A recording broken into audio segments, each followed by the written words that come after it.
Every day, millions of people scroll, search, compare, click, and buy online. The real question is when your customer is ready to take action, will they find your brand or someone else's? That is exactly why digital marketing is no longer just a nice skill to have. It has become one of the most important skills for businesses, creators, job seekers, and even entrepreneurs. Welcome to this Digital Marketing Foundation course by Simplilearn. In this course, we are not just going to talk about marketing in theory, we are going to understand how modern marketing actually works in the real world, how customer behavior has changed, how brands get noticed online, and how smart marketers use the right channels, the right message, and the right strategy to grow. So, whether you want to build a career in marketing, grow a business, or simply understand how brands win online, this course will give you the foundation you need to know. So, in this video, we are going to cover everything step by step. First, we will understand what digital marketing really is and why it has become such an important part of today's business world. Second, we will talk about how the internet, the web, and the social media change the way brands and customers connect. Third, we look at how modern marketing works today through AI, personalization, PPC, and mobile marketing. Fourth, we'll be comparing traditional marketing with digital marketing so you can clearly understand what has changed and why. Next, we will break down important marketing frameworks like 4Ps, 7Ps, and why customer driven marketing matters more than ever now. Next, we'll understand how businesses identify the right audience, improve customer experience, and use modern tactics like influencer marketing and micro moment marketing. And finally, we'll be exploring practical business frameworks like SWOT, PESTLE, so you can start thinking not just like a learner, but like a real marketer. Now, if you want to become a digital marketer, I highly recommend checking out this AI-powered digital marketing certificate program from SP Jain School of Global Management and Simplilearn. This is a 5-month online course that will teach you everything you need to know about modern digital marketing, and it's designed specifically for the AI era we are living in right now. And the best part is you'll be learning how to use AI tools like ChatGPT, Canva, SEMrush, along with 50 other marketing tools that companies are actually using today. Now, this isn't just theory. You'll be getting live interactive classes with real professors from SP Jain Global, work on 7 hands-on project with mentor support, and study over 15 real-world case studies. The course covers everything from SEO, social media marketing, email campaigns, analytics, and automation. What really makes this course stand out is that you'll be getting free Meta and Google ad credits to practice with, so you can start running actual campaigns and see real results. So what are you waiting for? Hurry up and enroll now. The course link is mentioned below. Now, before we move on, here's a quick quiz question for you. Which of the following best describes digital marketing? Your options are selling products only through TV and newspaper ads, promoting products and services through digital channels to reach and engage customers, selling products only on shopping websites, creating posters and banners for offline promotion. Let me know your answers in the comment section below. So without any further ado, let's get started. Now there are different role of digital marketing. Okay, guys, what are those different roles? First one is we want to increase the likelihood of retaining our customers. Now, what do I mean by retaining? um, okay, guys, do you all agree that nowadays, as a consumer, you have a lot of options if you want to buy a product. Let's say I want to buy a top. Okay, I have 10 different brand who are trying to sell a top to me. Now, because a consumer has so many option, as a brand it is very important for you to retain your customer. Retain matlab you want the customer to be hooked with you. Okay, and that's what digital marketing would help you into. First thing, digital marketing will help you to retain your customer. When I say retain, you want the customer to be with you, with your brand. Okay, though there's a lot of competition in the market, there are a lot of different ways through which you can retain your customer. Okay, you want to create some personal connection with your customers, you can do it with digital marketing. Hence you have social media. Okay, with social media, where a brand put across so many reels, stories. Why are they trying to do that? Because they want to create a connection with the customers out there. You want your brand to be presence online, that is can be done with digital marketing. You want to adjust to the current marketing trends, you can do it with the help of digital marketing. You want to ensure your brand is growing economically as well, right? You are getting that kind of ROI, can be done through digital marketing. And very important, you can choose what kind of result you want from digital marketing. Okay, we will go more in depth about all this, but these are some basic role of digital marketing that one should know about.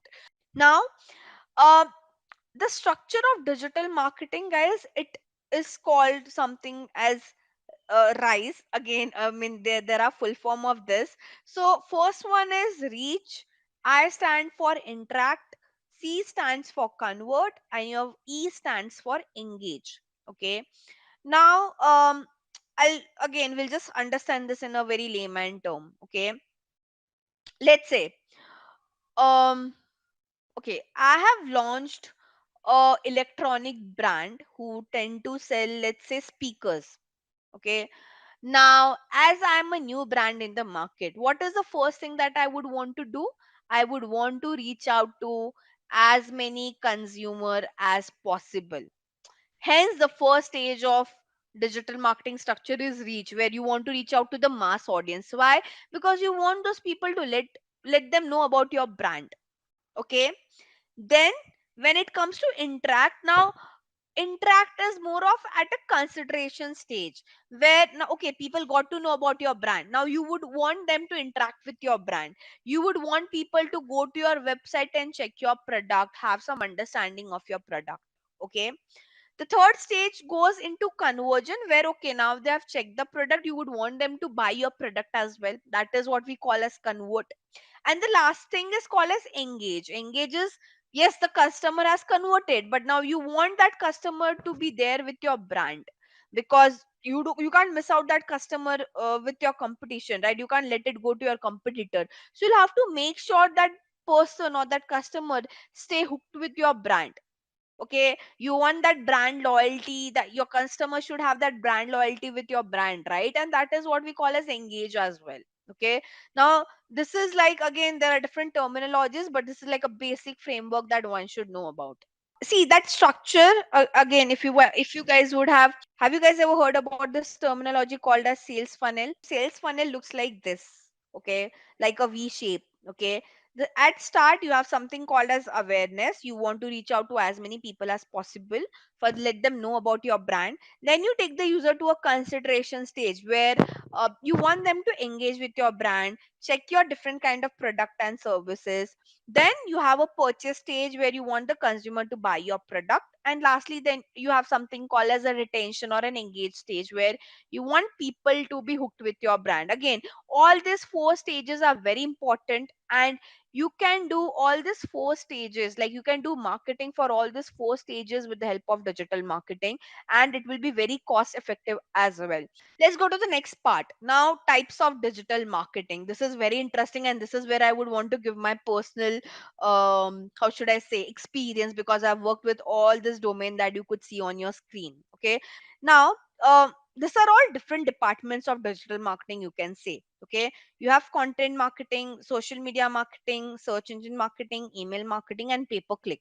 Okay, um, let me just explain each of this department in a layman term. Okay, we will start with um, content marketing. Now, content marketing is something you all would have checked. Any brand that you follow on social media, guys, follow, and you have to see what good brands are doing when it comes to their social media game, because you get a lot of inspiration, you get a lot of ideas from there. Okay, now I'll tell you one of my favorite social media pages, brand pages. Okay, I'm not talking about influencer. Zomato, Swiggy. Trust me, their content is top notch. You check Zepto, you check Blinkit. Okay, now these are all food, but there are other pages as well. You have Cred. Okay, you have you can follow some D2C brand like Mokobara. There are a lot of brands. Okay, now why do I really follow them? Because try to understand. I want to know, me as a digital marketer, I should really know what all these top brands are trying to do in the market, what kind of content they are posting, what kind of ideas they are generating. Okay, and as a digital marketer, you should be on your toes when it comes to stalking your competitor, even if they are not your competitor. Okay, you should at least know what they are doing. Coming back to my point of content marketing is nothing but those reels, those posts that you see, the idea behind that is been done by a content marketer. Okay, so if you see any reel on, you see any brand reel on social media, the concept, the ideation part is done by a content marketer. I hope you understood now what exactly a content marketer does. Yes, basically they are the one who create this idea, who think okay what kind of content we should post, who think about the concept, who think about at what platform we should post, whom should we collab with. The whole ideation part is done by a content marketer. Okay, now I'll give you two pages that I want you guys to follow now from now onwards. Okay, there's something called as mad over marketing, guys. Okay, and then there's something called as social samosa. Okay, you have to swear by to two of these pages. They have their website as well, they are there on Instagram as well, they are there on LinkedIn as well. Now why I'm asking you guys to follow these two pages? See, you can't follow each and every brand on social media, right? I mean, it will be very difficult. Like, imagine on your Instagram feed, you are just seeing some content by brands. Now, if you don't have that kind of time that I'll follow all this 10, 20 brands on social media to see what they're doing, if you follow Mado marketing and social media, social samosa, even that is okay. What exactly these two companies do? They try to feature brands who have created some really good content, who have created some really good commercial, who have created some really good campaigns out there. So you have social samosa, they have their website as well, okay guys. And if you go, they have, like, if you see, their page is all about marketing and how brands are trying to create different content related to marketing. Okay, and they only feature some top brands out there, so it's not that you are seeing some very bad content. It is, this is like your Times of India for digital marketing, I would say. Okay, you will see all the industry update, you will see some good campaign features. When they say campaign, they mean some good commercial, some good video, some good content that a brand has published. Okay, you will see some case studies if they have some event, against platform update. So now why platform update, guys? Try to understand, in digital marketing things would keep on changing, it won't remain the same. When I say it won't remain the same today, what you are saying on Meta, next 2 years we'll see the Meta UI UX might be changed, there would be a lot of features added. So they also have a section where, though I teach you today, but I won't, again, you have to do some self learning as well, right? You should go and check what are some different updates on the platform, and that's where such kind of portals comes into picture. I hope you are able to understand. Similarly, you have a same page called as mad over marketing. Okay, either if you are not on Instagram, you can follow their website as well, even that would work. So we all are clear what exactly do I mean by content marketing. Now, what does a social media marketer do this? So people get, there's a lot of confusion between a content marketer and a social media marketer, guys. Okay, uh, see, a content marketer, imagine, okay, it's, I'm a content marketer, and let's take example of Mahalakshmi, she's a social media marketer. Now how our roles are different. Me as a content marketer, I'll do a lot of brainstorming on what kind of content needs to be posted. Okay, what are different ideas, what are different kind of formats that we can post on. Mahalakshmi as a social media marketer would do a lot of execution over there. Okay, she's the one who would find out, okay, in which month we should do this, what platform we should publish. She's the one probably who will publish that content on the platform. She would analyze how did that content perform. So let's say me and Mahalakshmi are working for Zomato. Okay, and for this month, for the month of September, I have planned, okay guys, we have Navratri for 9 days. I want my, now this is the idea that I am pitching as a content marketer, that all 9 days we will create reels on uh, you know what does the day stand for and what kind of food you should consume. Okay, now this is my content idea. Who would execute it and who would help with the execution part? It's the social media marketing team. So now Mahalakshmi will have to talk to a content writer who will write that content. She'll have to talk to a video creator who will create that video. Once she gets the content, she's the one who will publish it. She'll see how this content has performed over the time period, right? I hope you're able to understand. Sometimes it's getting it the content marketer job and the social media marketer got social marketing people's job overlaps a little bit, because they both are working probably on the, on the same thing, that posting content, creating content. But yes, the jobs description are a bit different. You won't just look after the content which is there on social media, you have to look after the content which is there everywhere. When I say everywhere, you have to look after blogs, you have to look after article, the webinars, like everything. Social media person will only look after the social media part, but you as a content marketer, it is not. When I say we want to put across content, it is not just there on social media. You have blogs, you have article, you have newsletters, you have email, you have 10 other things where you put content. So as a content marketer, your job is to look after all the platforms. I hope now you understood the key difference between both of them. And this two departments, social media and content marketers, again the social media person will have to do a lot of influencer, how should I say, coordination as well. See, the social media person will have to find out who are the right influencer we should collab with. Okay, they are the one who will reach out to them, do the dealing, how we should pay them, if it's a barter deal or are we paying them something, right? So there are other roles and responsibilities as well. But as a content marketer, as a social media marketer, one thing that you should have is you should be creative enough.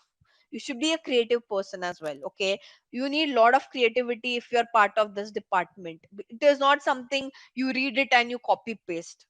If you have to be successful, okay, you want to just become, you want to do an average job, you can do an average job in any department. But when I say you should have this skill, I mean you want to go to that level as well. You want to become the director of a brand in future. You should have that creativity within you. Now how do you get that creativity? When you see what other brands are doing, creativity there's one that it comes instinct, you have that instinct, you have that knowledge. But you when how do you get that knowledge? When you see what other brands are doing, when you're doing a lot of research, right? I was never a creative person, creativity didn't came to me as say, like I used to do a lot of research, I used to see what other brands are doing, I used to follow them, I used to understand the concept. So we are clear with content and social. Now you have search engine marketing.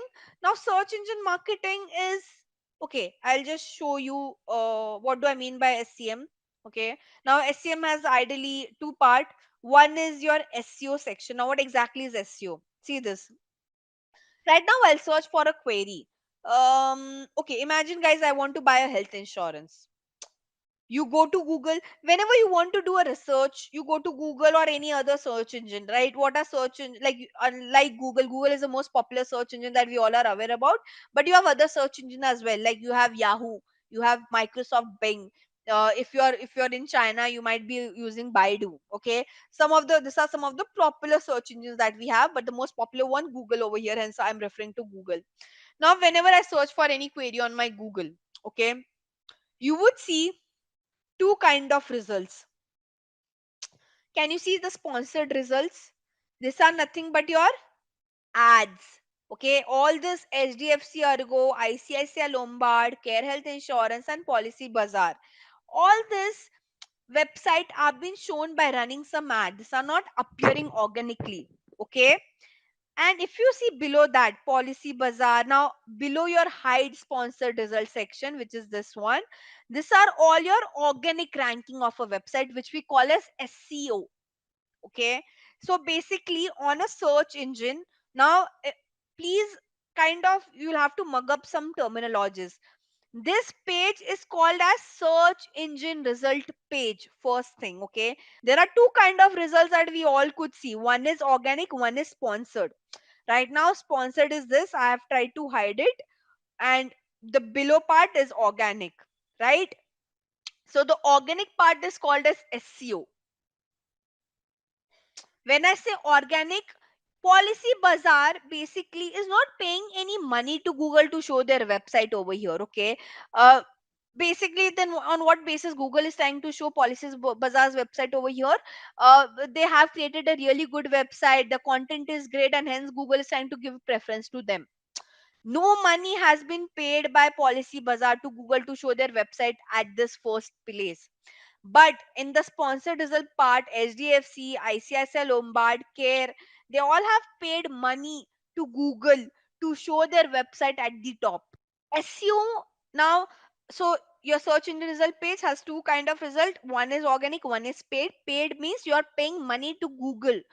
This is not just on Google, this is there on Yahoo as well, on Bing as well. You will, no matter what search engine you guys are using, you will see two kind of results, guys. For paid, you are paying money to that platform to show your website, and in organic you are not paying any money to that platform to show their website. Okay. Now, um what what about this department? So SEO, if you want to work in SEO, okay, it's a very slow process. Okay, it's a very, how should I say, you can consider SEO is one of the department in digital marketing where the job is bit chill, because it takes time for your website ranking to improve. Let's say, um, uh, Jonas thought of, okay, I'm starting a brand. Jonas created a website of electronics, let's say. Okay, he's trying to sell electronics. Now automatically Jonas website won't rank organically high on any of the search engine result page. He'll have to do a lot of work on his website to make sure his website ranking improves, and that takes time. It doesn't happen overnight. So SEO as a process is a very slow process, and hence if you work in this department, it's a chill job because it takes time for the website to rank. The client also understand that thing, right? But it is very important because you would want your website to be seen on the search engine result page. This department won't go anywhere, right? Whereas the ad part, where a brand is paying money to the platform to show their website at the top, okay, that happens overnight. Let's say, how does that work is, there's a platform called as Google Ads. Let's say if I want to show my ads on Google, there's a platform called as Google Ads where I pay amount to Google and they show my website at the top, and I can instantly see what kind of results I've got. So the ad part of digital marketing is a very, how should I say, a demand job, a very high demand, high growth job. Why I would tell you this? So all the forms of digital marketing that we have, guys, right now in the market, all of social media takes time to grow, right? SEO takes time to grow. The only department which can give you some quick results is the ads department, which we call as pay per click or performance marketing. Now again, there are different terminologies. Nowadays we call this as performance marketing. If you ever heard this term called as performance marketing, basically in performance marketing you run ads on different platform. You might have seen so many ads on YouTube, right? When you see a video, you see an ad to skip or not skip.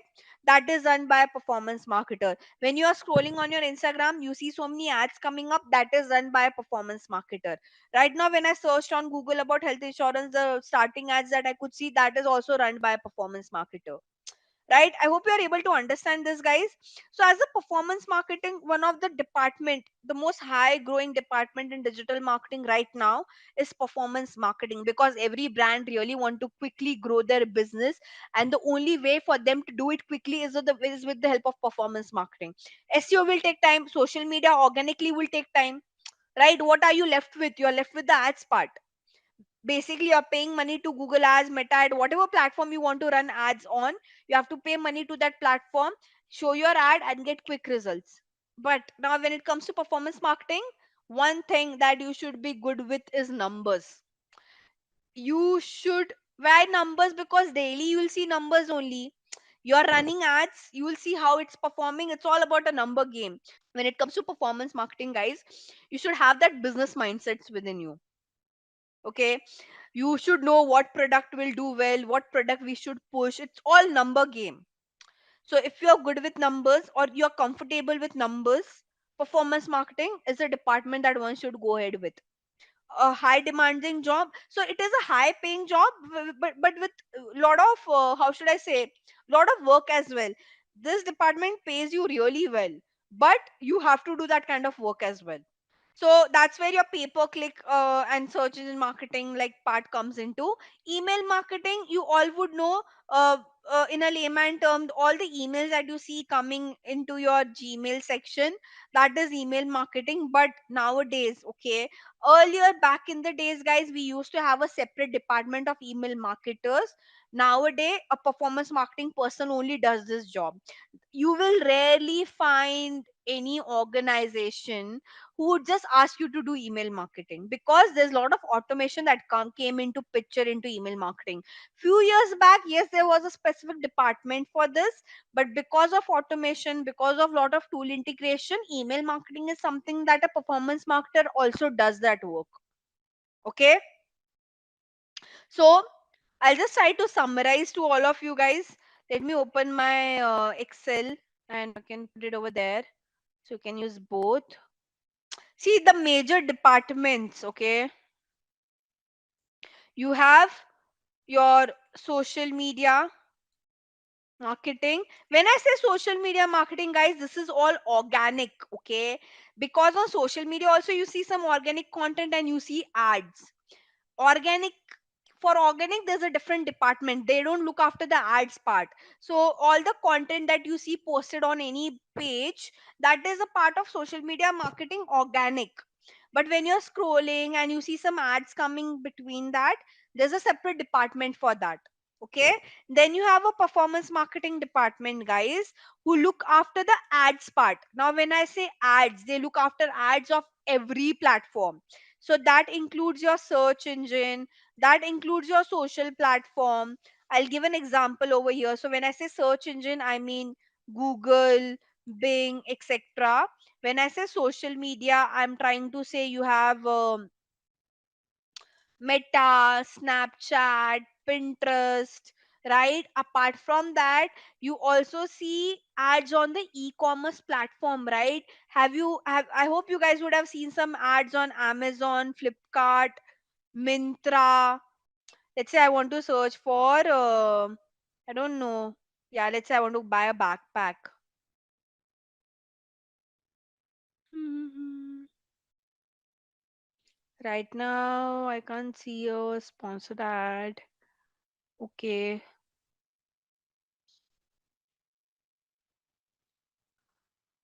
There are times when I can't see the ads, but in like when you're scrolling to the product, somewhere in the middle you might see sponsored mentioned. Okay. Right now again I'll have to scroll. This one. Can you see this one? Now can you see how difficult it is to understand which is a sponsored and which is an organic ad? But this is your sponsored. It will mention wherever you see words like sponsored, promoted ad, that means it's an ad. They are paying money to the platform to show their product or service. Okay. So you have your Amazon, Flipkart. Again, guys, not just this, you run ads on Paytm. Again, there are many, like you have Google Pay. I can keep on taking the platform name, OTTs, guys. All those ads that you can see running on your Hotstar, Z5, these are also been handled by a performance marketer only. Now in performance marketing, sometime, okay, you can call, like there is a different department of this, but we also have something called as programmatic advertising. Okay, now what is programmatic advertising? Basically you run ads. Okay, you in this as well, sometime you as a performance marketer would also do some programmatic advertising, or sometime you'll have a different department. Here you run ads, but through, I could call them as a premium platform, but there are a lot of now why do I call them as a premium platform? I'll talk about it. I don't know, TTD. There are many. Let's take an example of Google Ads. Okay, Google Ads is a platform which is available for all the marketers. If you're a small business, big business, medium sized business, everyone can run an ad with the help of Google Ads platform. Now what Google did is, yes, this platform is for everyone, but now Google also know that there are many big brands in the market who can really pay well, right? So they created some premium platform for them. So now the name that I mentioned over here, which is DV360, SE360, these two platforms are, by the way, created by Google itself. Google is the one who owns this platform. Okay, DV360, SA360. But who can use this platform? Those brand. Now Google Ads pay, let's say, guys, if you, even if you have 50 rupees, you can run an ad. But with 50 rupees you can't run ads on DV360 and SA360. So basically Google what did, yes, Google Ads is a mass platform, any other business can use, small, mid, big.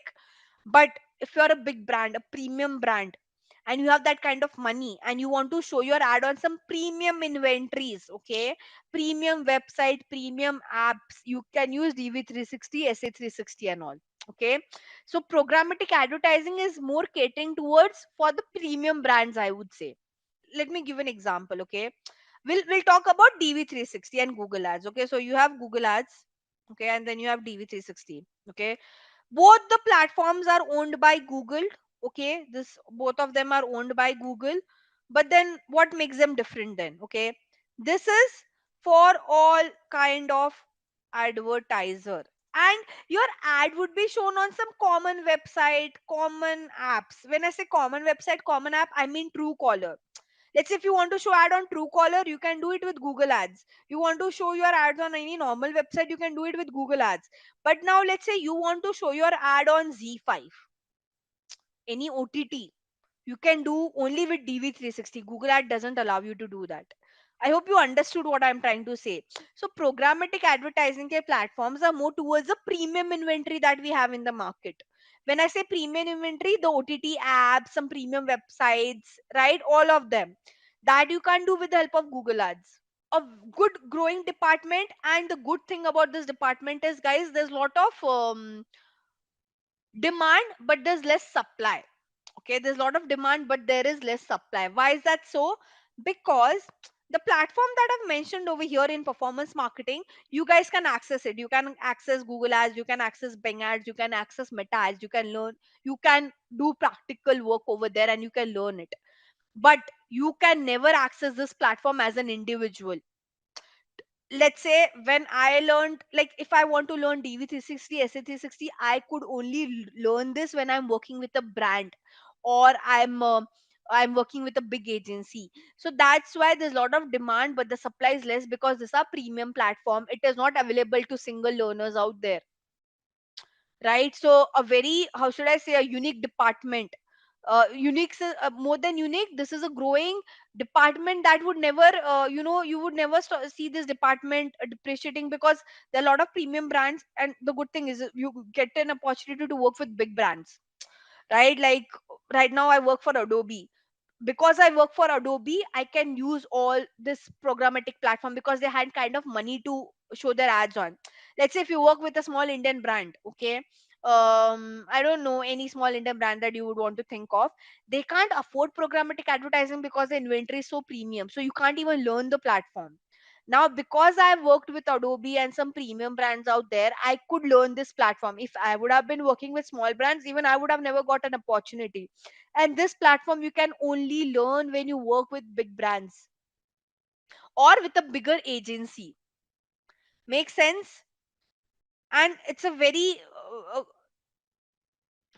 mean, in lakhs, I would say.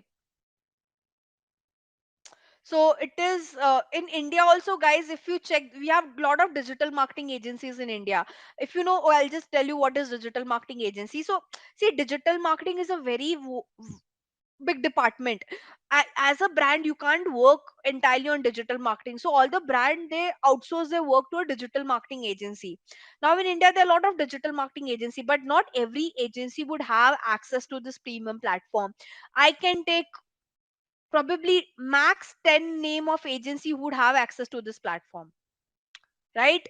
So again, a good I mean, if your vision is to work with big brands, um you want that exposure, and you want to learn this platform, this, even for me, if I want to teach you this platform, guys, I can only teach you the theory part. I can't teach you the practical part. Why? Because the platform access is of Adobe. I can't show you the Adobe access platform, right? It is unethical to show any client's platform.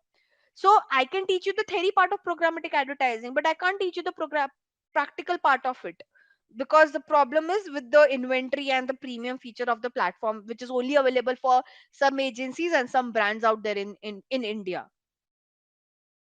I hope you understood this. So a very good department. I kind of vouch for this, because good, lot of demand but supply is less. Okay, then you have your SEO, which I've already talked about. Okay, then you have your content marketing team separately. uh, Content marketing team will again do this content ideation part and all of that. By the way, for email marketing, you don't have any, rarely you'll see a department, so hence I'll write email marketing as part of performance marketing only. And you have a team of analytics. Basically, because digital marketing is all about numbers, guys. You are getting all the data online, right?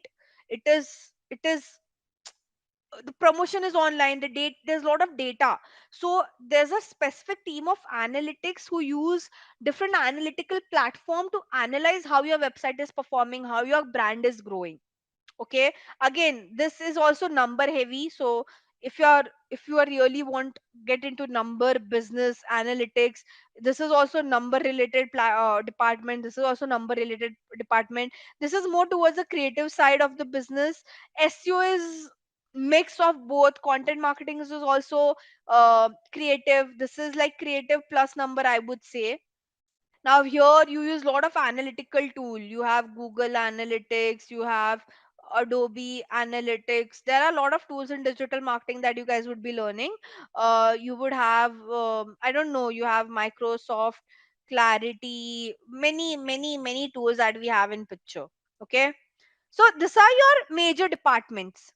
Apart from this, you won't find any other department. Nowadays we also have one more department again, but not, you can't find it everywhere, something called as retention marketing department. So they work on very specific tools which are used for retention marketing, but again, you won't find it everywhere. Some of big brands would have this department. Otherwise again, retention marketing is done by a performance marketer, right? So if you see, performance marketing and programmatic advertising is where you're working on every platform. And this is one of the department. um how should I say, you get off if you're someone who gets really bored by doing one thing. You would never get bored if you're into performance marketing or programmatic advertising, because every other day you're learning a new platform.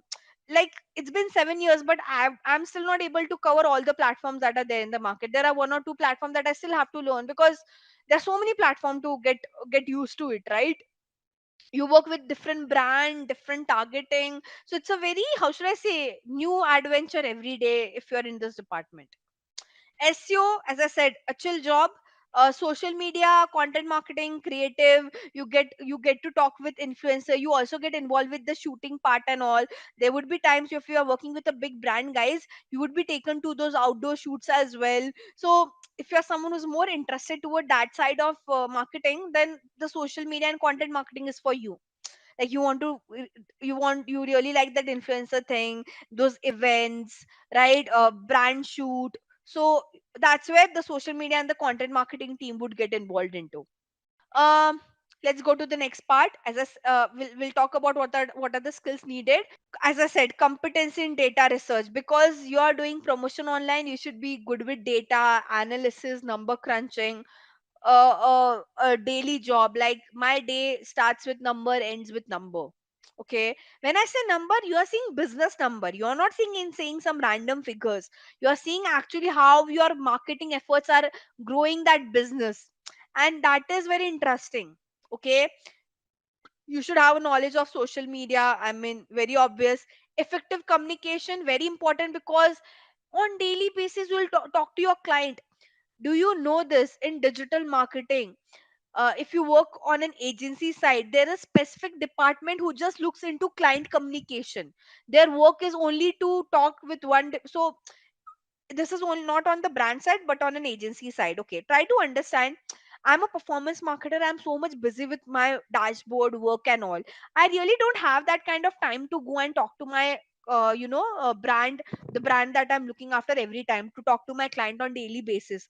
So in agencies, we have a department who only looks into, if you go and work with bigger agencies, they will have a specific department just for the communication people who would talk on your behalf to the client. Because daily basis your client would ask you for update. There will be a lot of client communication, I mean, and not just client communication. You have to talk from one department to another department as well. For example, let's say one of you is working for a social media marketing department. Now you'll have to talk to a video editor to edit that video. You'll have to talk to a video shooting person to shoot that video. You'll have to talk to a content writer who will write that script for you. So you're also working cross department as well. So obviously effective communication is very important, right? um Now, Steps involved in digital marketing. These are very basic steps, guys. Obviously, it has a lot of how should I say, in-depth meaning to it, which we will cover in the upcoming session. But whenever you do digital marketing, the first thing is you should know who is your TG, basically your target audience or target group, whom you want to show your advertisement. Okay, then you have to work on your strategy, because you have to strategize. It is not that okay, today I'll come and I'll say I'll shoot this reel. No, I do my planning 1 month before. All those social media marketer and content marketer, they do, let's say now we have October month coming, right? The entire month of October, the entire planning of October month is done in the month of September only. So there's a lot of strategy involved. Okay, you should also be good with analyzing and examining your customers and your competitors. Okay, you should be good with content strategy. You should know what are correct channel where I should do advertising, because right now I told you, right, there are so many channels to advertise on. You should find the best channel for your brand, right? Because you are paying money, right? Imagine I give you 1,000 rupees and I want you to give me the best result. So you should choose, should you do that advertising on Google or Meta or Snap or Pinterest. So you should know which are the right channels, right? And you should keep, and you keep on adjusting and changing your campaign. So for example, guys, let's say right now I decided, as per my experience, that we will do our advertisement on Google Ads. There's a good chance it won't perform well. Okay, in digital marketing, there's no, how should I say, even with so much of years of experience, things keeps on changing. So you have to be someone who's very quickly adaptable as well. Okay, you can't be a stubborn person who will say, okay, what I've decided it should work, because platforms keeps on changing. Today I start running my ads on Google and I see it's not performing. I should be quick enough, and I should be adaptable enough to change it to Meta, right? So you have to be adaptable. You should keep on adapting, you should keep on changing. You have to keep your eye, you have to be on your how should I say, you have to be on your toes, right? You can't just see that, okay, this is what I've strategized. Trust me, 100% of your strategy, probably 70 would work, 20 would fail. And that you have to sit and fix that 20% as well, right? And it takes a lot of time, it takes experience to work on it. Even like with 7 years of experience, I also have not what I've decided would work the way I would want it to work, right? So the one thing that will save me over here is I'm adaptable. I know if not this, I have a backup plan. I have B, C, D, E out there. So the last slide for with respect to this lesson is related to how do you build a digital marketing strategy. Okay. So as I think I've clearly mentioned what exactly you have to look after. Who is your TG? Who's your audience whom you want to show your advertisement to? You have to measure your goal. Basically track, are you able to achieve the results that you want? Okay. For example, I'll just take an example. Let's say Mamta owns a e-commerce brand. Now for her, she know who's her TG, but she'll also have to measure once she shows her advertisement to that target group. Is she able to get those numbers that she wants? So for example, for her, her goal could be asking as many people as possible to purchase the product. So can she see that kind of purchase? Can she see that kind of revenue? Is it increasing or not? Right? So that is what I mean by goals. Okay, you have to decide, you have to work on your funnel. When I say funnel, that the rice thing that we discuss, reach, awareness, engagement, right? So basically you decide at what stage of journey you are as a brand: awareness, consideration, purchase, or retention. And then find out the right channel where you would want to do your advertisement, because this is very important. Imagine your brand is Gen Z brand, okay, but you're showing your ads on Facebook. Would that work? It won't, right? So you have to find out right channel as well, right? That makes your digital marketing strategy well constructed. Okay, now in lesson number 2, guys, we would discuss how your digital marketing is different than your traditional marketing. Okay, uh, so we will understand some concepts of traditional marketing, the pros and cons of traditional marketing. We'll understand some strategies which can help a company to promote their service and build a network, and then we'll evaluate some right marketing strategy for a brand. Okay, starting with traditional marketing. So we all might have heard about traditional marketing, but it is nothing but you try to it's more of like the offline marketing thing that you do. Okay, it is a strategy which has a lot of different kind of approaches, but it is nothing but you are trying to offer some personalized service to your customer, where you want to transform the consumers into a marketer. But again, here, the, how should I say, the marketing that you are trying to do is offline, it is not online. What do I mean by offline, right? It is nothing but your television commercial, the ads that you see, okay, in your TV, the cold calling that you do, the celebrity endorsement that you try to do, the word of mouth that you try to do, is all the billboard that you see, the advertising on newspaper that you try to see, radio, all of these are part of your traditional marketing. Okay, back in the days, traditional marketing used to be very, uh, that was the only marketing way. But now if you see any brand and the amount of money that they spend in marketing, 70%, and this is the minimum that I'm trying to say, 70 to 60% of their budget is into traditional, and they might give 20, 10, 30, depends on how much budget they have, to the traditional marketing part. So nowadays when we talk marketing, it is your digital only. Okay, I mean traditional would be rarely be done, and if it would be done, it would be done by a bigger brand, because the costing differs a lot. Okay, so let's try to discuss what are some advantages and disadvantages of your traditional marketing, guys. Advantages: you reach out to a wider audience. Yes, you do, because let's say if I put a billboard on the most, I reside in Pune, so the most busy area in Pune, if I put a billboard, there'll be a lot of people who might see that billboard. If I put my advertisement on newspaper, yes, it will reach out to a lot of audience. Traditional marketing, great way to do some brand awareness activity. You can only focus on brand awareness, because ideally you can't track how many people have purchased after doing your traditional marketing, ideally. So that's why I just mentioned brand awareness. It gives you some credibility. Okay, credibility is more of like, vouching for your brand. And then it also helps you to attract customer. Obviously it will help you to attract customer if you are doing some brand awareness.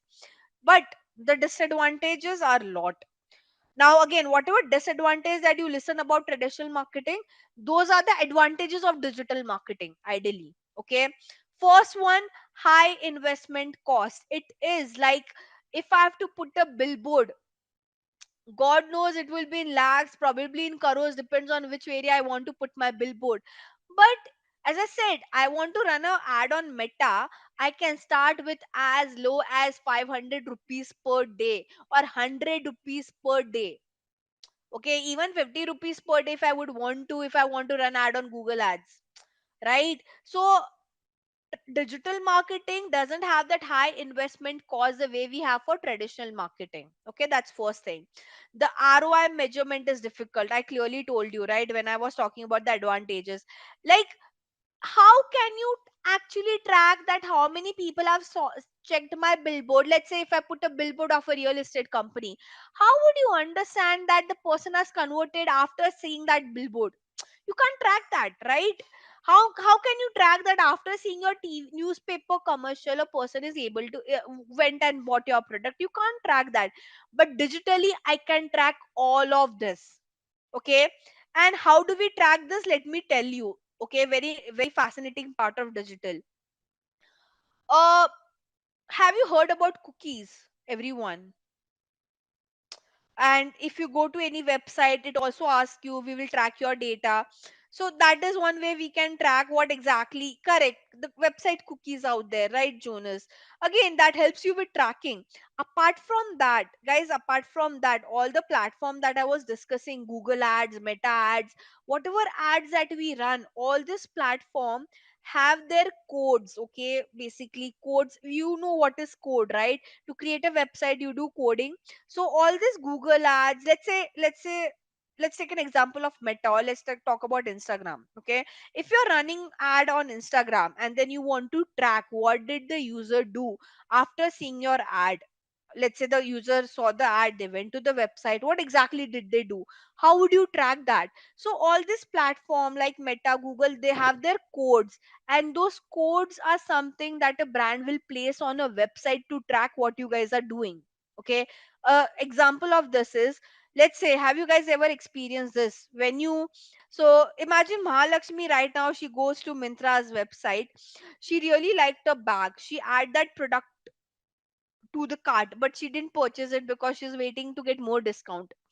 Right after that, wherever Mahalakshmi would go, whether she's going to Truecaller, any news website, she would see that same bag ad being shown to her wherever she go online. Let's say right now you see any product on Amazon, you add to cart, but you don't buy it, and now wherever you go, you'll see that same product has been bombarded to you. Right? You might have experienced that. Everyone should have experienced that. That is what I mean by tracking. Okay, so all this platform, Amazon, Flipkart, you talk about whatever platform you would want to, this platform have their specific codes that a brand tend to place on the website, and now those code exactly track what you guys are doing. Okay, uh, why exactly? Okay, can anybody tell me why a brand would want to track you guys? What's the point of tracking you guys on? So let's say why I want to track what Mahalakshmi is doing once she goes on my website. See, the main part of tracking is to, if the person doesn't end up buying, we would want to track where did the person stop, and we'll try to show them the product again. Yes, also to understand the user behavior. I All this brand Zepto and all the brand that you guys know, they tend to track that, at what stage of user journey you guys are. Again, it helps you to do remarketing as well. Remarketing is nothing but that you experience every day. You see a product, you add to cart, you don't buy it, you see those ads being shown to you wherever you go, that is called as remarketing. Okay, that why one of the reason to put the code on the website is to do remarketing, to keep you guys pushing to add the product, you to buy the product, to see your behavior. Okay, let's say, imagine, what do I mean by behavior? Imagine guys, Mahalakshmi is someone who usually goes to Amazon, but she's someone who really buy products which are high in price. Right? She doesn't buy cheap products. She always buy a product which are higher in price. So the remarketing or the next product that I'll try to push to Mahalakshmi would be something which has higher price. Right? So this is what I mean by user behavior. When we say user behavior, I'm trying to track and understand what is the purchasing way of that particular consumer. Do they buy low end product or do they buy high end product? Okay. What kind of product do they buy? Because accordingly I'll strategize for them. I hope you're able to understand. So everything that you do once you go to a website is getting tracked with the help of a lot of codes that have been placed. We will discuss about this later. But this terminology in future, uh, that you see, it's called as remarketing. Okay, now because you're a digital marketer, you should know this is called as remarketing. If you see that same product being pushed to you wherever you go, it's called as remarketing. Why are they trying to do it? Because they want you to buy the product. And they'll do one more thing over there. Have you ever seen, whenever you see that same product being shown to you, it will show some discount, 10% discount, 5% discount, the price has decreased a little bit. Have you ever even observed this? Like next time when you see that ad, you won't see the same price. There'll be some difference with the pricing as well. Why? Because again, they want you to buy the product, so they'll do whatever they could. So as I said, we were talking about ROI measurement difficulty. Now that's not the case with digital. You can track everything. Try to understand, guys. I can also track. So let's say when you hover on a website, okay, you do hover on a website, right? I can exactly track where Rahul is spending his time on the website. I can track that as well.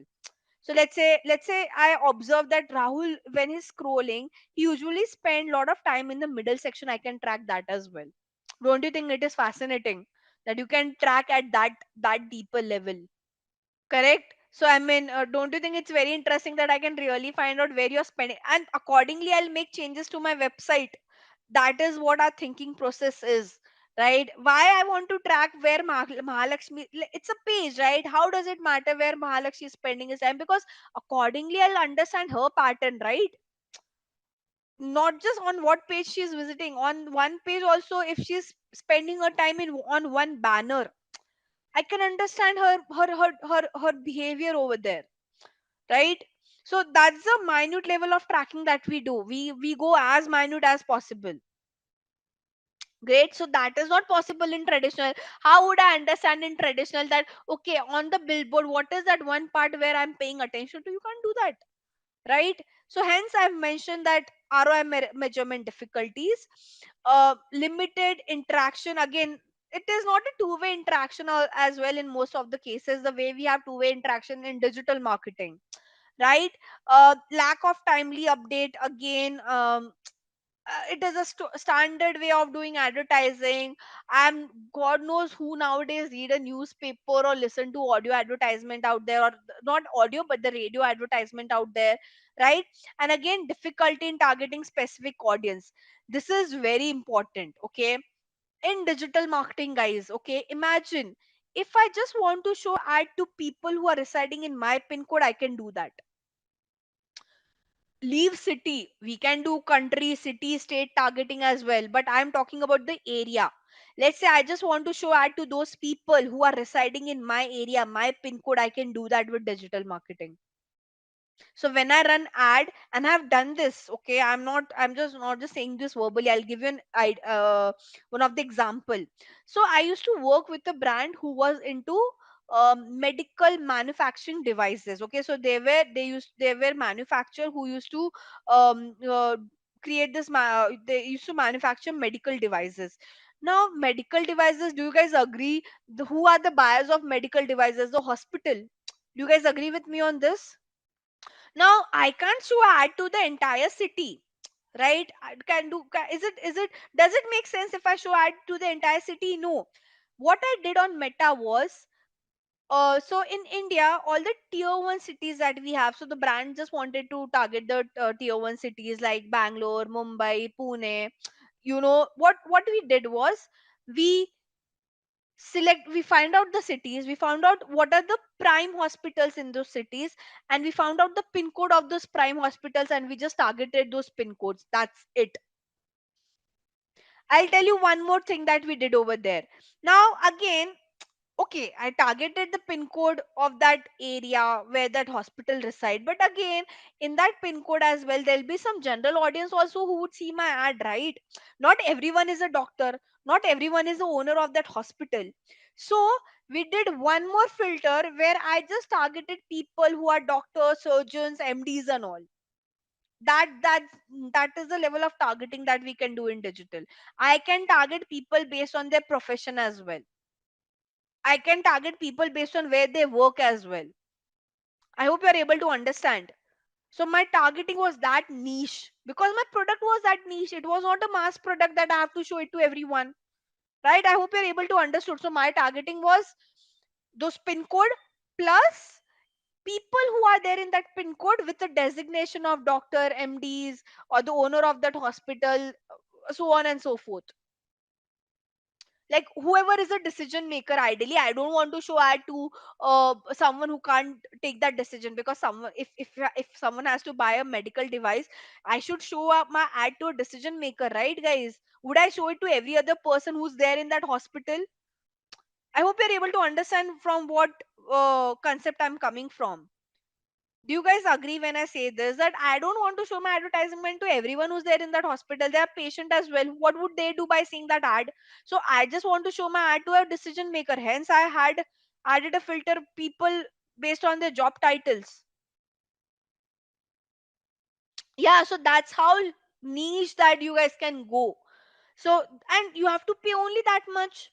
You are not paying to show. So basically, you are just paying your money, or you are just doing advertisement to showing the ads to those TG who really matters, not every other person out there. You know, like we can also target HNI audience with digital marketing. HNI is high net worth individual. Let's say my product is premium. It is not made for masses. I can do that as well, because again, it's digital. Everything gets tracked. You, the kind of pages you visit, the kind of content you watch, everything gets tracked, so your behavior is been segregated. And based on that, I can target who are HNI audience, who are non HNI audience. I can also target people who use iPhone or Android. You're understanding this, everyone? So that's the level of targeting that we do in digital, which you can never do in traditional. Make sense? Now the difference between your digital and traditional, I think whatever negative point I spoke about, traditional marketing. Those are all, how should I say, pros of your digital marketing. Okay, as I said, the target audience, it's very in depth. You can do a lot of tracking. You can just optimize your campaign for what you want. You want engagement, you can get engagement. You want leads, you can get leads. You want sales, you can get sales. Whatever sales funnel the user is into, you can track them accordingly. You can target them accordingly. And the good thing, I mean, the audience is there. You choose what platform you would want. Okay, so whatever negative point I spoke about traditional marketing, that is your positive point for digital marketing ideally. Okay, now, but with traditional marketing, again, as I said, now, one thing about traditional marketing that many people vouch for is, in you can target some mature audience or local market. I can do that with digital as well. I have done this. Okay, so there was a brand which was a massy brand. Okay, now I'll give an example. Now people say local market, right? We can do that as well. Let's say you have a massy brand, and if you know, I'm now, right now, I'm talking with respect to India as a location. In India, if everyone knows and if doesn't know, every state has a different language that we communicate. Do you guys agree? Right, every state has their own language. Everyone, yes. Now, don't you think if it's a mass product, the communication, you should also use your local communication? And you can do that as well through digital. So what I did was, there's a brand called as Bank of Baroda. Okay, it's a bank, it's a banking brand. And for this brand, because the bank is available everywhere in that in India, right? We were promoting our ads in 4 states. Okay, what we did was, and this was an ad on YouTube. So we just not did we created our video content not just in English, but also the regional language that has been used in that particular state. So we created a commercial in Marathi. Let's say if I'm doing promotion in Maharashtra, for example, or in Hindi for that matter, right? And this is not just for India, you can do for other countries as well. If you are a country where, region by region, the location or the language keeps on changing, you can show your ad in that regional language as well. So that is a fascinating thing again. And trust me, most of the time the regional language performs better than English, because people can relate to it. I hope you're understanding. Guys, do you guys agree that you relate more to your regional language compared to, let's say, obviously if your language is English, that would work. But let's say you have another, your main language, your mother tongue is anything apart from English, and if I show you an advertisement in that mother tongue, don't you think you'll be able to relate to it more? And that's what we can do in digital as well. I've done it so many times, it has always outperformed English. Correct. So that's the granularity that I can do. Which, can you do it on traditional? Yes, you can, but the tracking part will be difficult. So the thing that you can do in traditional, we are anyways able to do it in digital as well, is what I'm trying to say. So the local market thing, yes, it's there in traditional, but there in digital as well, right? You rely again on local magazine, TV, radio ads, right? You try to influence some certain segments of society, but that can be done now in digital as well. It requires some significant investment of time. Yes, it does. Digital also needs time, well, because you have to do a lot of research, you have to create content, you have to find TG, whatever kind of marketing that you guys do, it needs time. Okay, but when I say time to launch that particular advertisement, or to launch that particular marketing, you'll have to do a research. It won't happen overnight. Okay, so digital also needs a preparation, but I would say traditional needs more preparation than digital out there. Okay, and one thing that in traditional, the two-way communication is very difficult, which is possible in our digital way. Okay, so whatever I've just discussed right now, it's the same thing used in the slide. I don't think there's point of me repeating that same line again and again and again. But did you understood the difference between both? As I said, digital is cost effective, but traditional is expensive. Digital, you have a large number of audience. In traditional, there's a limited audience. Digital, you can measure your result. In traditional, you can't. Digital, you can create some immediate communication. In traditional, you can't do that. Makes sense, everyone? So I hope you understood the pros and cons between the both,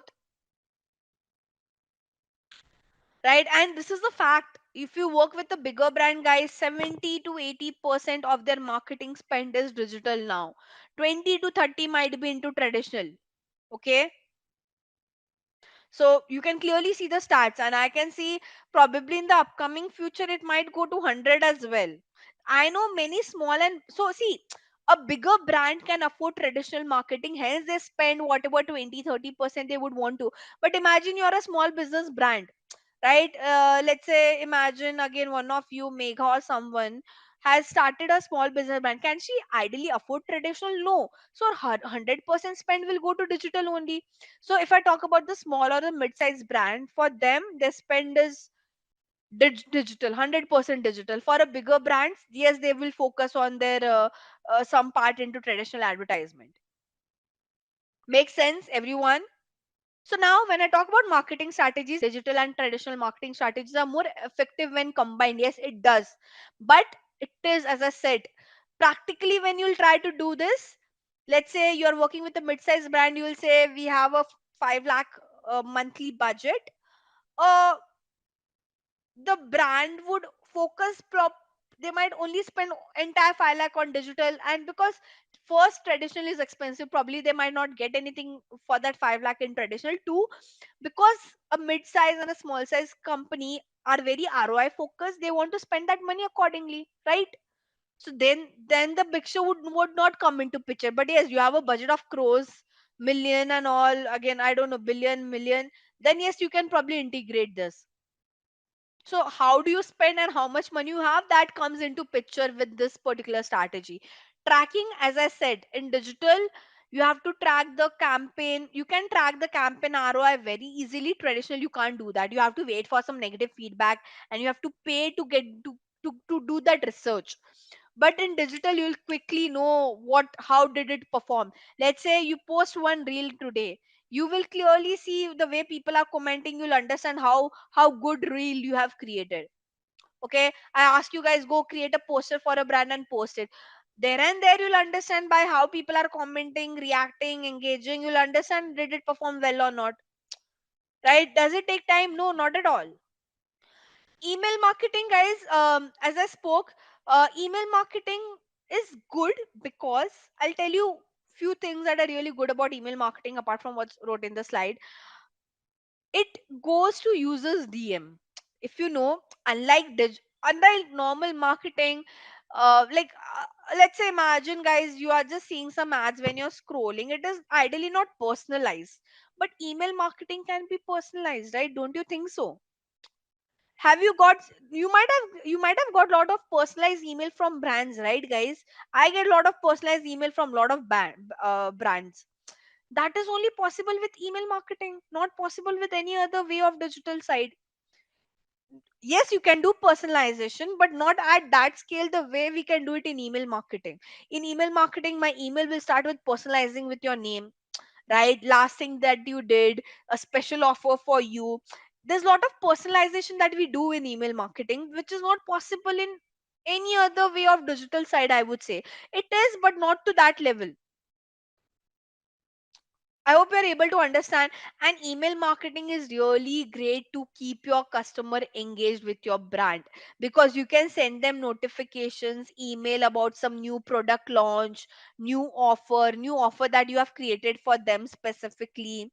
Right? Lot of personalization that you can keep on doing and keep on sending them across to keep them hooked with your brand. I can probably so if I go to my Gmail, can you see I get so many promotion thing over here?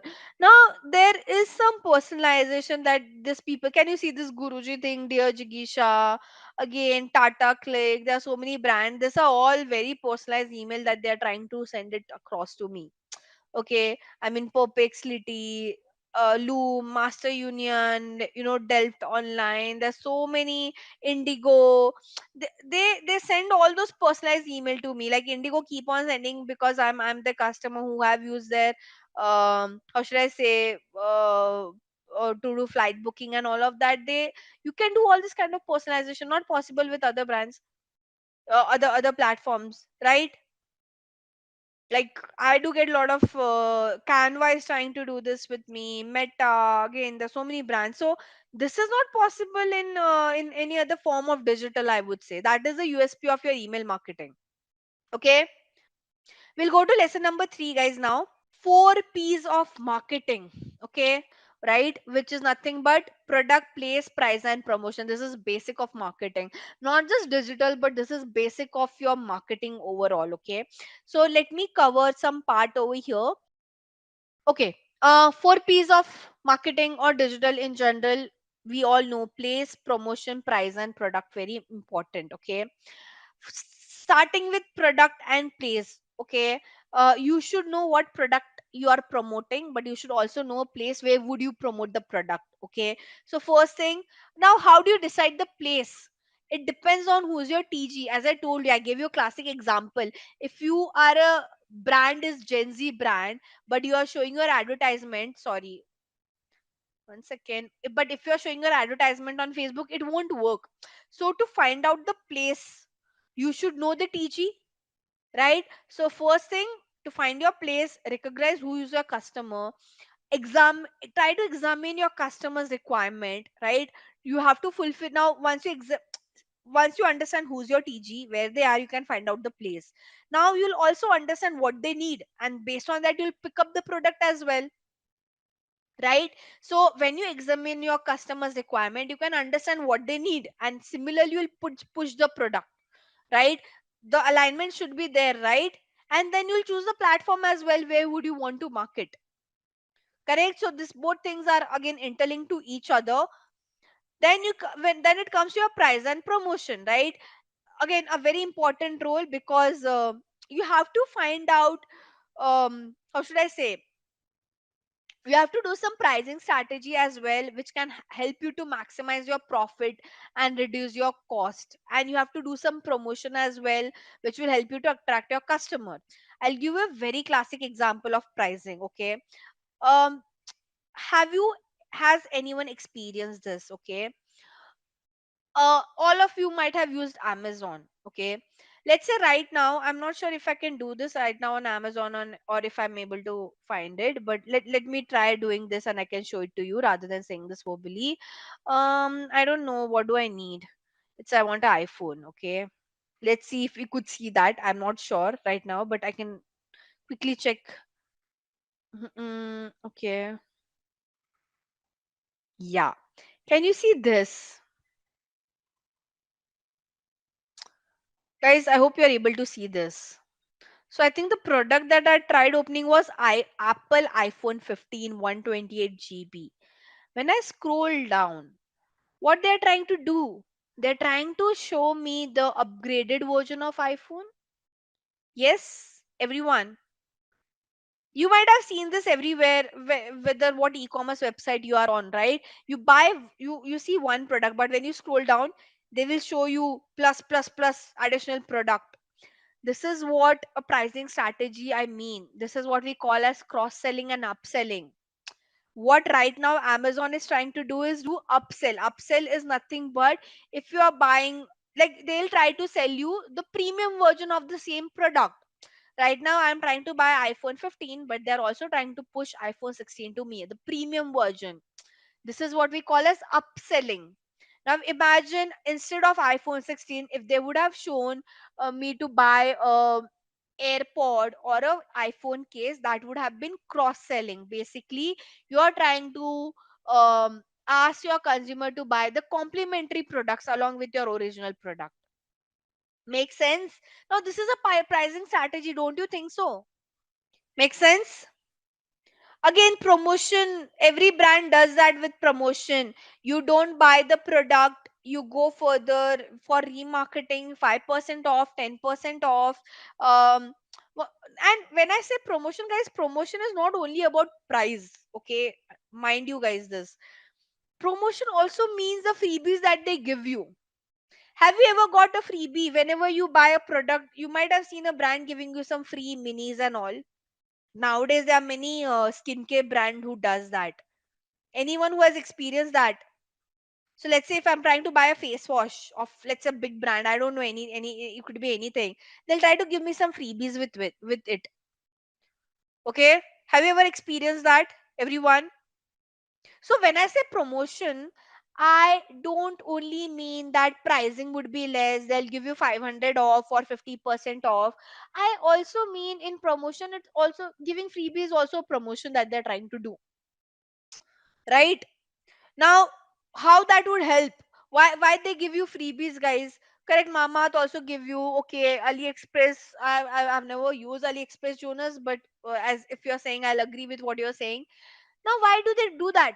Can anybody tell me why a brand give you freebies? What's the point of giving you freebies? So you have to now start noticing. If you know this is what you notice, you get all these insights when you notice all this. And I want you guys to notice each and every nitty gritty from today onwards, at least. Okay, whatever brand you are using, see how do they do it, what do they do it to make you keep on buying that product. Okay, now, again, the use of this 4P is: first one, you are trying to produce your product and service to be sold on any platform. It helps you to determine the correct price of a product or the service, and which will obviously impact your consumer. And you can showcase and promote the product or service on online or the offline platform. Now, these 4Ps have evolved now. Now, that 4Ps has become 7Ps. Okay, this is more of like an extended marketing mix which will help the marketer design some good strategies. Okay, now what are those new P's that we have? So you have people, you have process, you have physical evidence. Okay, but we will at least you should know now that apart from 4 P's, now we have 7 P's. Okay, and what are the remaining 3 P's? People, process, and physical evidence. Okay, um, because again, user human behavior will impact your campaign, right? Hence these 3 P's are been involved. This will help you to understand the human behavior. Okay, now let's just quickly go to some significance and significance of your 4 P's of marketing, guys. um, Try to understand your 4 P's of marketing will really help you to create some good effective marketing strategies. As I told you, all the strategies that I told you was because of the 4 P's that I knew, right? Whether you are trying to identify a product or a service, this 4 P's, if you think, you brainstorm, you can clearly create a good unique marketing strategy that no one would have ever thought of. Okay, again, this 4 P's will help you to find out who's your TG, where are they, basically where are they located, and how do you segment them, how do you divide your users? Because user to user, your promotion would also differ, right? The communication that you will use for an HNI audience might not be used for a mass audience out there.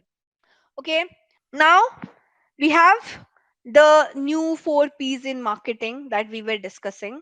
So in this particular lesson, we'll just go to what are those new 4 P's and what exactly do they mean. Okay, now the new 4 P's of digital marketings, again, it is more about some fresh approach to address, to kind of address what your customer would need, and you're trying to just personalize your messaging to your audience.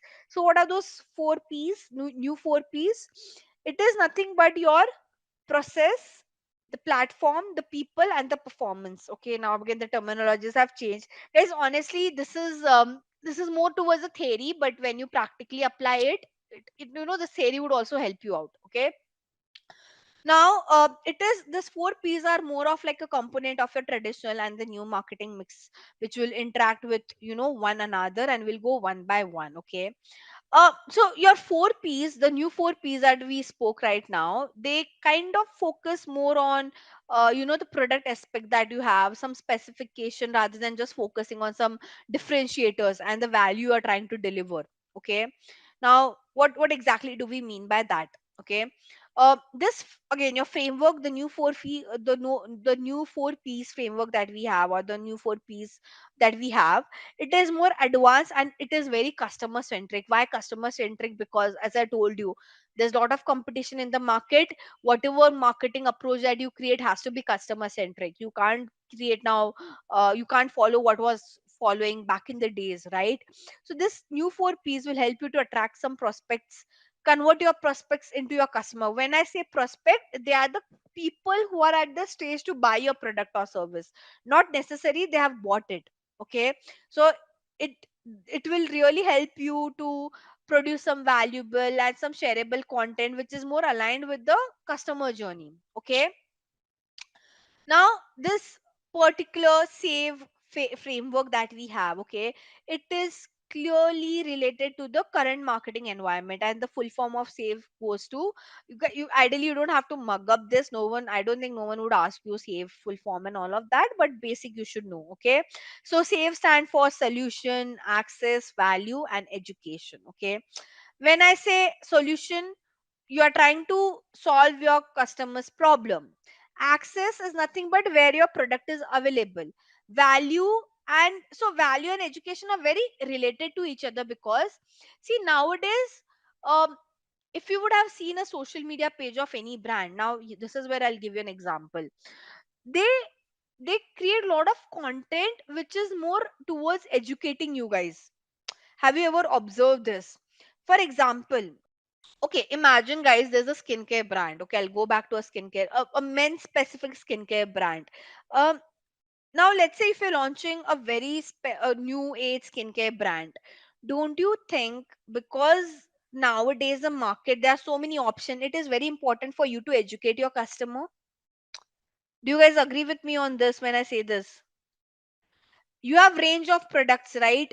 I'll give you a classic example when I say educate your customer. Okay, see this. I'll So there is this I'm not sure if Amazon is writing any blogs, but again there's this brand called as um Nika. Okay, so Nika is like your Sephora and all who sell beauty products, skincare. They have ideally everything now.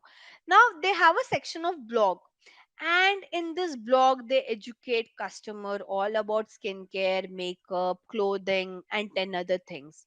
Why do they do that? What's the point of doing this? Right? They're just the point is not educate. See, because the customer has so much option, they are confused.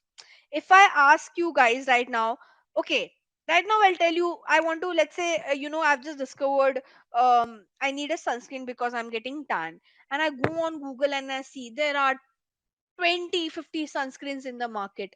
Which one should I buy? How would I understand? That's when a brand has to educate the customer. Right, I hope you're able to understand. And if you would see this happening, you go and check the social media pages of brands out there. They create so much content just related to educate their customer, right? Because now there's so many options. Back in the days where you just had 2 or 3 brands in the market to use a sunscreen, I didn't have to worry so much. I could have just picked any one, but now I have 20 options. Which one should I use?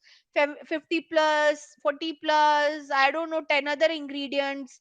How would we know? Do you guys agree with me when I say this?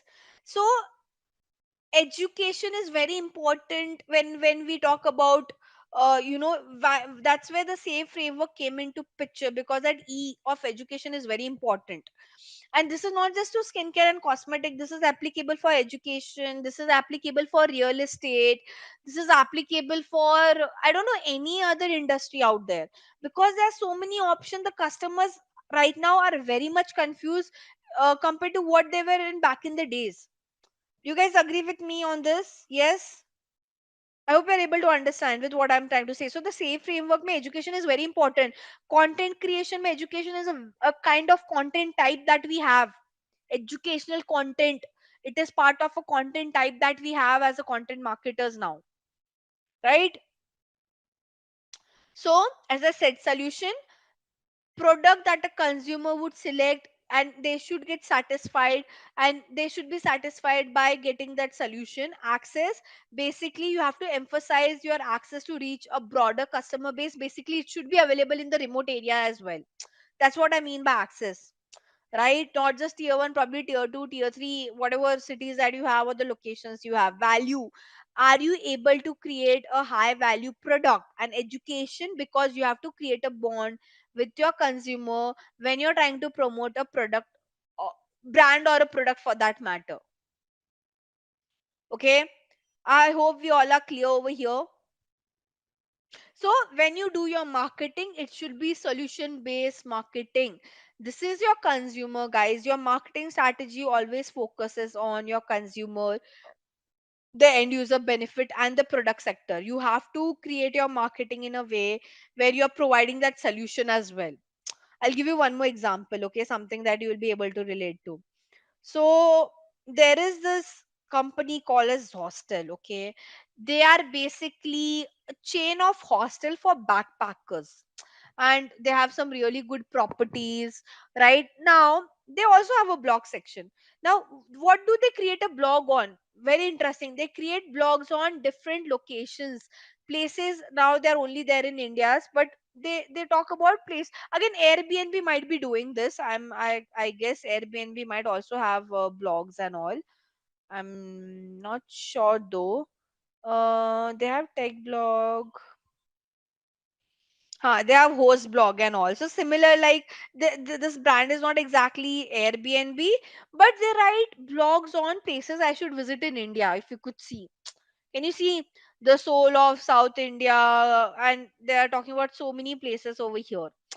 Now, why? What is the catch over here? There's a very big catch what they're trying to do, and it is very difficult for a normal person to understand this. I mean, person who doesn't. When I say normal person, a non-digital marketer to understand this. Okay, see this. Let's say if I read this blog about Thailand. Okay, let's talk about Thailand. I'm not sure if they're there. Okay, here they are. Okay, here they are purely trying to educate you guys. Okay, I can't see that they're trying to ask you to buy the product or service. They might have done some, so they might have done some, collab, or might have got paid by all this destination to promote and all. Otherwise, they might not give. They would never give link to such kind of websites and all. They might have got. They might have done some dealing. Okay, but see this. Mm-mm. We'll talk about Himachal Pradesh. Which one? Okay, we'll talk about Himachal Pradesh. Now, see this. They are trying to tell me where should I go in Shimla, so and so thing. Okay. And can you see this? In middle of now, anyone who's reading this blog, let's say I'm reading this blog, there's a good chance I'm planning to visit this place. When I'm planning to visit this place, stay is a very important thing. Whenever you travel, stay plays a very important role. That's where these people are trying to promote their properties in middle of that. See this. Can you see?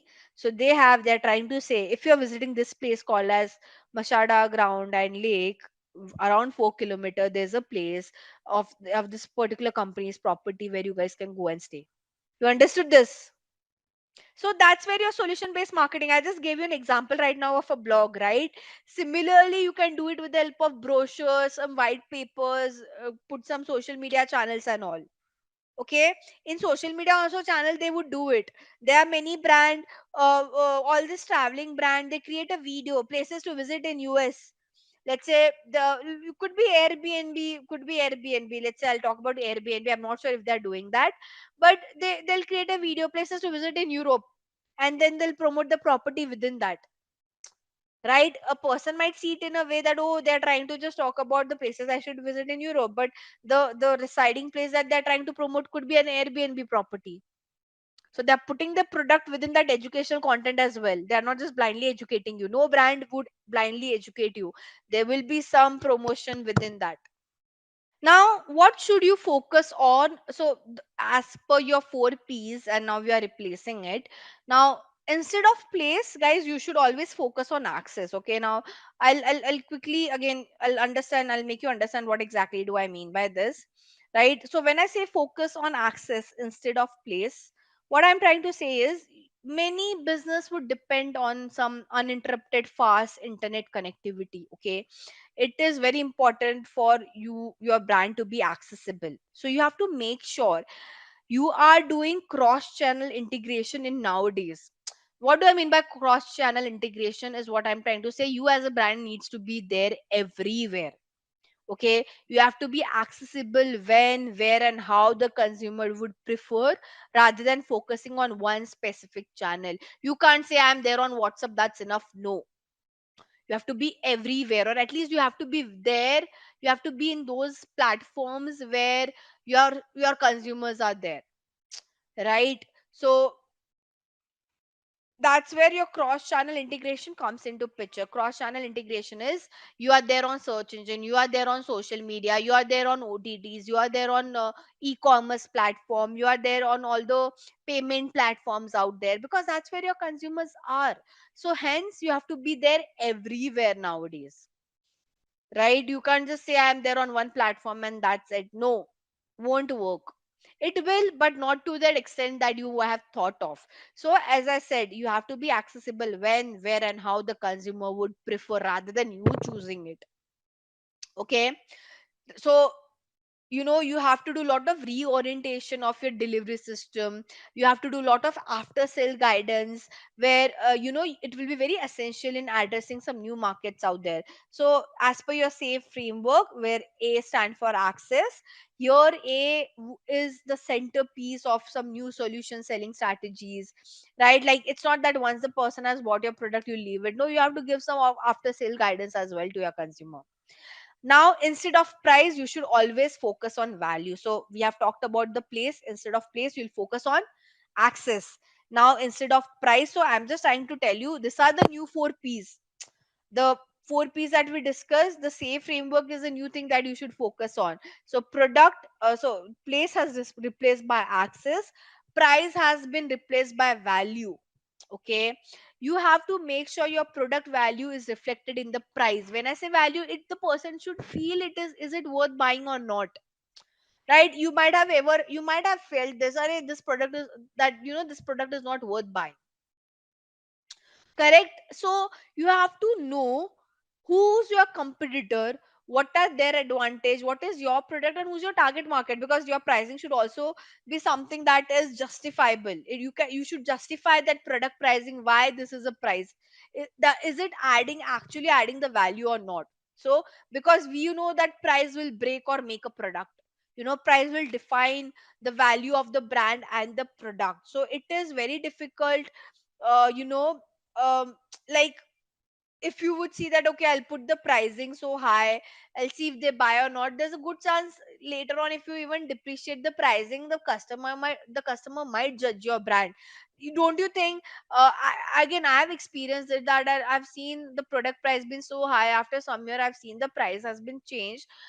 I Sometimes it comes into my mind thinking that, is the product value depreciated, or the quality has depreciated? Is it because of that the pricing has depreciated, right? So you can't even do the strategy that I'll increase the price then I'll depreciate, because you don't know how the consumer would think, right?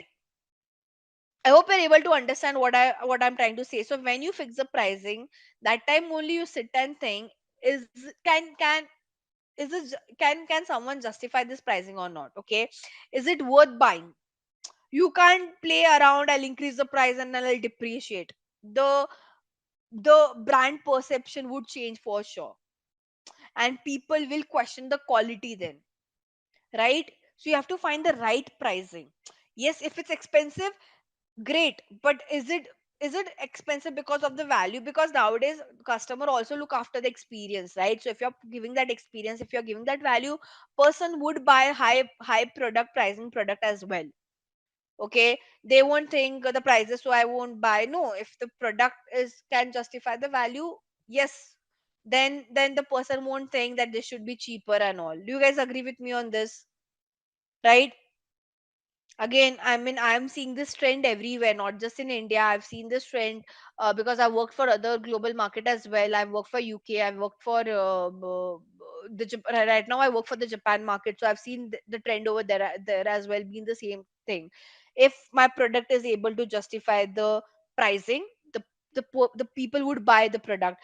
You might have heard about this brand called as Crocs, right? Everyone might have heard, right? So I've worked for Crocs few months back. Do you guys agree that people are buying Crocs? Why? Because the product quality is so good, right? Because the product quality is so good. At least I'll talk about in India. Okay, uh, so in India the pricing stands for what, 3,000, 2,000, right? People are still buying it because they feel, okay, the product quality is good, it's comfortable. Same goes with Birkenstock, right? Yeah, clock is durable, comfortable, 10 other things out there, I mean. Great. So that's what I mean by value, okay? And again, you should show that value proposition, that why the pricing of your product is so high, what is the reason behind it, what exactly are you providing that the value has been increased, right? The quality, there are people, now you have 10 other justification you'll give, because I'm sourcing from this location, hence the value has increased, it is premium, there's no adulteration, I don't know, there's no mixing, it's pure. So you will have to also tell that why the pricing is so high, right? Now cost cutting, again, like, try avoiding cost cutting in your product. Again, it depends what kind of audience you're catering to, but the pricing should be just like the pricing should justify itself, right? Like why I should buy the product. Now, instead of promotion, as I said, now promotion is getting replaced by education, and I've exactly told you why.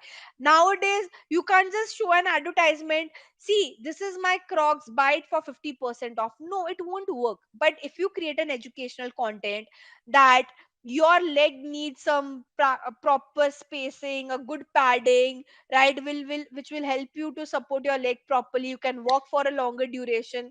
See, I create two commercial would be what, 50% off on your Crocs. It's a promotional thing, right? But imagine I create a video where I say why one should buy a Croc, or I create a video what things you should look after whenever you're buying a footwear. What do you think, what will work more? The later one, right? Because now education is very important. So hence your promotion is getting replaced by education. Makes sense, right? So you have to focus on learning. Your customer would respond to content that will teach them something new. Understand this.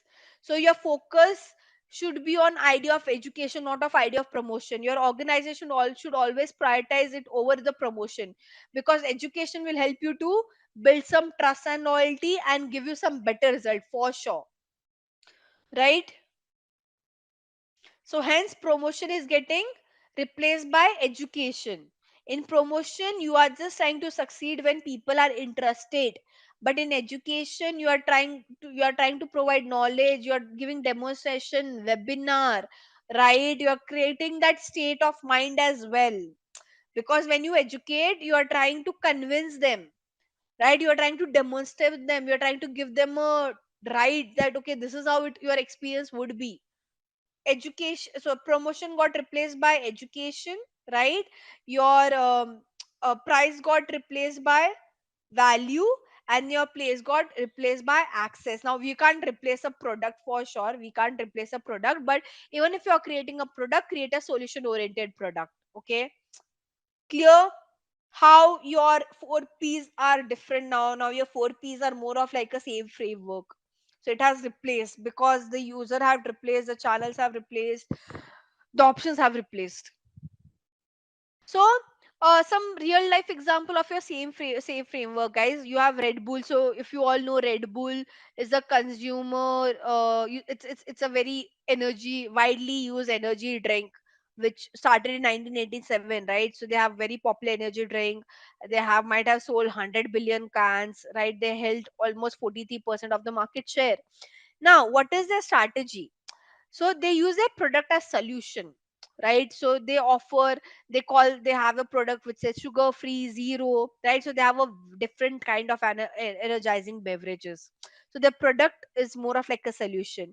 Their place is access. How? Because it is easily accessible to customer in so many countries, in so many demographic, in so many geographic. So it's accessible. Place is replaced by accessible now, right?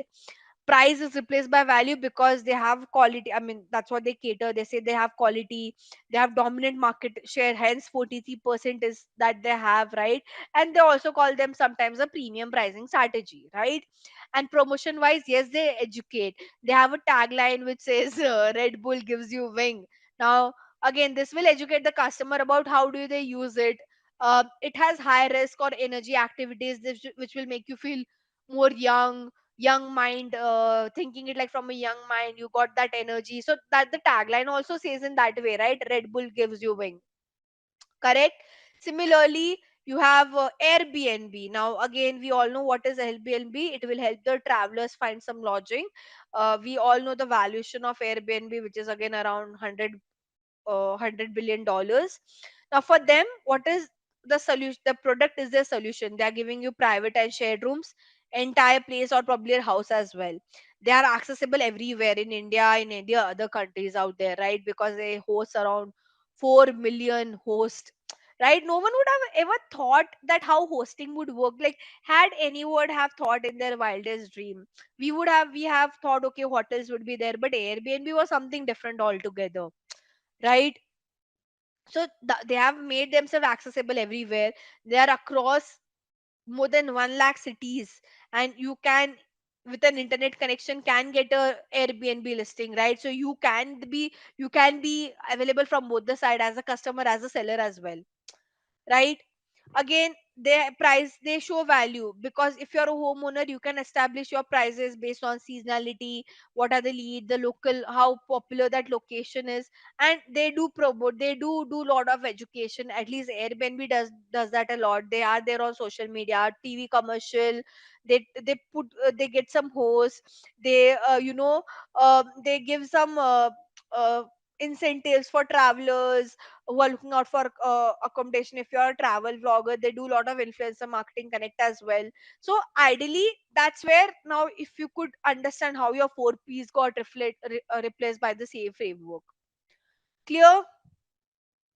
So I hope you understood what are this new four this are like how your 4 P's have got replaced by same framework, and how exactly brand are able to utilize it. Now, here the lesson number 5 is all about the strategies, the 5 P's of strategies. Okay, and there are some strategies that we would be discussing: the Mintzberg strategy, then you have Porter's 5-4 analysis, pestle analysis. Again, all this analysis are ideally done when you do a research. Okay, so this usually helps in your research stage. Okay, um, now you have the Mintzberg 5 P's strategy. um, now this stands for ploy, pattern, position, perspective, and plan. Okay, this is more of like a perspective and a method based approach. Again, this will help you to understand some vulnerabilities and strength of your brand. So you have something called as a pestle analysis. Now again, all this analysis or all the strategies that I'm talking are more towards the research stage. This is where you do your research. Okay, now in this strategy or in this framework, you understand what are some environmental factor, macro environmental factor, which which will help you understand what are your company's strength, weakness, and forces which will affect your business in general. Okay, these are more towards the environmental, macro environmental factors. Okay, to understand where does your business stands and what are the factors that can ideally affect your brand. So P stands for political, E stands for economical, L stands for legal, S stands for social, E stands for environmental, and T stands for technological. Okay, now ideally, see, you have to find out, okay, what are the factors, are there any political factor that will impact my business. When I say political factor, let's say that could be, again, I'm giving a random idea, your product might not work well for a specific location because of they might have boycotted it, they don't use that product. So understand what is the political factor. Economical is more about the pricing side of your product. Would you face is does your business or does your product will face some legal problems in future, right? Social is more towards your people out there too, or the TGs out there. Environmental is how does your brand impact the environment, like the packaging, right? Let's say your brand packaging is something which is not eco-friendly. So if again, I'm just giving you one example, there could be other environmental factors as well. And technologically, where does your brand stands, or what is this a strength of your company, or is it a weakness? So again, as I said, all this analysis are usually done when you are at a research stage. So in marketing, you have a topic, not digital marketing, but in general in marketing, you have a topic called as market research. That's where you do all this analysis. This is where you apply this analysis to find out where what are your strength, what are your weakness of your company. Okay, and what are some things that can affect your business. Okay, so I'm not saying this is something that you'll apply directly when you are doing into digital marketing. This is basic for all the marketing efforts out there. Okay, and usually used for the research stage. So pestle analysis is, as I said, it's more about the macro environmental factors that makes you understand how it impacts your brand or a business. SWOT analysis is something that you all would have heard of, right? I'm pretty sure SWOT analysis is something we all would have heard of. Now, SWOT: strength, weakness, strength, and opportunity. Have you ever have you guys ever heard about SWOT analysis? Have you heard this word for the very first time, SWOT analysis? So basically, you find out what are the strength, you list down what are the strength of your brand, what are the weakness of your brand, what could be a threat, and what are the opportunity. For example, I'll take an example of I don't know, Coca-Cola. Okay, let's say Coca-Cola strength is they have wide distribution. It's available everywhere. Their weakness could be that because nowadays consumers are getting so health conscious and they don't have that kind of healthy beverages to provide, so could be their weakness, right? Threat could be now there are so many new entrant who call themselves healthy, right, who are trying to add some different variants, so they could be their threat, basically their competition. And opportunities where they could grow, so they can grow with their packaging, they can grow with their healthier alternatives. So that is what we mean by SWOT analysis. You just try to put where what are the strength, weakness, strength, and opportunities of your brand. Okay, so let me, and there's one more analysis, so I'll just take you through that analysis. You have something called as Potter's five force model. Again, these are three analysis, guys. Again, this three analysis, all the three analysis that I'm just mentioning right now. Now the Potter's five force model is also something on those lines. It will help you to understand or support the computer analysis and help you to get some better result for your business. For example, in the Potter's 5-4 analysis model, you have to find out who are your existing rival. Okay, what are the threat of new entrants, like do you have any threat of new entrants or not, new companies, new competitor? Do you have some bargaining power as a supplier or not, like can you bargain as a supplier? Can you do some negotiability to your buyers? And what are some threats for your proxies? So again, this framework will help you to understand, do you have some threat with your competitors or a new competitor, right? Or you as a buyer, or sorry, basically you as a supplier, can you make sure that there can be some, do you have some bargaining powers? Or to your consumer, um, can do they have that negotiating ability or not? So again, this is part of the research stage of your marketing. This is not something the execution stage, this is more part of your research stage. Make sense? Porters, pestle, and SWOT analysis, guys. Again, ideally you should just know what exactly this are and what do they mean. In let's say, if I talk from interview perspective, people would just want to know what are the full form of SWOT, pestle, and porters, and what exactly do they mean, and at what stage of marketing do you use this analysis.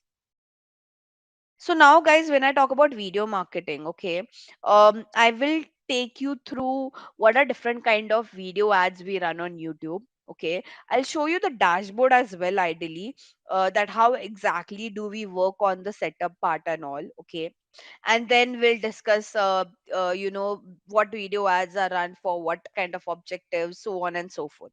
Okay, so now starting with video marketing, again, we know that when I talk about video marketing, I'm not only talking about ads, guys. It also has some organic relation to it. When I say organic, basically you have a YouTube channel where you post your video, or you have an Instagram channel where you post your video. So when I say video marketing, I'm talking about the organic plus the ad part of it. Okay, now before going, I mean, rather than going to the PPT, we'll directly go to YouTube to understand this. Okay, let me just quickly open my YouTube where we all can go through it together. Okay, so this is my YouTube. Now, try to understand, guys, on YouTube. Okay, we have different kind of ads keep that that you will see. Okay, so what exactly does this talk about? So this will help you out to understand what are different kind of video ads that we have, which are run on YouTube. Because when I talk about video marketing, the one of the most popular platform is YouTube. Okay, now, let's try to understand each of those ad format one by one, and let's try to see them. Okay, so in total, guys, you have all this six ad formats. Okay, something that you might have to mug up for your future interviews and all.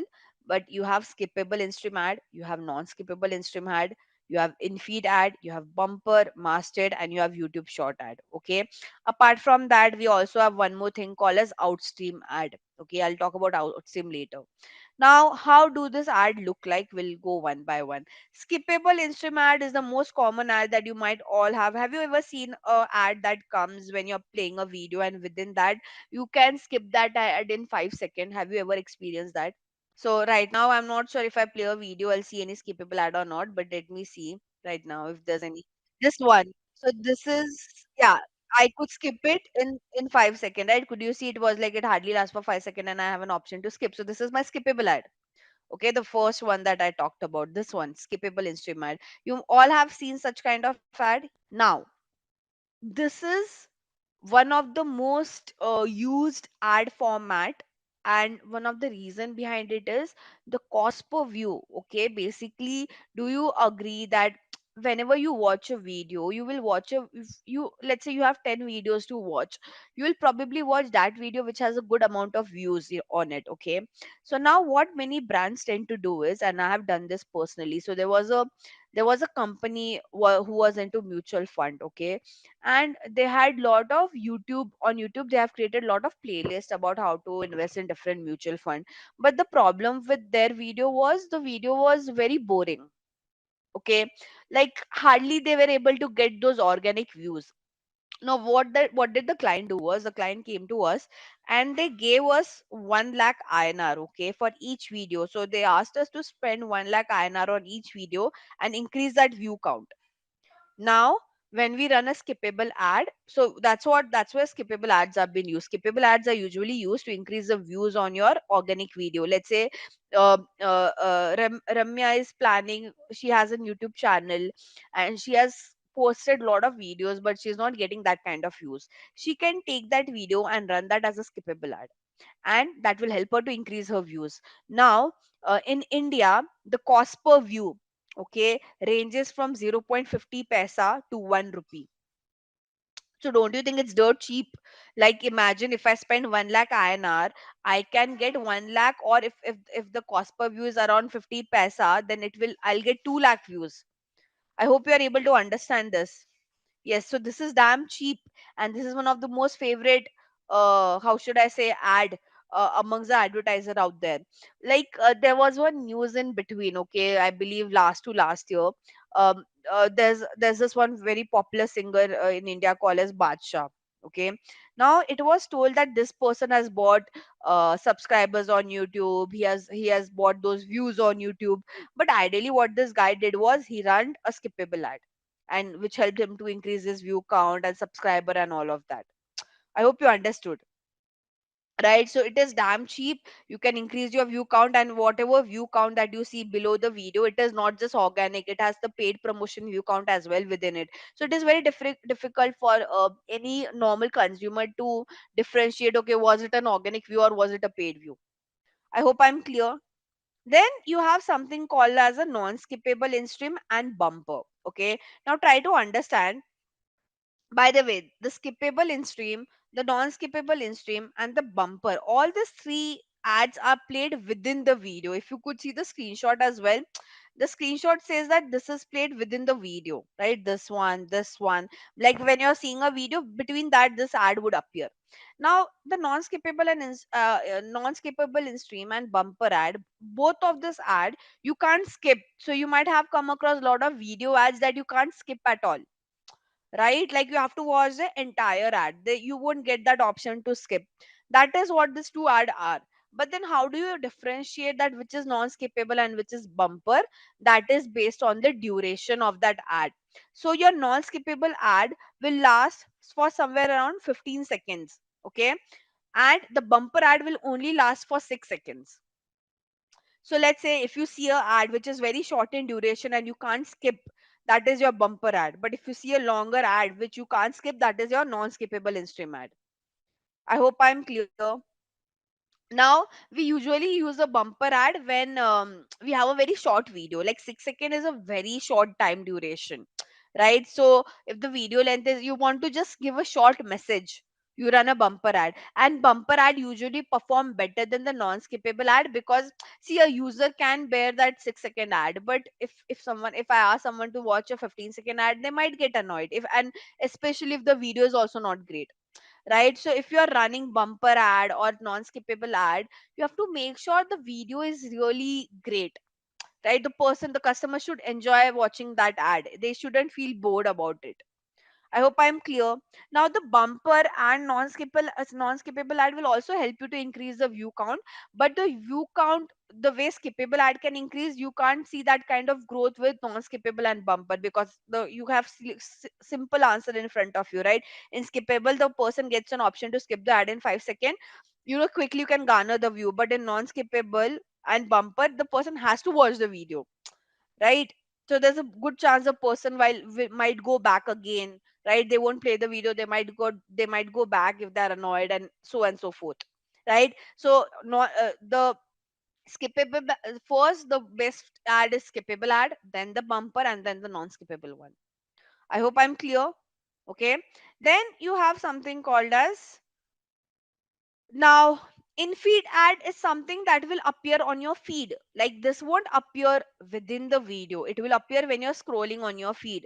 So right now, I'm not sure. Okay, by the way, this is not your in feed ad, okay? So what happens, people tend to get confused. Like, if you see any ad on YouTube which doesn't have a video, that means it is not a video marketing ad. This is also run through Google Ads, but the ad format is not video, it is something else. This is called as a discover ad, okay? I will show you how does the in feed ad look like. Let me see if if on my YouTube I have that, if it plays somewhere. Oh, by the way, see this one. Can you see this rather than, okay, let's talk about this one. This ad is called as masthead ad. Okay, guys. Very, very important ad on YouTube. Okay, this will always appear at the top, and it will cover, if you like, because right now it's on desktop. This covers the entire, this particular line. Even on mobile, if you see any um at the first ad that you see on your mobile, that is also your mastered ad. Okay, now can anybody guess, guys, if I want to run this mastered ad for one entire day, how much I might have to pay YouTube? So I want to run a mastered ad for Simply Learn for one entire day. Can you guys guess how much I might have to pay to YouTube for India location, let's say? So imagine how much YouTube is earning out of it. If you guys know, Google's 70% of revenue is through ads. Okay. Now try to understand what YouTube does over here. Okay. So there are two situations. See this. For a mastered ad, okay, either you have one entire day slot, okay, for which you might have to pay some crores. Okay, now the price keeps on changing, so I don't want to specify the number, but let's say Rahul want to run this ad, but Rahul doesn't have 1 crore. Then what he can do, so you have one more option where um you can run ad on masthead, and YouTube will commit you around 1 crore impression. Okay, impression is, as I told you, number of time your ad has been shown to a consumer. Okay, now for this, they might charge you around 10 lakhs or probably 10 point something. Okay, like it is not that expensive. So 10 lakh 50,000, something on those line. Okay, now the price keeps on changing, so I'm giving you a ballpark figure. Now what YouTube does is, okay, first thing, you let's say you can't run this ad through Google Ads. Okay, like other video ad, like skippable, non-skippable, bumper, all those ads we can run through Google Ads. But if I want to run a mastered ad, I can't run it through Google Ads. Okay, what are the two options? Either you will have to reach out to Google team 30 days prior, okay, to do the booking. It is not something that I'll go to Google team right now and I'll tell them that tomorrow I want to run a master ad. No, I have to do the 30 days prior booking, because there are many brands who are in line to run this particular ad. Okay. Or you can run it through DV360. I told you, right? DV360 is the programmatic platform, premium platform to show ads on premium inventory. So Masthead is ideally a premium inventory ad. I hope you're able to understand now. So this is where Google Ads and DV360 are different. Both of these platforms are owned by Google only. Google owns Google Ads, Google owns DV360. But in DV360, as I told you, premium inventory, premium ad. So master ad is a premium ad. Hence, a user can run it through DV360 or they have to reach out to Google directly. They can't run it through Google Ads. I hope you're able to understand what I'm trying to say over here, right? So now let's say if I go and do a 30 days prior booking, what Google does is, and Google is very smart on those lines. uh let's say, okay, so we have Mahalakshmi. So I'll write Lakshmi. Ignore the spelling error, guys. And she's working for, let's say, Amazon. Okay, Amazon is a brand, and she want one entire day slot. Okay, so obviously YouTube will give her one entire day slot. But now we have Rahul, it's me, we have Jonas.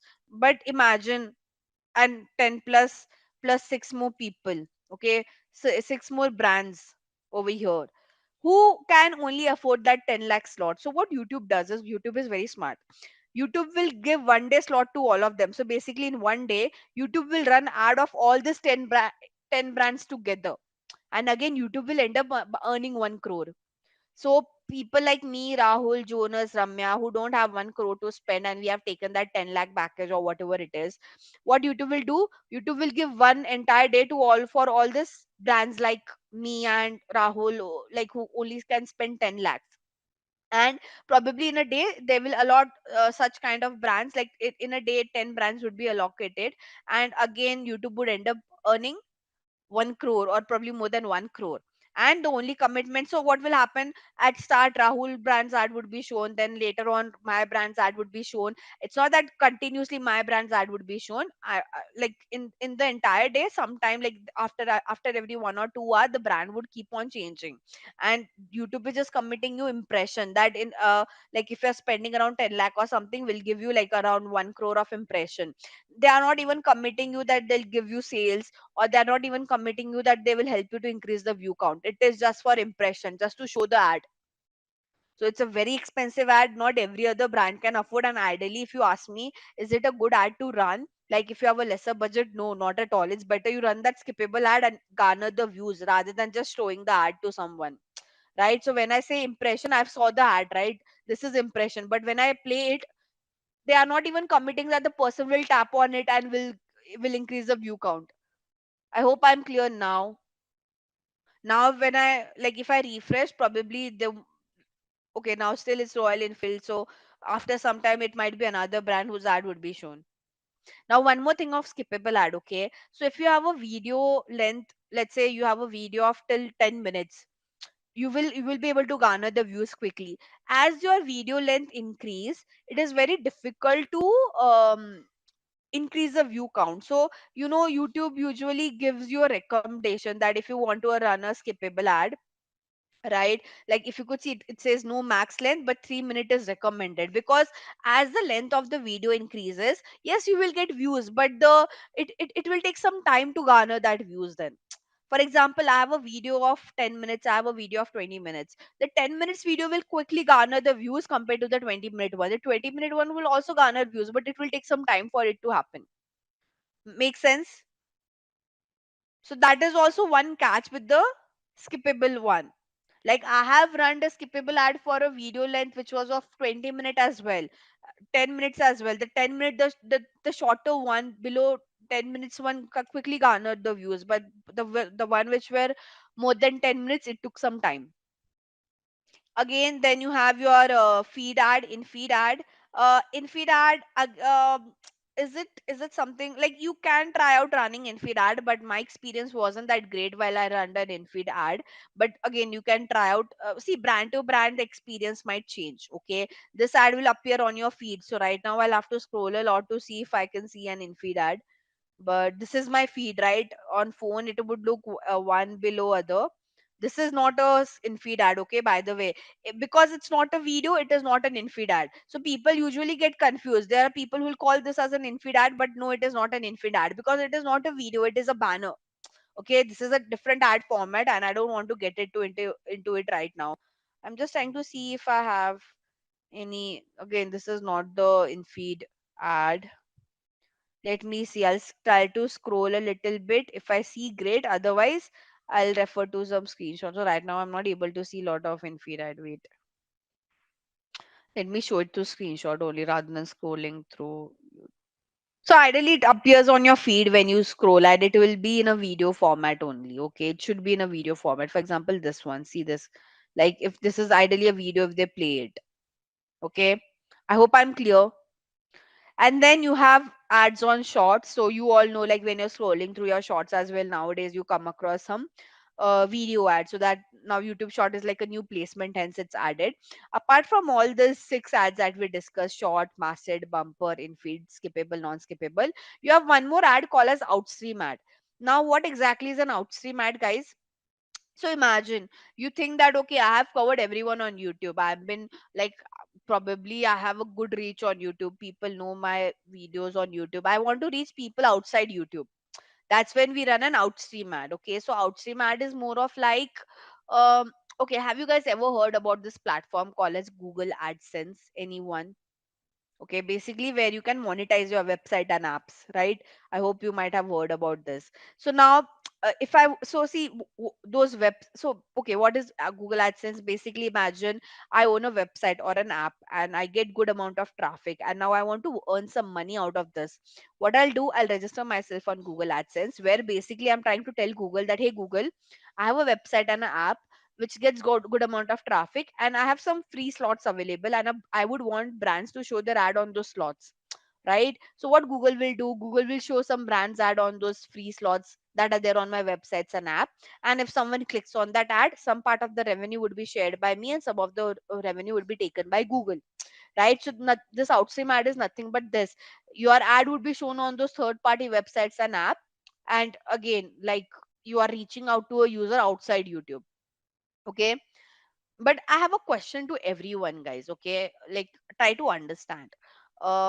Let's talk about Zara. Okay, so like, do you agree Zara website will have good amount of traffic, right? So if I go to Zara's website, not just India, the global one, okay, we do you all agree that they have a good amount of traffic on their pages, right? So that, why Zara, like, you people, I'm not sure how many of you do shop from Zara, but do you guys agree Zara website and app has good amount of traffic? So why Zara doesn't allow register their website on Google AdSense and allow some advertiser to run the ad on their website or an app and earn some money out of it? Like, we all agree Zara has good amount of traffic on their website or an app. Let's say not Zara, H&M as well. Any all of this popular e-commerce brand, they have a good amount of traffic coming up. Okay, it will see for Zara, H&M brand like this, they don't want to um disturb the user experience by showing ads between that. See, yes, they can earn some money from Google AdSense, but that money that they'll earn will, it doesn't even contribute that much to the revenue. Like, imagine if I have a good website, I have good customer who come to my website, buy the product, and I disturb their user experience. Yes, I might earn some money from Google AdSense, but the people who were coming to my website to buy the product, some of them might not, might leave my brand because the user experience is getting hampered by it. So for Zara and H&M, they can't, just to earn some penny amount of money, they can't disturb the user experience, right? So all this big e-commerce brand, they will never allow Google AdSense. They will never allow Google to show the third party, to show any brands ad on their page. Yes, if you are a blog website, you can, because blog may, in blog, a user is just reading the content, right? They are not purchasing anything. But in e-commerce, the user experience really matters a lot. I hope you understood what I was trying to say right now. Like, for them, it's like earning money from Google AdSense and earning money from what the customers are purchasing. The second one is better. Yeah, they all are betting apps and sites. They allow brands to show their ads on Google Ads, because for them, like, for them, yes, the user now, the bigger betting apps and all, again, yes, they are earning a lot of money through Google Ads. Now again, they have a lot of restriction with the. I think the betting apps are something. You can't. They have been stopped by the government, at least in India, as far as I know. The last news that I read, Dream 11 and all of them, they are closed right now, right? As like the last thing that I heard. How Google allows it? Google will allow, you see, Google AdSense, if they have registered themselves on Google AdSense to show ads on their website and app, Google can't do anything about it. The brands are targeting it. No, Google is not asking them to show their ads on those betting apps. The brands are the one who are targeting those websites and apps. So when I create a campaign on Google Ads, I can choose on what website and apps I want to run, I want to show my ad. So the advertiser themselves are choosing those apps and website where they want to show their ads. I hope you understood this. And now, at least in India, the betting apps are not there, so the chapter is closed ideally. Me as an advertiser, all those brands who are trying to show you ads, see, and again, there's a lot of remarketing feature involved in it. Because Rahul, imagine, let's say right now you're on Mintra, you bought a product, you add a product to cart, but you don't purchase. Now, you, hypothetically, I'm saying that you're playing in that betting app. Through remarketing, you are seeing that ad over there. In remarketing, we can't, I mean, I can control what apps and website I don't want to show my ad on, but brands never get bothered about it. We just want to follow wherever you are going. So if you are there, after doing that, you go to a betting app to play, I will show my ads over there directly, because that's where you are also there. I hope you're able to understand. You know, there was a very funny incident.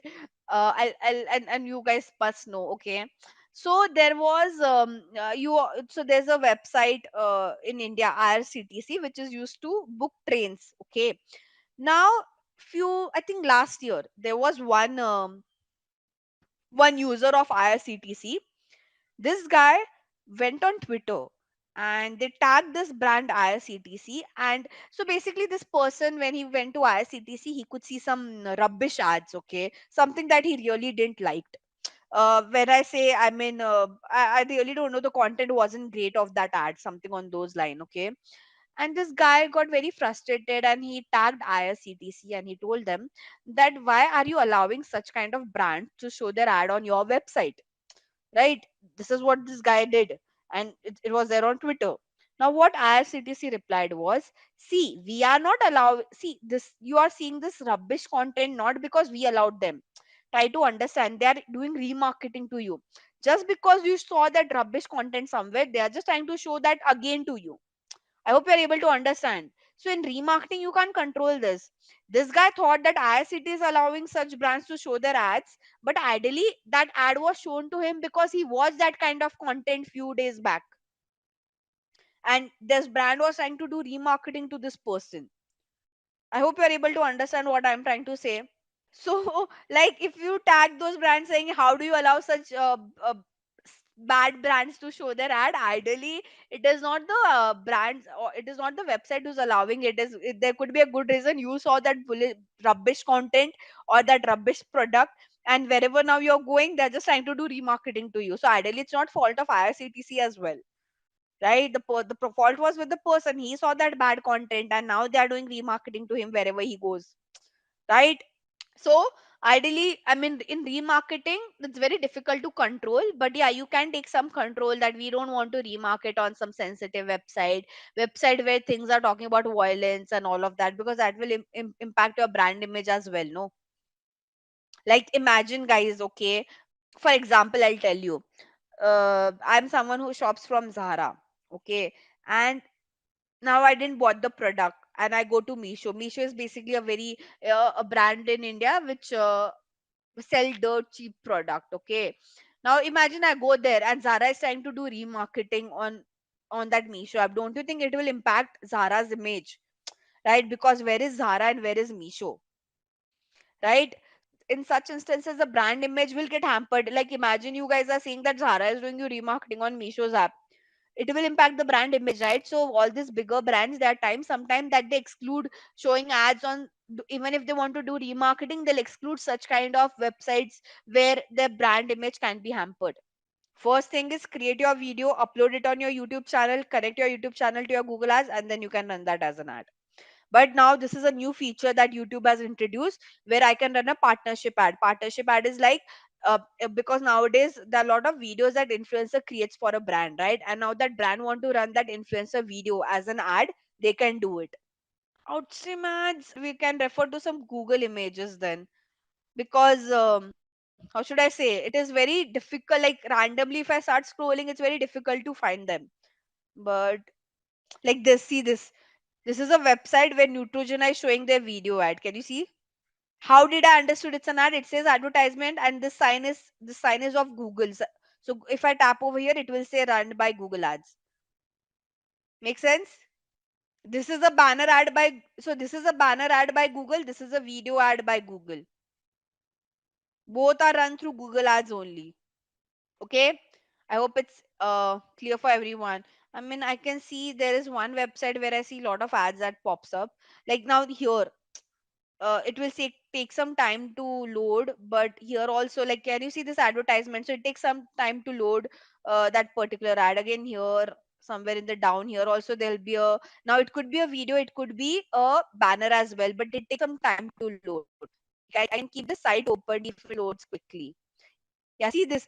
Now this is what, this is a banner ad. But this, this is remarketing, because recently I visited this website to buy a bag. Now they're trying to do remarketing to me. Imagine the way it's showing it in a banner format. It can also show, they can also show it here in a video way. And how do I understand this is added by Google? Let's say here. Can you say, if I go to this sign, I can say this as well. Stop seeing this ad. So it clearly says this is ads by Google. Similarly, if I scroll down here also, I might see this. They are trying to do remarketing to me. This is remarketing, because I just, like, this was also one of the bag brand where I just visited recently. Now they are showing this in a banner format. So in remarket, like in outstream, when I if it's a video ad, that is basically an outstream ad. This is a banner ad. But in similarly here, if they would be showing a video, imagine that is your outstream ad. Okay, now I hope you understood what are different ads, how do they look, how does it work, right? Okay, let me go back to the topic. So I have discussed all the video ad formats. How are they? How do they look like? Okay, now I'll quickly go to the PPT and take something which I haven't discussed. So let me just close this. And now you understood also the differentiation between DV360 and Google Ads. So DV360 owned, again, like, this is very, like, this is something that you should know. Google Ads and DV360 and SA360 is owned by Google only, but Google Ads is for all the mass audience. DV360, SA360 is like more from the premium side. I just gave you one example of how premium it is. With Google Ads, I can't show ads on mastered ad, but with DV360, I can do it. Similarly, with Google Ads, if I want to show my ad on some OTT, I can't do that, but I can do it through DV360, right? So hence, programmatic is like premium brands, premium platform. Okay, so we'll quickly discuss the theory part, guys. Okay, so now when I talk about video marketing, I've covered the ads part. We'll talk about the organic side as well. Okay, and we can quickly cover it because now you have understood the concept. So when I talk about video marketing, guys, it is more about your marketing approach, where you plan, you create, you edit, you publish, and you promote your video content. Because see, whenever, why do we run a video ad? Because I want to create an awareness. One of the cheapest way to create an awareness is to run a video ad. So whenever a brand is asking me that, Jigisha, we want to get as much awareness as possible, I would always pitch them a video ad, because it is visually appealing. The cost is also not that expensive. Like I've told you, right, skippable ads are so cheap to run, right? So whenever a brand would approach you to run some awareness based campaign, you can pitch them a video ad, whether it is on Meta or whether it is on YouTube. Okay, why Meta and YouTube? Because these are the most popular platform which has that kind of audience reach as well, right? So when we get into video marketing, like, see, ideally, your job, if you are into the, so if you are towards the ad size of the business, guys, you won't get involved into the video creation. There will be a team who will give you a video. But let's say you are towards the organic side of marketing, like organic social media marketing, that is where you will get involved into creating that video. There'll be a video editor who will edit the video for you guys. But if you're working with a smaller brand, they might ask you to help them out. You are the one who will publish the video, you will promote it through ads and to different platform, right? And you will see how exactly it has performed. So if you're towards the organic side of social media marketing, guys, yes, with respect to creating the video, you will get involved. Editing, not really. There are editors out there. Publishing, you have to publish on the platform, you have to promote it in different way, and then you have to see how it's performing. Okay, and I told you, YouTube is one of the best platform for your video marketing, because there are around 1 billion hours of YouTube videos daily. People tend to watch that, right? Average user is trying to spend around 40 minutes per day watching videos on YouTube, right? The other one, as I told you, the most popular is Meta. In Meta, it's Instagram, where people upload around 95 million photos daily. So you are trying to do video marketing on two most popular platform, YouTube and like Instagram, which is part of Meta. Correct? Now, as I told you, impact is really great. It will help you to attract your audience, engage the community, help you to get some revenue as well. You can share some unique story, you can create some business opportunity. I mean, as I told you, awareness, you want to reach out to a large audience. YouTube video marketing and YouTube is one of the way to do that. And it is cheaper as well compared to other ways to do it. Okay, like rather than running a search ad or a banner ad, video ad is cheapest when it comes to awareness. See, video ad, it won't commit you conversions, or it might, you would get leads, or you would get those conversion or end action that you want your consumer to take, but the numbers won't be that great with respect to those line. But let's say your client want to get reach, they want some impression, go ahead with video marketing on YouTube. I hope I'm clear now. So keep this in your mind. When I talk about awareness, one of the first thing that that should come in your mind, whether it's organic or whether it's ad, video, and that too on YouTube and Instagram, right? Now again, the marketing funnel, I have already said, we all know what is a marketing funnel. We want awareness, we want people to convert, and we want them to retain. So now what people do is, at they use they I'm not saying they don't use video marketing at all the three stages. Yes, they do it, but the kind of video they create is different. Okay, for example, in a awareness, so when I talk about awareness, let me write it over here. You can use video marketing, but the content would be different. For example, for awareness, I can create some education content, because first I'll have to educate the consumer on my product or service. Okay, in conversion base, like I want them to convert them, so what I'll do, I'll show them some testimonials, right? Some case studies kind of videos, right? Or yeah, that should work. And when it comes to retention, I'll create some offers, special offer kind of videos, so the communication would be different now, right? So the videos also that we create at each stage will differ. And hence, if you would see, there are a lot of videos on YouTube which are related to education side. They focus more on awareness and testimonials, or then or showing them some specific offer related video. If you see, like any brand, for example, I mean, again, I'll have to go back to YouTube to show you that, but they use YouTube. Now see, can you see right now there's another master ad, this is by Cadbury. So that means that Royal Enfield has not taken one entire day slot, they have taken a slot to get just as many impression as possible. I hope you understood it. How does it work now? Now if I could see just one brand's ad the entire day, that means they have taken the 1 day slot. But now they haven't taken the 1 day slot. Clear? Now I hope you are able to map it to what I was telling you theoretically. Okay, I was trying to show you something. So let's say I don't know. So there is this brand called as Grow. Now see, there's this company called as Grow. Okay, now they are into investing. They have a app where person can buy equity, mutual fund, and other things. What they do, they use YouTube to get people aware about how to do financial planning. If you see all their video, it is all about educating them about financial planning. So they are using YouTube as a channel to create awareness about investing. Nowhere you would see them saying that go, go and invest through Grow. No, directly they would never say that. You see all their video, they are all in education purpose. I hope I'm clear.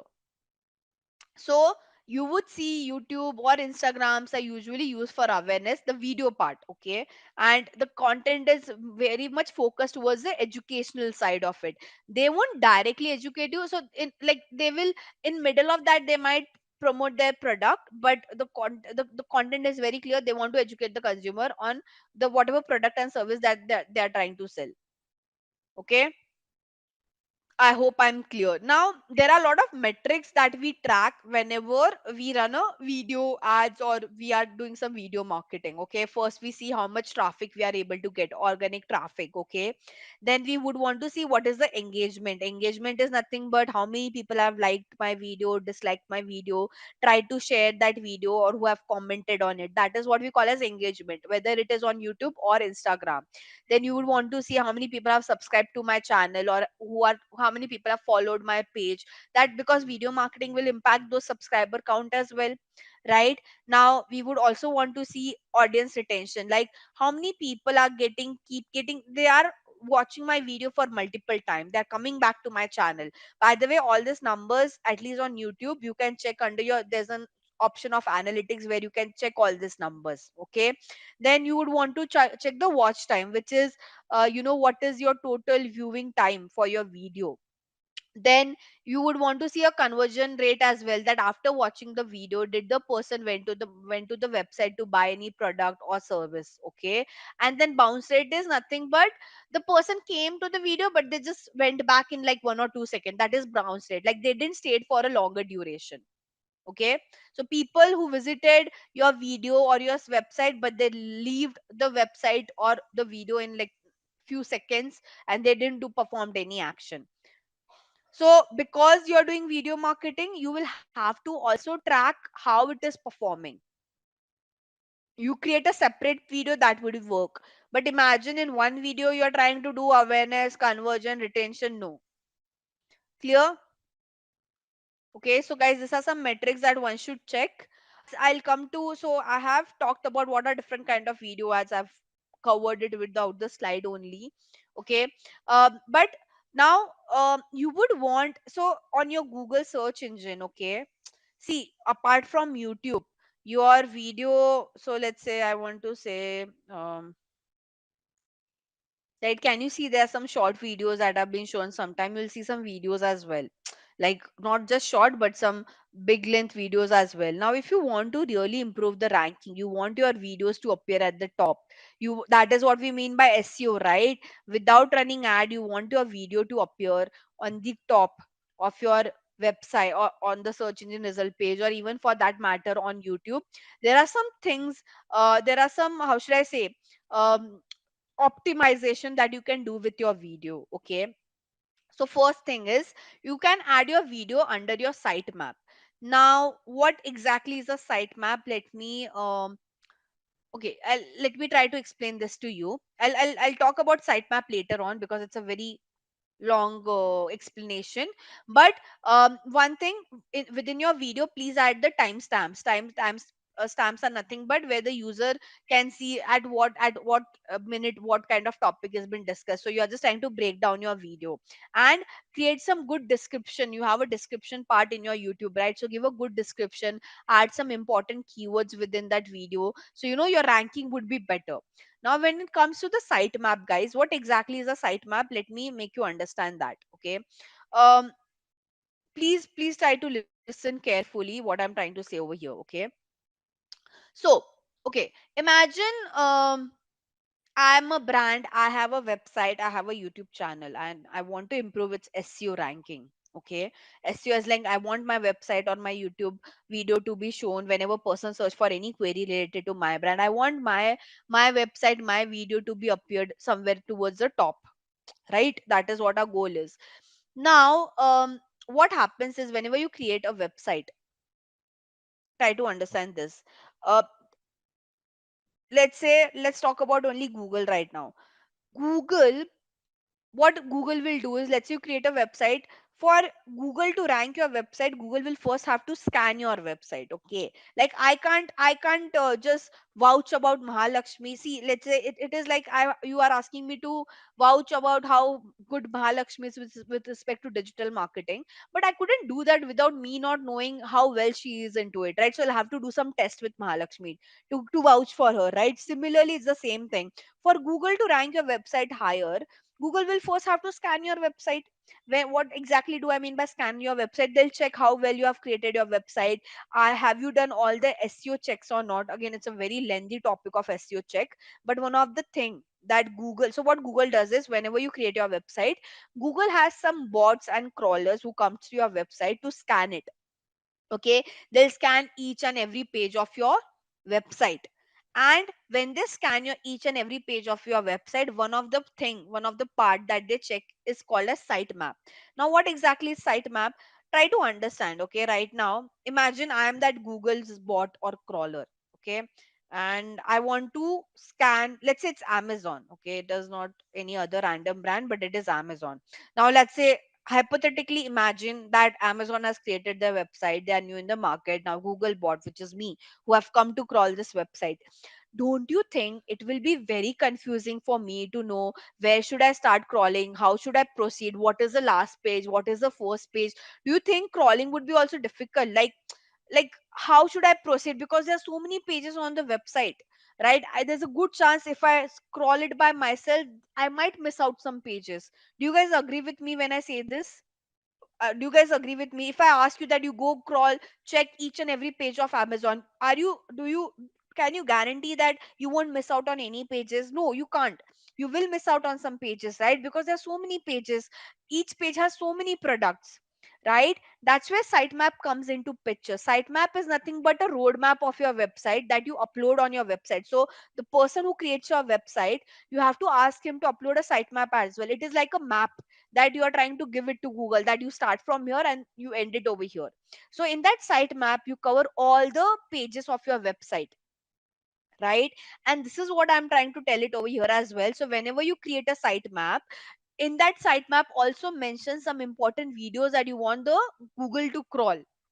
Okay, so sitemap is nothing but a map of your website to, and you have to give each and every URL in that sitemap, so Google won't miss out on scanning any of the page. They wouldn't miss out on any of the page.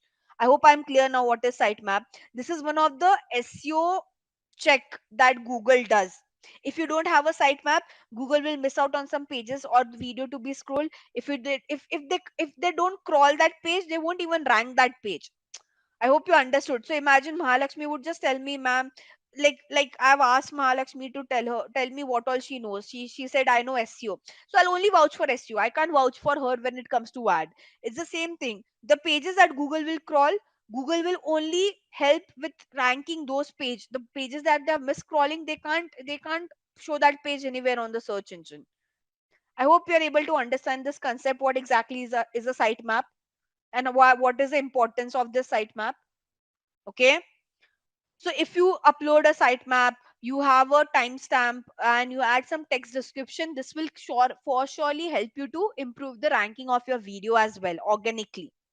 Okay, now when I was talking about video ads, I have discussed, I was talking about Google Ads, okay, and I have already discussed what are different video advertisement that you can do through Google Ads. But Google Ads also offers you other kind of ads, okay, search ad, display ad, shopping ad, and YouTube ad, okay. So I'll just take you through. YouTube ad is something I've covered.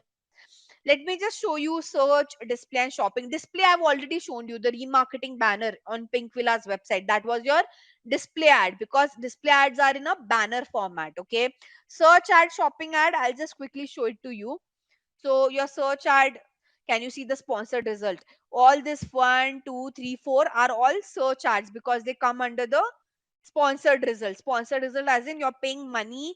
This all these brands have paid money to Google to show their website at the top. And these are your organic result. Anything below that is the organic result. How does your shopping ad would look like? These are your shopping ads. Can you see sponsored result? These are all your shopping ads. Shopping ads are only for e-commerce brand where they can display their product. I hope I'm clear. So through Google Ads, the major ads that you can run is ads which are run on YouTube, your search ad, your shopping ad, your display ad. Apart from this four that I've mentioned, guys, you have one more, which is what we call as discover ad. Okay, I'll talk about it. So okay, let me mention it over here. Google Ads, important ads are search, video, display, shopping, and the last one is your discover ads. Now what exactly is discover ad? These are also banner ads, okay? These are also banner ads, but they appear on. Now if you notice, when I was scrolling on YouTube, I think I did showed you that. I mean, so wait, this one. This is my discover ad. So if you want to show any banner ad on YouTube, you run it through a discover ad. Okay, so first thing, it will appear on your YouTube feed in banner format. Then this ad also appears on your Gmail promotion section, and they also appear. So how does it look like?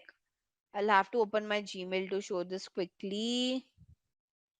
I'll go to promotion tab, allow it some time. Not this, all are not the ads, okay? I'll have to refresh. Oh, okay, it appeared. Let's wait for 2 seconds, it will appear. Yeah. Can you see this sponsored Google Ads and Rohan Builders? This is run through Discover Ad. The others email that I can see in promotion is done through email marketing. This is not done through email marketing. These are my ads that have been shown with the help of Google Discover Ad. Okay. I hope I'm clear. So it will appear over here, and it also appears when you open Google on your phone and you see some news, right? There also your Discover ad can be appeared. So to summarize this, your Discover ad would appear, see this.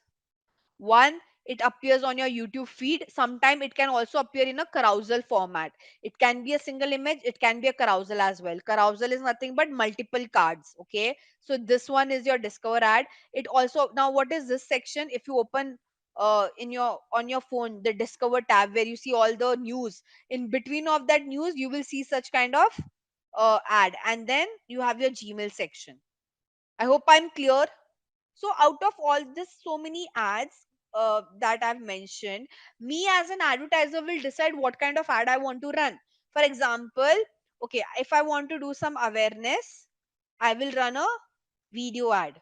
If I want to get some traffic on my website, I will run a display ad. If I want to get some leads, I will run a search ad. If I want to get some sales or purchase, I will run a shopping ad. Okay. Now, Discover ad is usually run for everything. Like Discover ad will help, apart from awareness, Discover ad will help you with traffic, leads, or sales for that matter.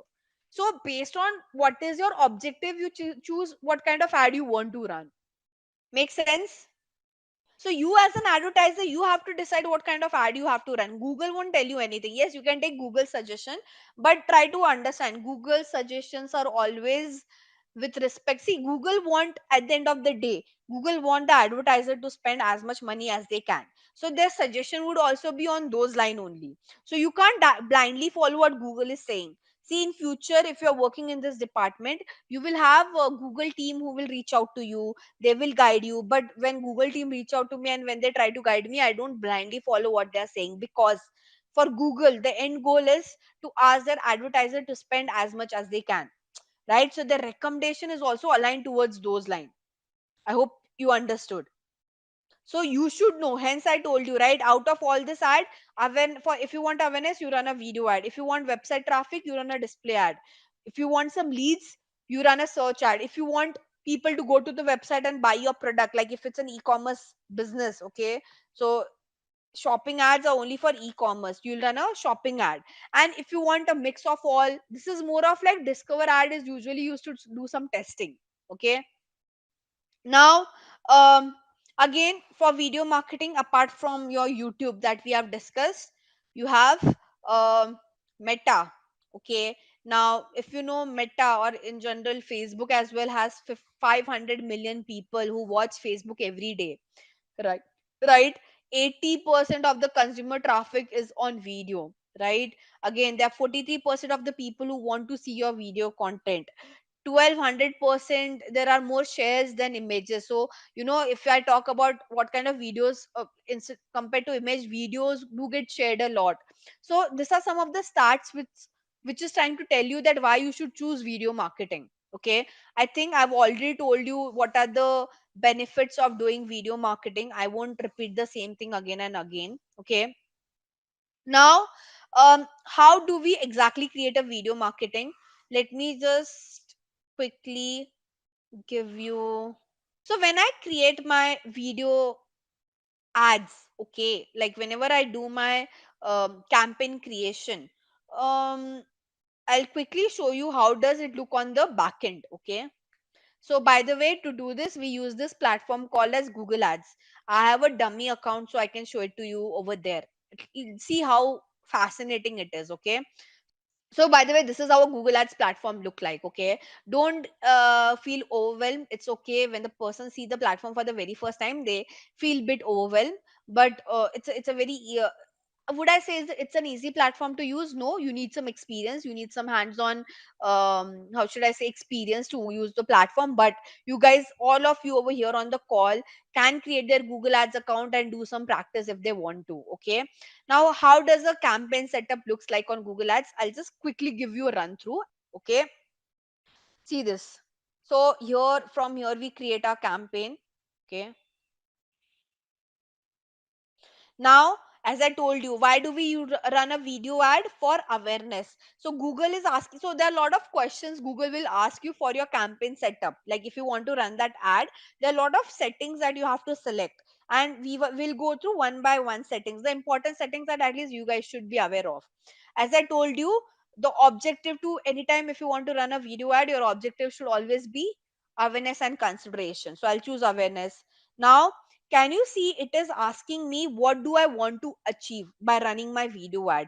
Do I want reaches? I want to reach out to unique people out there, or do I want to increase my video view count, or I want to increase my subscription, or people, I want people to get engaged.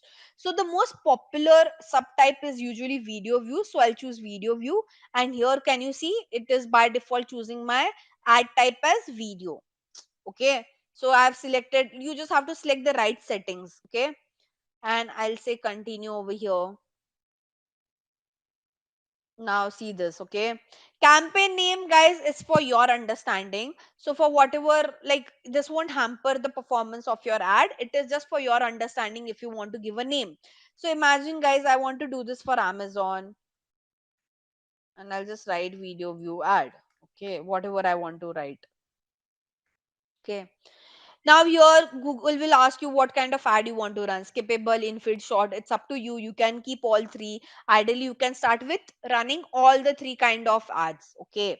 Then bid strategy is nothing but Google is asking you how they would charge you. So Google will charge you based on cost per view basis. For each view, you will get charged. Okay. So here the by default thing is CPV. I can't change this. CPV is cost per view. Now here Google is asking me how much I want to spend. So if you want to spend 100 rupees, you can say that. You can start with as low as 10 as well if you would want to. Can you see, that is a good thing? So if I just want to spend 500 rupee right now, because the account is set up in INR, it will say rupee.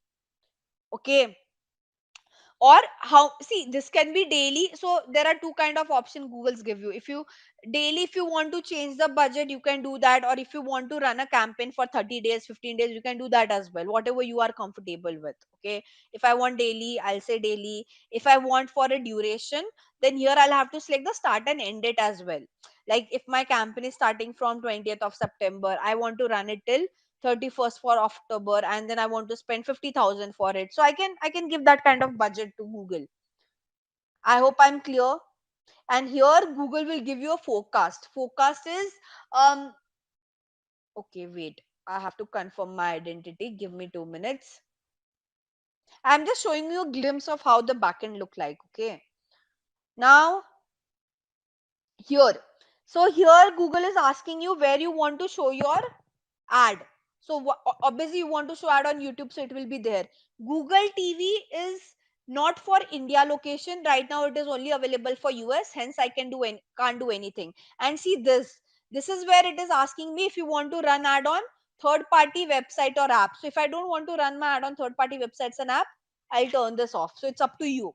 Ideally, I just want to focus on YouTube right now. So hence I've turned this off. Okay, then here Google will ask me the location where I want to show my ad. Do I want to show ad in all countries or just in India? Let's say you want to show ad. Now see this, here you put your location. Let's say I want to show my ad in some of the cities in India, or let's say I want to show my ad in Mumbai, I'll say include. I want to show my ad in Pune, I'll say include, and it will also show me how many people I'll reach in that location. Can you see this? So let me do it over here in the map. Now imagine, guys, this is very fascinating. Okay, see this. Um, so imagine you guys want to run your ad in entire let's say I'll talk about Pune because I reside in Pune. I know the location in better way. Okay. So imagine I want to show my ad in Pune, but I don't want to show the ad in my location where I reside right now. Right? Like, because let's say hypothetically I'm saying my area is not that great to show the ad. Okay. I can exclude as well. So see this. I can, let's say I can write my area pin code, and instead of include I'll say exclude. Now see this, can you see this? So what this is trying to say is that my ad would be shown in entire city, but this is the area where my ad won't be shown. I hope you understood. This is what I was talking about, that you can do such level of granular targeting. Like you can go till pin code, not just, it is not necessary you have to target the entire city. You can target pin code, address, city, state, country, and as many as you would want to. Right? Like let's say I just want to do pin code wise targeting. I can just remove this over here, and if I have a bulk location I can add it like this. So I know some of the pin code, I'll just add it over here. I guess something like this. I'll say search, and I'll say target all if I want to target both the location. Can you see these are two areas of Pune that I know, and it is trying to tell me that my ad would be only shown in this two area. So you can include the location, you can exclude the location as well. Like let's say I want to show ad in entire Pune, but I don't want to show ad in this two location. I'll do, I'll target the entire city, and I'll exclude those two pin codes where I don't want to show my ad. Make sense, everyone? I hope now you are able to how should I say, visualize how exactly this is done. Okay. Reach is, you are reaching to unique people out there. So imagine, okay, 17 people. So if I say my reach is 17, I'm trying to say 17 each user, I'm able to reach out to all the 17 users who are there on the call. That is what I mean by reach. I want to reach out to unique people out there. Video views is nothing but one user might see your video multiple times. So imagine there's a good chance that my reach would be, let's say, when I say, okay, wait, let me put it over here. If I say my reach is 100, I am saying 100 people have seen my video, 100 unique people. But if I see my video view is 200, there's a good chance one person has seen my video multiple times. So reach is more towards reaching out to unique users. Make sense? By the way, I'll cancel this. I just wanted to show you how exactly does this look like, so you can keep on adding location. Now language is also very important. Let's say Amazon has created a video in Hindi. I'll have to choose my language as Hindi. So what language video you're promoting, that language you're supposed to select over here. If my video is in English, my here language would be English. But my video is in other regional language like Hindi. Can you see? I can see an option to select Hindi. If it's in any another local language, I can choose that. So whatever your video is into, whatever language you have used to create your video, choose the same language over here. Okay. So right now I'll just stick to English. EU political ad, it is not for us. So I'll say no, this is not related to EU political ads. Now this related video thing is, see, if you want to create a playlist, let's say a user sees your ad, and below that you want to see something, you want to show them a similar ad or a similar video, you can create a series around it, is what they are trying to say. Okay. Now this is where you do your targeting. Okay. Before going to targeting, guys, I'll quickly show you how does the ad is created. Now see this over here. What I'll have to do is, to create my ad, I'll quickly go to YouTube, and I'll have to go to Amazon's channel, because I have to select, right, what video I want to promote. I hope Amazon has a YouTube channel. Okay, here it is. This is sell this is more toward the seller side. But let's say right now, for now, I want to use this only. Okay. And let's say I want to promote any of the one video of Amazon. Uh, Let me choose one great one. This one, let's say we'll talk this one because they have created, there's an Amazon Great Indian Festival 3 weeks ago, they have created the video. I'll choose URL, take this URL, put it over here. See this. Can you see? This is how your ad would look like. So it will come in a skippable format. Okay. I mean, there are different format in InStream. This is how it will look. See how it would look in your feed. In your feed, this ad would look something like this. Like this is how your feed looks like, right? So they are giving you a preview. And in shorts, it would look like this. I hope you understood. This is the mobile view. You have a desktop view as well. So see in desktop, it would look something like this. And this is your TV. In TV, how this would look, right? I hope you understood how this works. So whatever ad you want to run, you have to first upload it on your YouTube channel. From there you have to take the URL and you have to paste the URL over here, and then again there are other details that we fill up here. So what did I do is I just put this detail, like I give the URL where I want to take the user to once they see my ad. I wrote a call to action like shop now. I gave a headline, I gave a description, and this is what it looks like in your ad. So you just have to fill the details basically, okay? And this is where you do the targeting. Now targeting is nothing but like to whom and where you want to show your ad, okay? So see this, I'll quickly take you through one by one. Placement targeting is, guys, you can choose on which YouTube channel and on which YouTube video you want your ad to appear, okay? So for example, I'll quickly open YouTube. I want to show ad on competitors. So let's say I want to show my ad on Flipkart. Amazon ad I want to show on Flipkart. Let's say, okay. So I'll have to search first for Flipkart channel if they have one. Yeah, this one. So let's say if I want to show my ad on Flipkart's channel, I'll take the URL, put it over here. If I go to channel, see this. So what I'm trying to tell over here is show my ad on Flipkart's channel. So similarly, you can choose what channel you want to show your ad. You can choose what video you would want to show your ad on. Let's say I want to show my ad on Amazon. Let's say Amazon versus Flipkart. There's a video of Amazon versus Flipkart. Let's say hypothetically, this one I want to show my ad on this video. I can just put it over here. Again, same thing. So you can add as many channel, you can add as many videos. I've just add one for to show it to you, but you can target any channel, any video of your choice. Did you understood what is placement targeting, guys? Okay, I'll just proceed. So that's how you do placement targeting. In topic targeting, you can choose what kind of topic you would want to show your ads on.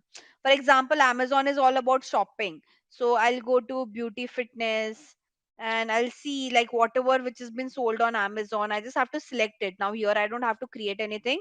Google has created different topics. So any like if there's a YouTube channel where there's any discussion related to face and body care, there your ad would appear. So you are just choosing the topic over here. And in keyword, you have to give the keywords. For example, here if I put my Amazon's website, so if I just take this URL, put it over here, okay, it will suggest me some keywords. Can you see? So basically anyone who's searching related to any this kind of keywords on YouTube, or they're seeing any video which has this keyword, your ad would appear over there. So this is what I mean by targeting. You choose where you want to show your ad. Okay. Apart from that, guys, you can do some demographic setting as well. For example, see this. Can you see? So unknown is something that Google is not able to identify them because they might be doing their searches on incognito mode or they might be using VPN. So it's very difficult to identify this kind of user. Hence, they are into unknown. So I usually prefer to turn off the unknown because if Google is not able to identify, I don't want to take that risk by showing ad to such audience. Now, like you can choose which gender you want to show your ad, what age group you would want to show your ad to, like whatever range you want.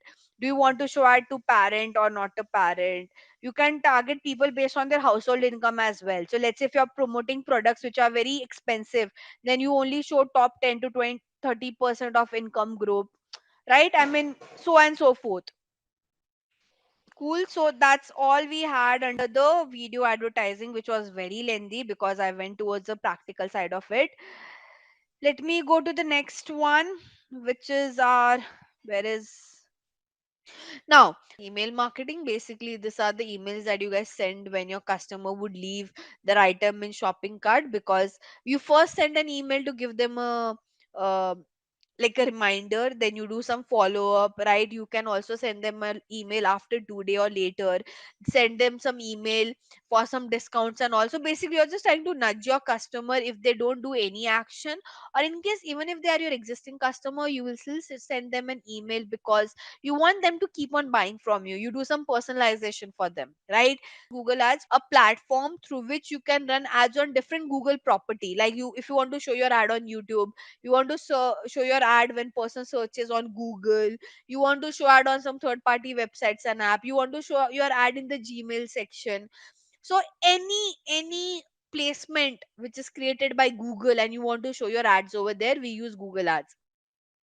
um what are some sources of behavioral marketing data, guys? So basically, what are some metrics that you would check? Like for email, you would check how many people have signed up for your email, what kind of product people are checking, what kind of services people are checking, how many people have accepted for your newsletter, right? How many people are actually page view is nothing but how many people are actually checking your website.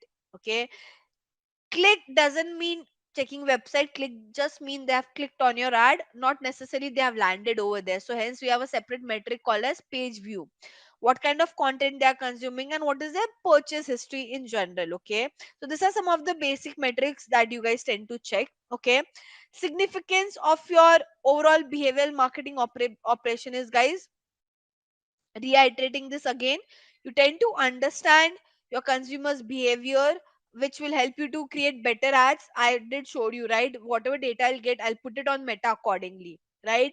If you do that kind of precise targeting, you can form that relationship better with your customer. It will help you to give more ROI, more leads, right? So it's all based on you using some tools to understand who's your TG, taking that data and showing them ads with the help of all this platform like email marketing, Meta ads, and Google ads. Okay, you don't randomly guess that I'll target 18 to 40. No, have a backing why 18 to 40. Okay, now what are the rules? Like as a behavioral marketing, try to understand the behavioral marketing will help digital marketing in what ways. One is, it will help to motivate the consumers to take some decision. Okay, because you have that kind of insight, you will give them some special discounts, some free products and all of that, so that can push them to buy more product. Better engagement on your website because they'll spend more time, and again the AOV would increase. Okay, improve your average order size, very important. You can also, again, you should know this metric. AOV is average order value, guys. Okay, basically this is nothing but on an average, whatever purchase happen from your website, what is the amount? Okay, like what, how much they are spending on an average from your website, basically. Okay, uh what are some pros of behavioral marketing? Again, it's the same thing: ROI, customer experience, engagement, um and some of the cons. Okay, so there are some cons as well. First thing is oversaturation of ads. Now I believe you all might have faced this. How many of you are tired with the kind of ads you get bombarded so frequently? You all are, right? You are watching some video on YouTube, you see an ad popping up, you are seeing, you're scrolling on Meta or Instagram or wherever, you see some ad popping up. So are you guys not frustrated by that? That is what I, this is like a negative point, that people get oversaturated by ads. Now we can control this as well. Okay, guys, I have a question. On an average, a brand should show you ads how many times a week? So in a week, let's say if a brand want to show ad to all of you guys, what do you think it's a good, is a good number in a week, not a day? 3 to 4 is the right way. You should show a ad to a consumer in a week 3 to 4 times. That's it. Otherwise, that apart from that, yes, if you have that kind of marketing spend, you want people to just remember your brand like anything, then obviously you can oversaturate them by showing it every day. But a good frequency, this is what we call as frequency is nothing but on an average how many times I should show my ad in a week. So 3 to 4 is a good number. Again, it requires some complete knowledge of the audience. So Ideally, yes, you get data from computer analyst tool and all, but there will be some nitty gritty. See, you can't get the entire insight. There will be few things that you will miss out. So hence could be one of the cons. And um again, you are juggling with so many different algorithm, because behavioral marketing mein you're using all these tools. You have to understand how Google algorithm works, how Meta algorithm would work, or any other social media's algorithm would work. The algorithm, the way LinkedIn works, it doesn't way it Meta doesn't function in the same way, right? So it is a complicated process as well. You are using so many different tools. Imagine, is apart from Google ads, Meta ads, and your email marketing tool like Mailchimp, you're using 10 other computer analysis tool, your chat GPT for something, you're reporting for something. So many tools, more the tools, more the confusion. Okay, and more the algorithm you should get used to, like you should know how the algorithm work as well. Okay, so that's all we had under your behavioral marketing types and needs. Let's go to the next part, guys, quickly, which is your strategy for growth. Now, so when I said strategy, guys, see, the basic part of a digital marketing strategy is to find out what platform, what ad format, what digital marketing type or channel, content type performs well. Okay, because guys, in digital marketing we have so many things to do. As a brand, you can't do everything. Okay, like obviously if you're a bigger brand, you can spend time, money, everything. But still, why do you need a strategy? Because you have so many options, and you need to find out where should I spend my money, where should I spend my time on. That's where the strategy comes into picture. And one thing, you can't learn strategy theoretically. Okay, if you guys would ask me, ma'am, you have to teach us strategy theoretically, I can't do that. Strategy is something that you guys can learn with experience only.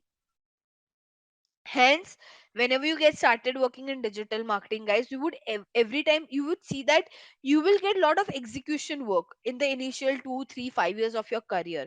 Then you go towards the strategy, because to understand strategy, or to come to that conclusion of strategy, you should have that execution work experience. Makes sense? So anyone who's tell you do this, do that, no. Strategy comes with experience, not just digital. You talk about any industry. To strategize anything, you should be a pro executor. Makes sense? You have never done execution and then you're giving strategy, it will fail for sure. ChatGPT can also not help you over there, because brand to brand the strategy would vary, category to category the strategy would vary. There's no standard strategy that one can follow. So if anyone would tell you, will give you a list of strategy that you should follow, and the person has never done an execution, please never trust what they are saying. Okay, never ever trust a person doesn't have an execution and they are giving you strategy. No, it won't work well. Okay, like, and let's say someone tells you that I worked on this industry 10 years back, don't even follow what they are saying, because their experience is 10-year old, right? Like if you would, again, this is not my personal like this, I'm not trying to, how should I say, judge anyone on this, but if you know, there are a lot of college professors and all out there who might have worked on the practical side of digital marketing 5 years back, but now if you ask them anything with strategy and all, they can't give it. Why? Because 5 years they have just taught. Okay, they didn't had that practical exposure, and in a 5 year time span things would change, right? So when it comes to strategy, follow and take opinion or take suggestion from those people who are working on it right now. And when I say right now, at least for the last 5 years they are doing that execution work. Okay, when we talk about strategy, guys, see, uh as I said, strategy is more about you focus on creating a plan. When I say plan, it would be on PPT, it would be on Excel, on an Excel sheet. But campaign is something where you execute that plan. Okay, so strategy is more about your deck. Like, you create all those strategy presentations, strategy Excel, and in a campaign you execute it. I'll show you an example how does it look like. Wait, it might look very overwhelming, but I would want to show it to you. I'll just open one of my email example. Wait. So this is how a plan or a strategy looks like. See this, where you give all the stats, you give some targeting option. Can you see? Like it in a PPT format, it would look something like this, okay? Where I've given them all the targeting options that they can do. This is a strategy. Like in a digital marketing strategy, you don't do execution. You create a PPT or an Excel where you show or you give them some suggestions. Can you see? I've given all those suggestions over here, right? This PPT only is for targeting. Okay, these are all my targeting. Can you see how should you allocate the budget? I've given a deep idea of how should they allocate their budget on different platform, right? Some recommendation on creatives and ad copy. Can you see this? How can they optimize their campaign, right? This is a PPT way. Now for numbers, the PPT is more theory, but for numbers you use Excel. So in an Excel thing, it would look something like this is a strategy. Okay, let's say again this is an INR. Let's say I have a budget of 50 lakh or 49 lakh 30,000. I'm giving a strategy on which category they should spend, what kind of budget allocation they should do, how much revenue they can generate, how much ROAS they can generate. Now guys, this is something that no one can teach you. This comes with an experience only. Okay, like practically no one can teach you. Theoretically people can tell you 10 other lines, but when you tell me that, ma'am, teach me how to create this plan, it comes with an experience only. Okay, see this, like you, this is what a strategy looks like. I'm giving them figures on where should they spend. Like see, on Meta only I'm giving them so much options where they should spend, what is their allocation, what kind of numbers, ROAS, average order value, revenue, what is their transaction, like 10 other things. So there's a lot of numbers involved. And you see, now this is not something that I learned. Like I didn't how should I say, this is not something I learned in theory. This came with an experience. So actual strategy looks like this. And once this get approved, you do the campaign setup and all. That's the way to learn strategy. No theory can teach you strategy in detail. Okay, but when you create a strategy, few things that you have to keep a check on. Again, what is your goal, who's your consumer, analyze and decide the platform where you would want to advertise on, right? What kind of content you would want to push, what are different channel where you would want to show the advertisement, right? You have to monitor it, you have to maintain and do a lot of reporting as well for it. But before doing all of that, the first thing that you guys do is create a bias persona. Basically, what does my what how does my ideal audience looks like? Okay, so how do you create a bias persona? Again, you do research, you do survey, you interview, you find out, or you can see how your existing customer look like or how your prospecting customer would look like. Okay, then you find out your goals, like why you want to run the campaign, what is your goal. Engagement, awareness, lead, sales is the same thing. So find out what is your goal behind running a campaign.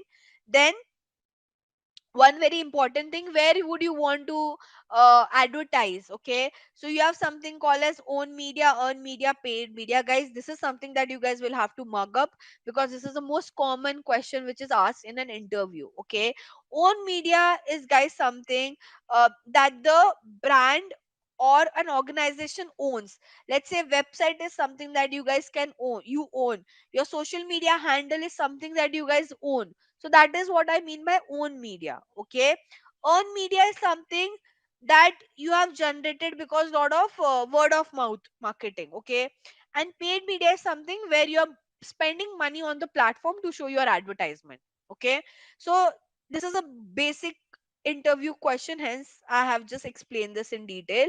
Own, earn, paid. Own is something that you guys can own, like website and social media channels. Earn is like word of mouth marketing. And then paid media, all those Google ads, Meta ads, where you pay money to show your ads. Okay, uh when you create your strategy, as I said, what you have to do, you have to evaluate which channel will perform better. For example, guys, I'll tell you how does this come with an experience. If one of you told me that, ma'am, I want quality leads, where I should spend my money. Because I have an experience, I will tell you guys, run a ad on Google Ads, which is only search ad, the text based ad, because that gives you better lead quality. Now this comes with an experience, no one can teach you that, right? If you guys would tell me, ma'am, I want leads, but I want a cheaper, like I don't want to spend that much on the cost per lead. Okay, where should I spend my money on? I'll tell you Meta, because Meta has a cheaper cost per lead. Now this comes with an experience, okay, and there are a lot of pointers that comes with an experience which is difficult to list down. Okay, so um, when you evaluate, you have to understand which channel you're proceeding with based on what is your requirement. Okay, then once you figure out your channel, you should also find out what kind of content you will use in that channel, what where would you take the user to, and again some other nitty gritties like your DG and all. Okay, one more thing, whenever you create your strategy, digital marketing strategy, always audit your own media. When I say audit your own media, try to see how the performance has been for your brand on the own media, like the one that you own. For example, see how much time a person spends on your website in the about us section. See how much time people are spending on reading blogs that you have posted, right? See what kind of engagement you're getting on your social media posts. See how many people are actually listening for your to your brand podcast, right? So when you do auditing on your own media channels, you get a lot of insights as well, which can be used as a strategy. Okay, so check your existing content, and based on that analysis you create a new content. For example, for own media, guys, let's say I posted something, I created an entertainment reel on social media, and I saw that people are hardly engaging to it, right? That clearly means in next time I'll try one more time creating an entertainment content. If it doesn't work, that means my audience is not as such, right? Probably I'm a B2B brand, and hence people don't like entertainment content, they're more towards the educational content, right? So that's what I mean by evaluating your own media strategy. Like, you just don't have to post your content, you have to see how it's performing. Okay,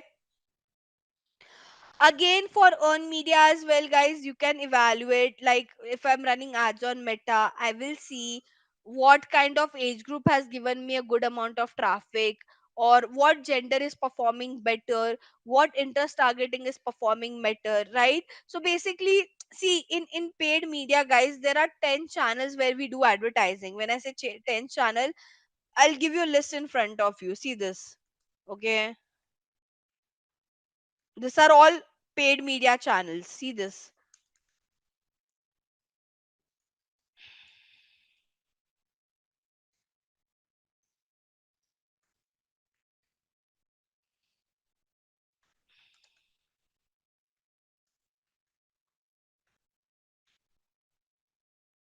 uh, you have OTTs like your Netflix, Amazon Prime, right? You have some premium apps. All this are part of your own your paid media. Now, guys, you can't keep on spending equally on all this platform, right? You have to find out which platform is good for your brand. Okay, for some brand Google ads might perform better, for some ad Meta would perform better, for some ads for some brand the LinkedIn platform would perform better. So it is very important for you to find out the right platform where you should exist, because you can't say that I'll spend on all the platform. No, you will burn out of money then. Okay, like nowadays, at least in India, or there are many location, there are startups. Okay, trust me when I say this, there are startups who blindly burn their money on running all these ads. Okay, they don't see what kind of, like, they just want, like right now, because there's so much sale going on, this is a sale period in India. Brands are spending blindly on all this platform. They're not even calculating how much revenue, how much of return they are getting after spending their money on such kind of platform. And later on, there are many startups who got closed as well. Okay, at least in India, we're seeing a lot of trend where people are getting fired, like because the market, there's so much competition, they want to beat that competition. And one of the way to beat that competition is do heavy marketing. And one of the heavy marketing that a brand can ever do is performance marketing, or running ads on all this platform. But the problem is, it's okay, you should run ads on all this platform, but evaluate as well, right? Find out which is your um hero platform. right? Makes sense. So, ideally, your strategy overall should be you do everything in digital, okay, not just ad. So, you send out good email, you create some podcast, you create some webinar, you give some giveaway, create some contest, write a blog, run ads on all important platform that your brand would have. Focus on your SEO point and give as much educational content to your consumer as possible. What exactly is a race framework? Okay, the full form of race is reach, act, convert, and engage. Okay, this is like, again, see, try to understand, guys. In digital marketing, there are a lot of theory which might sound similar. Okay, this is nothing but, if I have to tell you in a layman term what is a race framework, you do awareness, then you take a person to consultation stage, and then you ask them to convert, and then you retain. It's just the terminology has changed, trust me when I say that. Okay, and ideally, no one would ask you in interview, tell me what is race framework. Okay, just because it's there in your theory part, you have to go through it. But if you ask me, does this, is it get asked in the interview? No. In interview, you'll get questions more from the practical side of it. Okay, for example, in interview, people, the person might ask you, okay, tell me, what are the different kind of platform I can target with help of meta ads manager, right? So that are the actual question that anyone would ask you. But because you are still towards the foundation of your digital marketing, you should know this theory part as well. Okay, so full form of races: reach, act, convert, and engage, guys. Okay, what exactly is the prerequisite of this is, you find out your goal, you find out your communication, and then you find out your 3G. First thing, first phase of your race framework is reach, where you want to reach out to as many people as possible. Okay, so you want to get heavy traffic on different channel and your social media platform. Okay, then the second phase is act phase, where you want to generate and acquire some leads. Okay, so you want people, like, you want people to go to your website or buy the product, or you want people, if you are a brand who doesn't sell a product online, you'd want them to come to your website and submit their detail. Okay, so it is more of that you're focusing on, making your user to take the next step in the entire customer journey. Okay, then you convert them. Now, what do I mean by convert them? For example, like, let's say you all are the students whom I have converted right now. Hypothetically, I'm saying, first thing I'll do is I'll reach out to all of you. Okay, then I will show you a webinar where I'll give you a glimpse of how to do digital marketing. You might be interested, so you'll share details with me. Then I'll call you separately. I'll tell you what has been my past record, what have I done so far, and if that interests you, you will convert. So basically, you'll do a transaction with me. Whenever I use this word convert, I mean there's a transaction involved. The person has given that money for your service or for your product. Okay, now, um why it is recommended? Because again, it is data driven. There is, you do lot of goal based and result oriented marketing. It use lot of social media, and overall digital marketing gets involved in your race framework. Okay, there's one more part under your race framework which we call as customer lifecycle management. Okay, what exactly it is, what is customer lifecycle management here? With this, you can determine the performance, okay, or you can analyze the data of your customer. What are the marketing system trends, right? What are some processes and functional data that you can involve within it? Basically, um, this involves some decision making which will make sure your customers are getting acquired, they are getting retained, and you are doing some cross selling and upselling to them. Customer life cycle is like the entire cycle. You acquire a customer, okay, so you reach out to a customer, you acquire them, you want them to retain. So if you want to retain them, you have to sell your other product, like you have to do either cross selling or upselling, and this cycle keeps on going and going. Ideally, the stages of a customer lifecycle management is, I've just explained this right now with the cycle phase. You do awareness, brand advocacy is like you are educating them, right? You give them a demo, which is what I mentioned, a webinar event, something on those lines. Then they will engage, then they will evaluate this brand or that brand, and finally they'll purchase. right? So it's the same thing, but the terminologies are different ideally. Okay. And lastly, how you can create a successful customer lifestyle management, guys. Map the entire journey of your customer. Okay. Reduce your customer churn rate. What do I mean by churn rate? Basically, we don't want, once you acquire a customer, we you don't want them to leave your brand, right? Because see, you have already spent so much to acquire one customer, you would want them to retain with you, right? And lastly, use your analytics, like use your numbers, use your analytics for better sales. Simple. Okay. Now, what do I mean by marketing in post pandemic area? We all know after pandemic things have changed. Okay.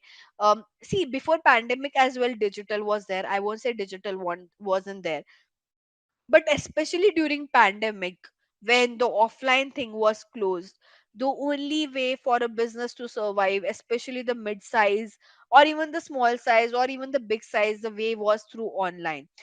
I mean, trust me, during COVID time, I have seen so many small business brand who have arisen in India itself.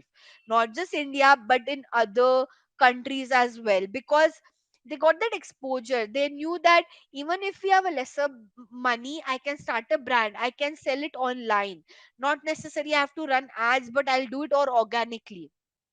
Like when I talk about the post-pandemic marketing, basically, um you know, because of pandemic, people realize that they, like, you know, the people have actually started looking after more profitability. I remember before COVID there were so many startups, people were spending money blindly like anything, but after post COVID I've seen that trend, that brand wanted to successfully run their campaign by improving their efficiency and increasing their ROI. Before COVID they still had that leeway because startup had that kind of money in their pocket, they have that kind of investors, where they were not looking after efficiency and ROI, they were just blindly spending money on digital marketing in general. But after post COVID, one of the transition that I've also personally seen is ROI. Now brands are, if you know, at least in a lot of markets, brands are moving towards profitability more. Okay. Now, again, some of the parameter after post pandemic, that marketing parameter that brand started focusing on was, look after their existing customer, because they know that acquiring new customer needs a lot of money. So while you acquire new customer, please make sure your existing customers are getting retained. You have a strong online presence, very important, because offline was shut. I mean, the only way of doing was marketing was online, and people were a bit skeptical that again if we get something kind of pandemic, we will only rely on digital, right? So they invested heavily in digital ads. They are still investing heavily in digital ad, good kind of offers. They are changing their communication strategies a lot and focusing um, on a few paid advertising platform, because now they want profitability. Not a brand can't just blindly sit only run ads. Okay, guys. Okay, a quick case study, a very small case study which we have of Intel's marketing strategy. Now, one of the challenge again during the pandemic time, not exactly pandemic time, but this was one of the challenge that Intel had faced, that they used to get persuade, their IT decision makers to choose Intel. And they wanted to observe their customers purchase pattern. Now, what I've been repeating for a while, how did they do that? They analyze their social media presence. Okay, they did something called as social listening. Basically, you see how is your brand emotion on social media. When I say social listening, you see how many negative comments you're getting, how many positive comment you're getting, right? That is what I mean by social listening. You listen to what people are writing in your comment. Are they writing good comment? Are they writing bad comment? If it is good, appreciate it. If it's bad, you have to address it. This is what we call as social listening. Yeah. And you have to do it very thoroughly. Okay. People think, how does that create an impact? It does. Imagine a person is complaining on your social media post that they didn't like your service or product. You have to respond to them, you can't ignore it. because that also impacts your brand image overall, whether it's a positive comment or a negative comment. It is very important for a brand to react to it, to engage to it, right? So that's what Intel used to do. They used to listen, analyze the social media presence, engage in the social issue and awareness. So they saw if people are commenting negatively, they used to go further and check what is the reason behind it. Okay, so ideally, they wanted to target a TAM to be around close to be around 300 billion dollars. And some of the approach they did was they use all the real time data to find out, create some good article, create some good ads, show the best content to their consumer and engage them and improve their awareness. So when they did all this, they could see some really great numbers. For example, they could see that 40% of cost per acquisition has been reduced. For example, earlier if they were spending 100 rupee to acquire a customer, that got dropped to 48%. Okay, they got again 6 time higher engagement. They got again they created some lot of engaging content quiz where they can engage the customer and increase their the engagement on their overall channel as well. Okay, now, this tool will help you to stock what kind of ads your computers run on Meta. How do you do that?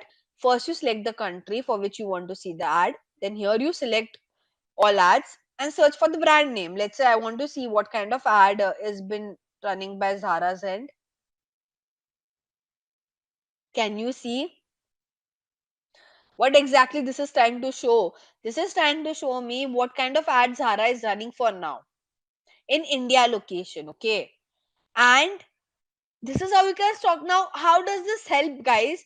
You can understand, let's say you're H&M, you're competitor of Zara. Let's say I'm just saying randomly it's H&M. Okay, don't you think when you stock this, you can understand what, if you understand, okay, Zara is trying to push a lot of their winter collection now with what kind of offering, you can try not to copy but take some inspiration, take some insight from that. There could be some reason they are trying to promote this product category, right?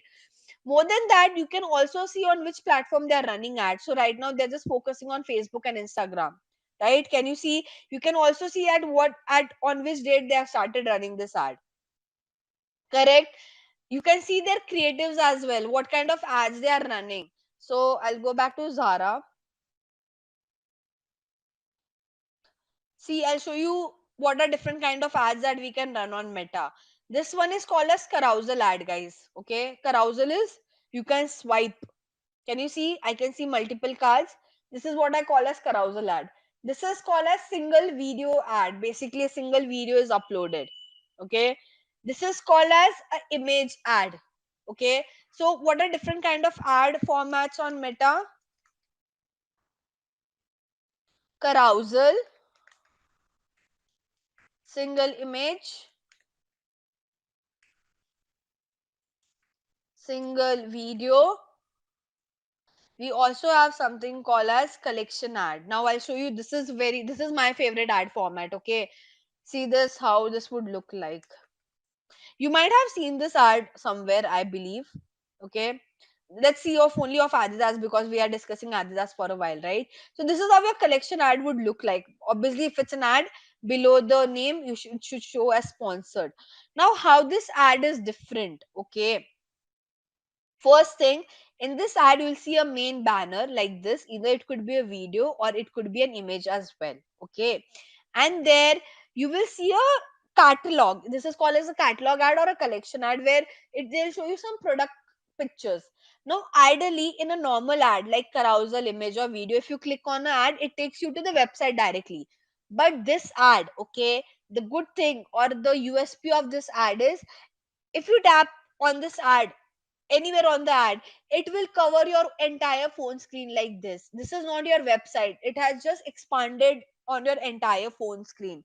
And we also call this as instant experience. Okay, so this is called as instant experience, basically where the ad covers your entire phone screen and it gives you a better UI, right? And then if you want to see more product, you can scroll.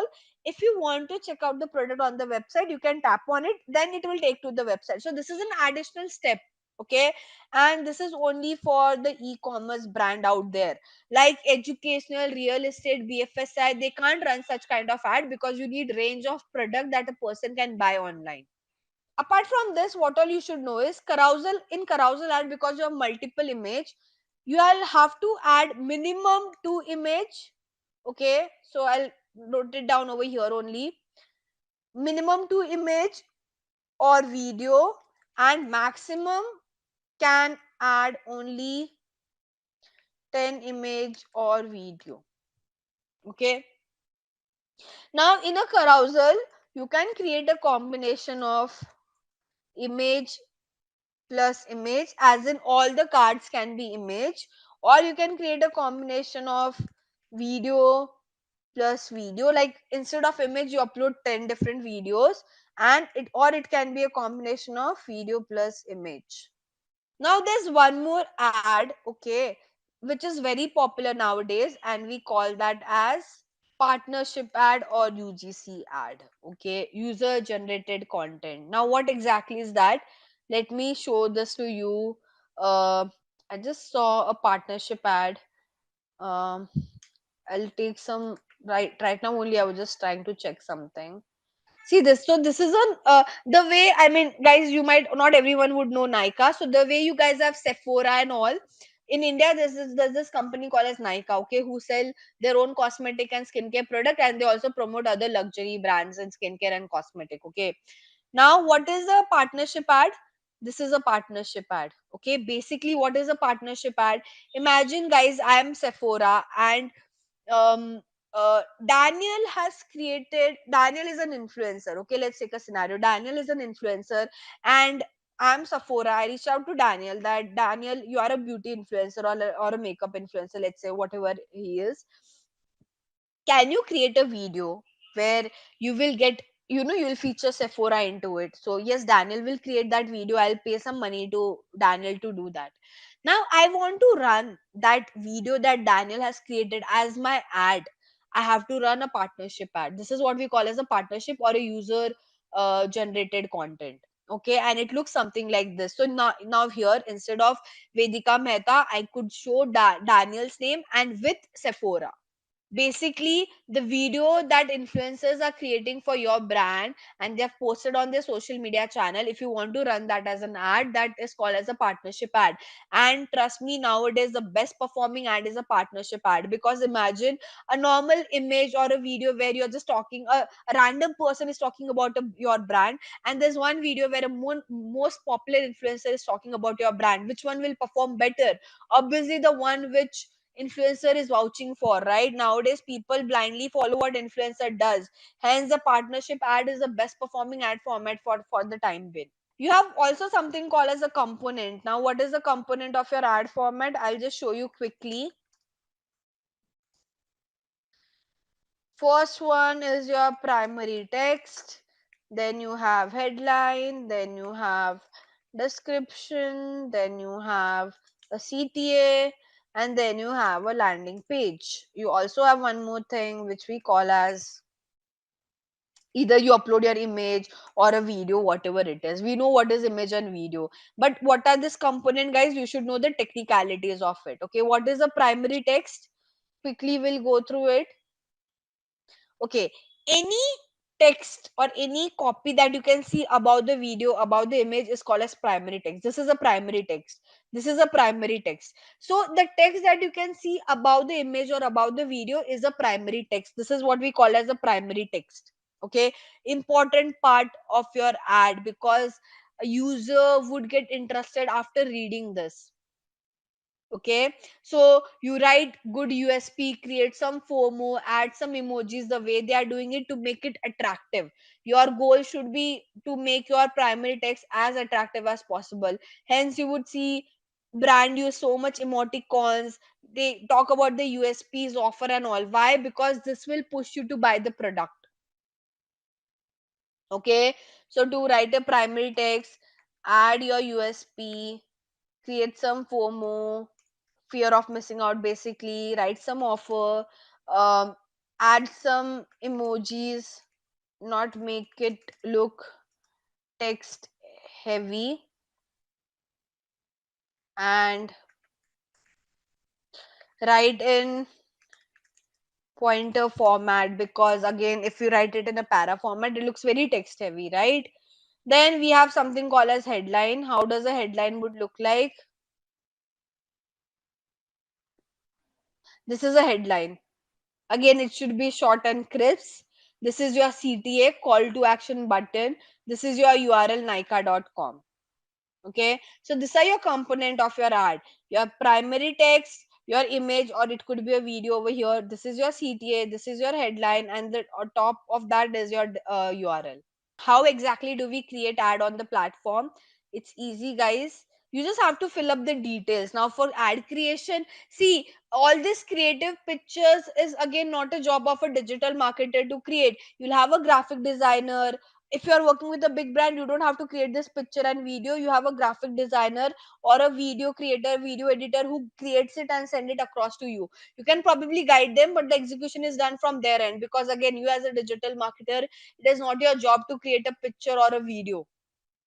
There are graphic designers, video editor, video makers out there to do it for you. You can guide them, you can give your tips, you can give your opinion, but they are the one who will do the execution. Okay, now how do we create the ad? Quickly, I'll just show it to you. See, when I go over here, see, this is how the ad level data looks like. Now this is your partnership ad that I was talking about. What is partnership ad? As I said, Daniel has created a content for Sephora. I want to run that as an ad. I'll have to go over here. Now Daniel will share an ad code with me, or the post URL where he has posted. I just have to paste it over here, and the content that Daniel has created for me will automatically reflect over here. Okay, that is what we call as a partnership ad. If you don't want to run it, you turn off the toggle. Okay, if you want to run a normal ad like a single image video or a carousel, guys, it's easy. Here you have to upload your picture or video, whatever you want. Let's say I want to create a image ad. I'll just upload my picture. One thing to remember on Meta, okay, because your ads are shown on different placement like stories, reel, your creative needs to be cropped as well. For example, this is for stories and reel. Can you see it is looking very bad? Why? Because my creative is in horizontal, this is vertical. So I have to create a creative in vertical as well. I have to ask my graphic designer to share me a creative in the vertical format as well, not just square. So I'll just mention it over here. Whenever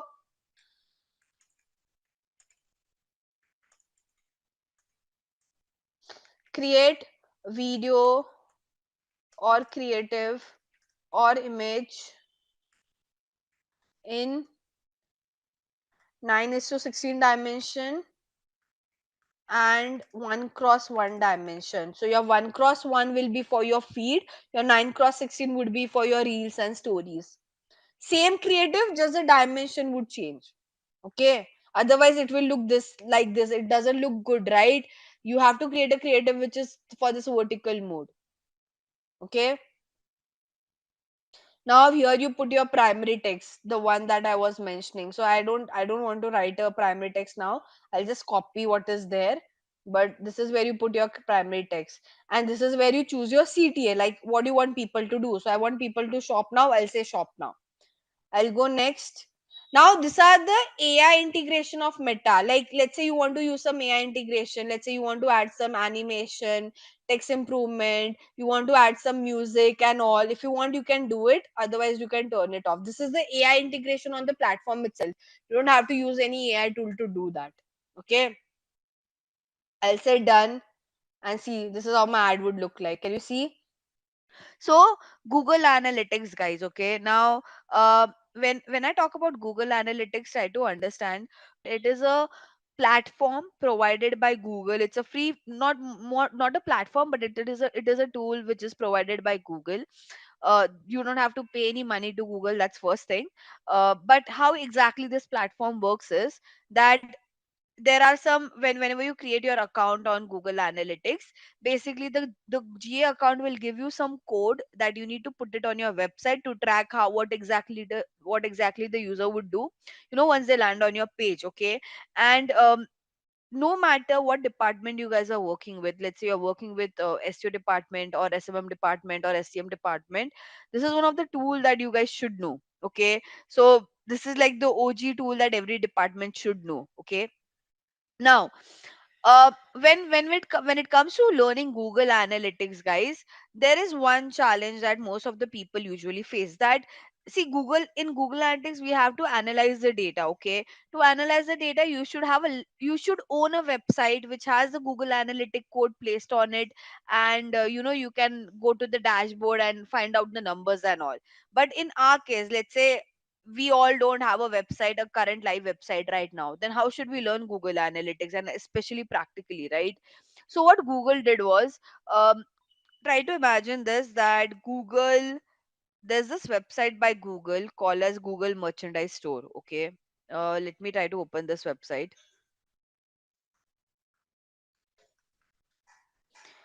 So here we are. Okay, this is a website which is owned by Google, where Google sell their merchandise. Okay, now what Google did for people like you guys and people like me, I do have a G account but can't show because that's client's G account. So people who want to learn Google Analytics practically, what Google did was, Google has provided, like, this website also has Google Analytics close placed on it. Okay, so what Google has done, Google has provided a free access of this website's Google Analytics account, and everyone can access that. Okay, now that is what we'll refer for today. So whatever data analysis that we would do is for this particular website, because this is the only free G account that we have for now.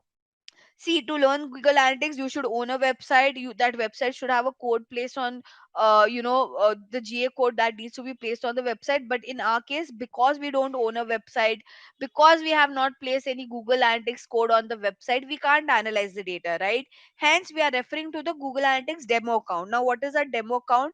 Demo account is nothing but Google's website, which is the Google Merchandise Store. What Google has done, they have placed some code on that particular website, and they have created a G account for that website, and it is available for everyone. So everyone can go to that G account and figure out the data, do the analysis work. So how we would open this demo account is, you have to go on Google and search for something called as Google Analytics demo account. Okay, now when I search for this particular query, can you see the first link over here? Okay. So can you guys also open this link? And when you open the link, I want you to hover down till this part. Now, what we have to do, we have to click on the first link where it says Google Analytics for Property, Google Merchandise Store Web Data. So I want you guys to click on that link. Okay. And you should see a Google Analytics account which will pop up. And it should look something like this. Let me know if you can see this. If you can't see this, let me know what are the errors that you could see on your screen so I can help you out. And by the way, guys, one important thing, okay? Your number and my number should match. So if I'm seeing 14K, 16K, 291K over here, you should see the same number, because we all are accessing the same demo account. Our numbers should match. If you see that my numbers are different and your numbers are different, that means you have landed to a wrong page. Okay, now this is how your GA dashboard looks like. But the important part of our Google Analytic, I'll first take you through. You remember I talked about the code that Google Analytics provide, and which needs to be placed on your website, right? Can you see this, guys? This is basically a Google Analytics code. Okay, this is the code that every advertiser, whenever you create a website, the first thing that you should do is, like, let's say your website is ready, guys, you have to make sure you create your Google Analytics account. Okay, and give this code to your developer and ask them to place it on all the pages of the website. Okay, by the way, Google also gives you the instruction at the top that where exactly you need to place the code. You can copy the instruction as well and copy this code as well and give it to your developer. Okay, one thing, every Google Analytics account, let's say my Google Analytics account, Jonas Google Analytics account, even Daniel's Google Analytics account, each one of us, the code would look same, but what is different amongst the code is this particular part.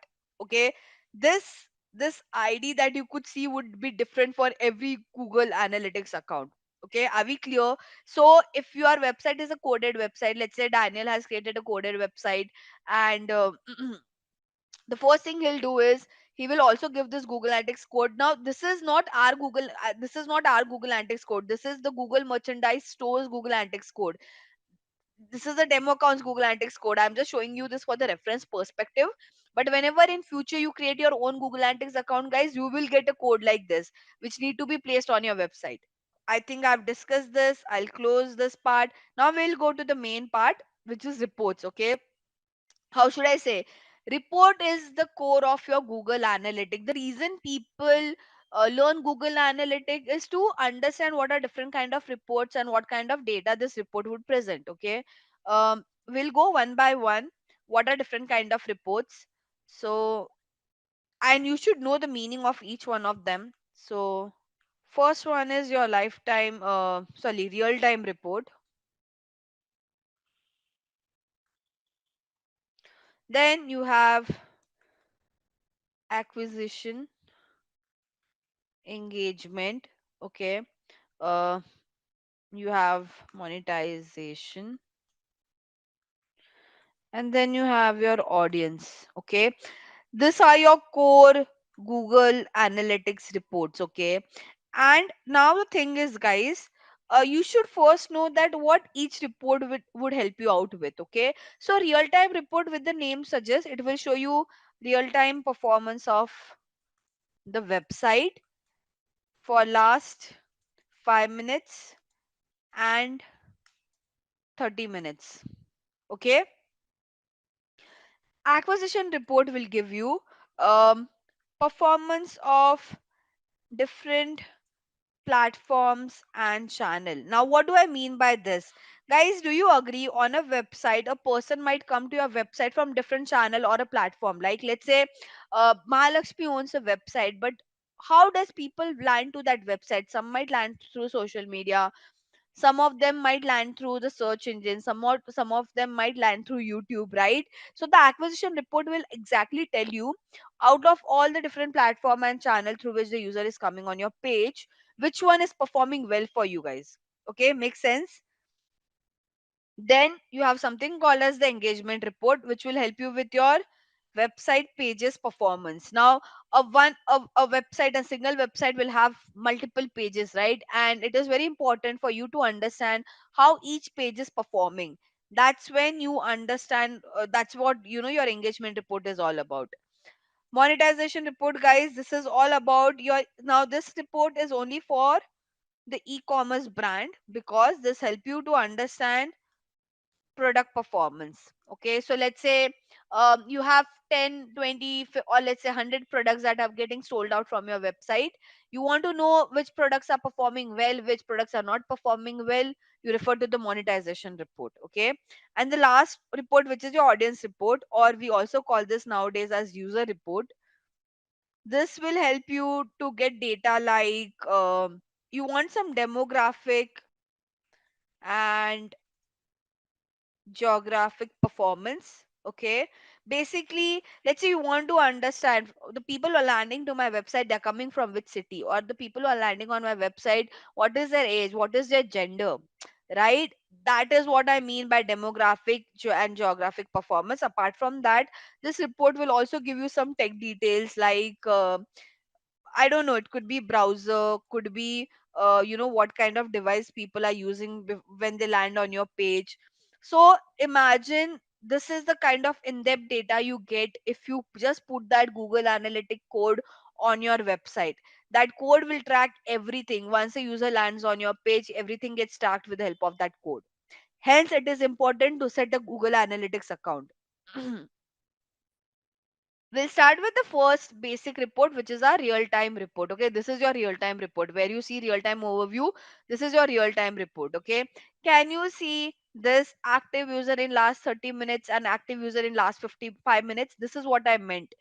This report will only show you the live performance of your website. Probably one is like of last 5 minutes and one is of last 30 minutes. Okay, I have a question. Can you tell me in which situation you would want to check this lifetime report, real time report?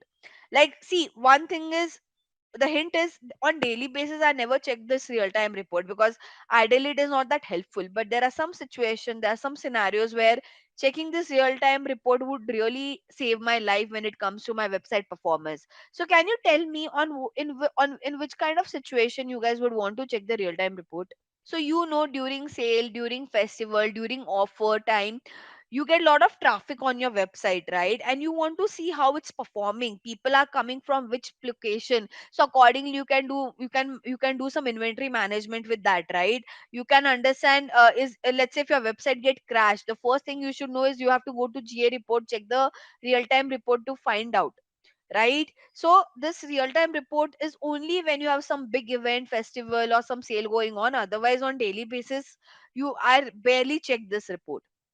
Now over here, what is the first thing you guys could see is that in last 30 minutes and in last 5 minutes, how many active users we have on the website. Active users are nothing but unique users, okay? Apart from that, can you see a map somewhere in the behind, right? So here it is basically trying to tell you that people are coming from which city, okay? Now can you see there's one person from India? It could be me only, I believe. Okay, now no, it's not me, because I've closed the website. But let's just see. Sorry, I've zoomed in a lot. Let me go back to that page. Not sure where it went, but anyways, I hope I'm clear what exactly this map is all about. Now if you scroll down, guys, it will also give you data like, okay, people are coming from, they are coming to a website from what source, okay? When I say what source, basically, are they coming through Google, or are they coming directly, or are they coming through SEO or through ads, okay, or through any social media? By the way, what do I mean by direct? The meaning of direct is that, okay, let's say if I go to Mintra's website like this, like right now if I go to Mintra's website like this will be considered as Google, okay? But if I go to Mintra's website like directly to the page, this is called as direct. So basically you directly put the URL and you land on the website. Make sense? So again, this is trying to tell you that, this is trying to tell you what kind of activity the users are doing on your page. This will tell you, okay, where exactly they are trying to spend time on your website. So again, for merchandise store, most of the people are spending time on home section, then the shop section, new section, and 10 other pages that they might have, right? Again, these are more specific event that they're trying to talk about, that how many people have checked any page, how many people have done add to cart, right? So the importance of real time report ideally, guys, is only with respect to, if you have as Rahul mentioned, if you have any sale or something going on, that's when you ideally check the real time report. Otherwise it does not much of any use. Now apart from real time report, guys, okay, here you don't have to put any date range, okay? No need to put the date range, because obviously this is a real time report, right? But for all the other report, you need to put the date range, because all this report will give you the past performance, okay?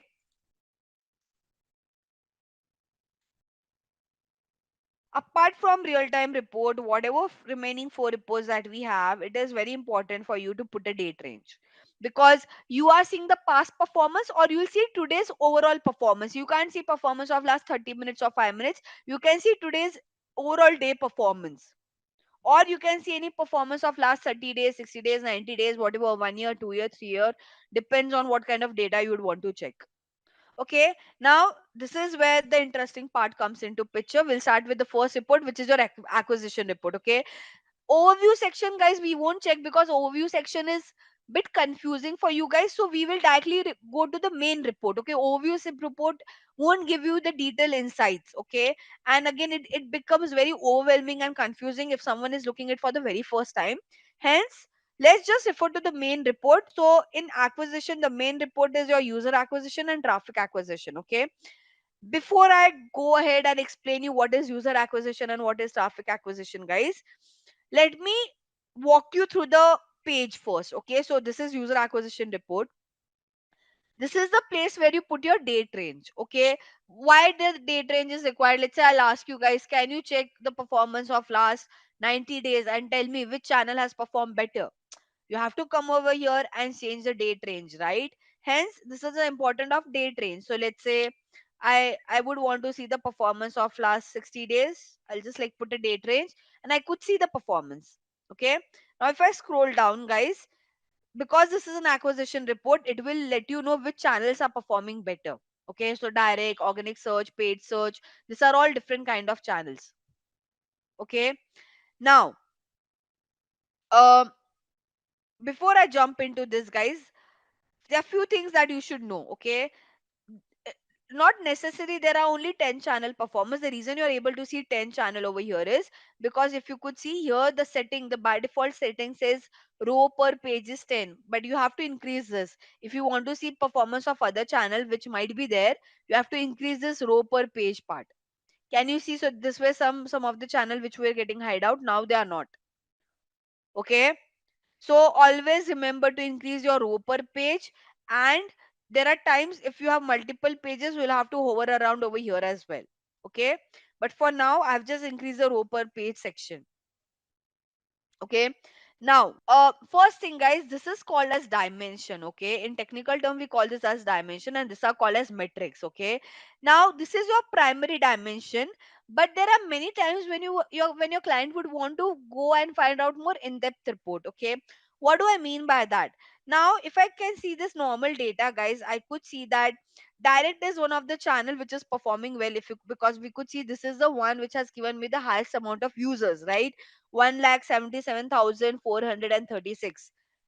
But let's say my client comes and asks me, Jigisha, okay, I understood direct is one of the channel which is performing well for us. Can you tell me from which city exactly these people are coming from through with the help of direct channel? So now my client want to break down this data. They want to know, okay, understood, direct is the best performing channel. Now you break down this direct report and tell me people are coming from which city exactly, right? So that's when you put a secondary dimension. So this is called as a primary dimension. Secondary dimension is nothing but the second filter to your report. How do you do that? Can you see the plus sign over here? This is where you put the secondary dimension. If I hover around over here, now let's say I talked about city, right? So I can search for city and I can tap over here.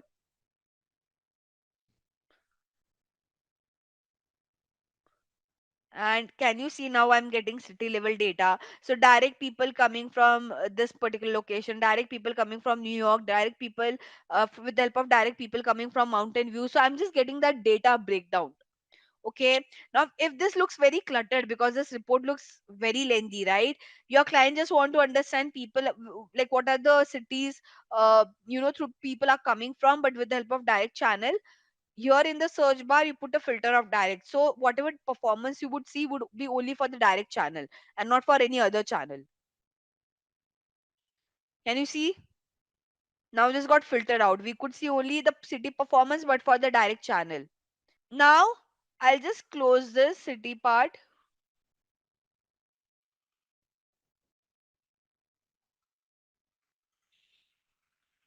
And these are your metrics. Okay, so I'll take you to what are these metrics and what exactly do they mean. Okay, let me remove this as well. What is total user? The total amount of people who are there on the website. This is your sum total. Here it will you here you will see all channel wise breakdown for the same. Okay, then this total user is divided into new users and returning user. New users are basically people who have came to your website for the very first time. Returning user are those people who have visited your website in the past as well. Okay, then you have something called as average online active user engagement time. In a layman term, what exactly does this mean is, on an average, how much time a user is spending on your website with whatever the different channels are. Okay, if you could see, there's a lot of time spent by people coming from network and email as a channel. 3 minutes, 37 seconds, 4 minutes. More the time they spend, better is your overall website basically. Okay, now this is basically on an average what is how should I say, session by every active user. I'll So what exactly is a session, guys? Let me explain this to you. Have you ever visited a banking site, and whenever you go to a banking site, let's say you log into that banking site, guys, and even if you leave that page the way it is for 2 minutes, when you go back to that page, it will tell you your session is over, you have to log in again. Have you ever experienced this?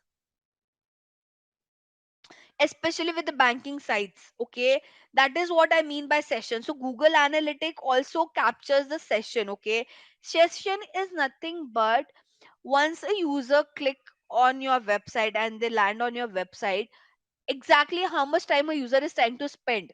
Okay, now please listen to this very carefully. The by default setting of Google Analytic is that one session would end after 30 minutes of inactivity, or if the person comes to the website through different channel. Okay, now what do I mean by this? Let's take this as an example. Let's say I go to Mintra's website right now. Okay, right now it is 8 6 in India. Okay, now I go back to my this GA page and I'm trying to do some time pass. The page is open, but I'm not been active over there. Imagine, guys, if I go back to this page, okay, by let's say 8 6 to 8 16 26 8:36. Okay, so if I go to this page by, or let's say before, so visited the website at 8:07. Okay, if I go to that page again before 8 7 to 17 7 27 37, before 8:37 the same session would continue, but if I visit that page after 8:37, the first session would end and the second session would start. Makes sense? So when I say the tab is also open, let's say I go back to this page before 8:30 8:37, my first session would continue. But if I come to this page after 30 minutes, basically my one first session would end and the second session would start. Another scenario is, let's say I came right now to this website through organic SEO, right? Let's say I come back to this site, I close this tab, okay, and I come to this website through another channel, a next session would start. Now, guys, this is a by default setting, okay? You can change this default setting as per your need. So, this is the default setting a platform that one session would end after 30 minutes of inactivity. Okay, but you can change the time duration. This is the default setting, so you can change the duration. You can make it 5 minutes, you can make it 10 minutes as per your need. If you know the banking website, they keep a very short duration because they don't want, I mean, something can go wrong, right? If they give such a good timeline, like the person can keep that banking website open for 30 minutes, and if they go back after 30 minutes the website would still work. No, it won't. It will tell you the session has ended. You might have experienced this sometime, that whenever you open up, you keep a tab open and you go to that tab after a very long time, it will reload that page. So that is also one of the way for you to understand that the first session has ended and the second session would start now. So many people, many brands, they don't rely on clicks number, they rely on session, because session gives you a surety that yes, the person has visited your website and they are trying to do some activity over there. Going back to my dashboard, okay, now you have something called as event count and key event. Okay, event count is nothing but all this. Okay, there are different activity that the user is doing on your page. If you want to see performance of one specific activity, you can tap on it. Okay, let's say I just want to see how many people have done add to cart, then I can tap on it, and I can give the, I'll get the exact number of add to cart. Can you see the numbers as reduced? Okay, that is your event count. What a key event? Key event are some important event, the event that matter. For example, you would I mean, add to cart, purchase, view item, these are some interaction that really matters for you as a brand, right? So let's say I want to exactly understand how many people have purchased through direct or through all this channel. I'll have to tap on purchase over here, and can you see the numbers have decreased? So see this, Here I put a filter of add to cart. Here I'm putting a filter of purchase. If you could see the number of people who have done add to cart, suddenly when they go to the purchase stage, the count has reduced. Let's say from direct, the people who did add to cart for the last 60 days were 34,187, but then it got dropped to ideally the people who purchased were only 3,257. So you can understand how many people are getting dropped off. I'll move forward, guys. I hope now you could have understood this better. So you have user acquisition and then you have traffic acquisition. Okay, what is the difference between both? The user acquisition token would give you the data from user perspective, unique people who are coming to your page ideally. But the traffic acquisition report will talk more about the session. When I say session, guys, session doesn't mean, let's say if there are 10 sessions, that doesn't mean 10 different people have came on your page. There's a good chance when you see 10 as a session, that means one person has visited your page multiple times. So the difference between this traffic acquisition report and user acquisition is, traffic acquisition report will just tell you about cumulative traffic that is coming to different channel, whereas user acquisition talks about each user, like each unique people who came to your page. I hope I'm clear. Let me go to the next report, which is our engagement report. Okay, now in engagement report, pages and screen and landing page are the two important pages that you should know. So I'll mention it over here as well. Okay, first one for the acquisition, the important report was user and traffic acquisition. For the engagement, the important report is page and the second one is your landing page. Okay, now as I told you, this particular report is only to understand how each page are performing. Okay, so let's say, can you see this? These are some URL of different pages which are there on the Google Merchandise Store website. And I could just see how each of this page are performing. So I can understand, right, which page needs some improvement, which page is all good. For example, the checkout page has good amount of time spent. But if you see other pages are barely people are spending some time over here. Right? Let's say if I do lowest to highest, I'll understand which are the page, what is the page where people are barely spending some time. So I can go and find out what could be the reason behind it, right? Now the highest spending time is 2 minutes 0 second by checkout page. But if I lowest to highest, if I try doing that, so there's a not set page, there's slash.com. There's so many very weird URL which has a very less time duration that has been spent on the page, right? So here basically you just understand how each page of your websites have been performing. Okay. And then you have something called as landing page. Now landing page report is, let's say the ads that you're running, if you're running some affiliate, if you're running some influencer marketing and all, you give a URL to those ads or to those affiliate or to those influencer, right? So here with the landing page, you are understanding the performance of those pages basically for any advertisement, any paid advertisement that you have done, and the URL that you have given for that paid advertisement. You are just trying to check how those landing pages have been performing. Okay, the metrics remains the same, guys. Okay, I mean the additional one metric that you could see over here is revenue. Revenue is through this pages how much of business you were able to generate. Then we have something called as a monetization report. Now monetization report, I told you, right, this is only for the e-commerce brand because this is more about the product performance. Okay, now in monetization report, the three most important report are e-com purchase, okay, purchase journey, and checkout journey. Okay, these are three reports that you should know. If I come to e-commerce purchase, can you see these are all item name? Item names are nothing but the product name. Okay, this is basically, it is trying to tell you which are the products which are getting sold out the highest in count. Okay, you have something called as a purchase journey and checkout journey report. What is purchase journey and checkout journey report? Here you will see the entire funnel of how people came to the website, how many people, like, can you see this is a funnel that how many people came to the website, out of that how many people have checked the product, added to cart, did the checkout and did the purchase. But you can see this journey for different filters, like if you want to see this journey for different countries, region, city, language, browser, you can do that. Okay, right now it is showing you for a device. Okay, that what exactly it is trying to say, that lot of purchase that people buy are, like, usually we know that mobile performs better than desktop, but in this scenario the desktop is performing better than mobile. Right now, what could be the reason behind it? If you guys know, if you're buying a product, which has a higher ticket size, there are many people who want to buy that through a desktop and not through by mobile, and that could be one of the reason that the Google merchandise store might have a lot of product which has a good ticket size, and they are preferring it to buy it through the website, like through the desktop and not through the mobile.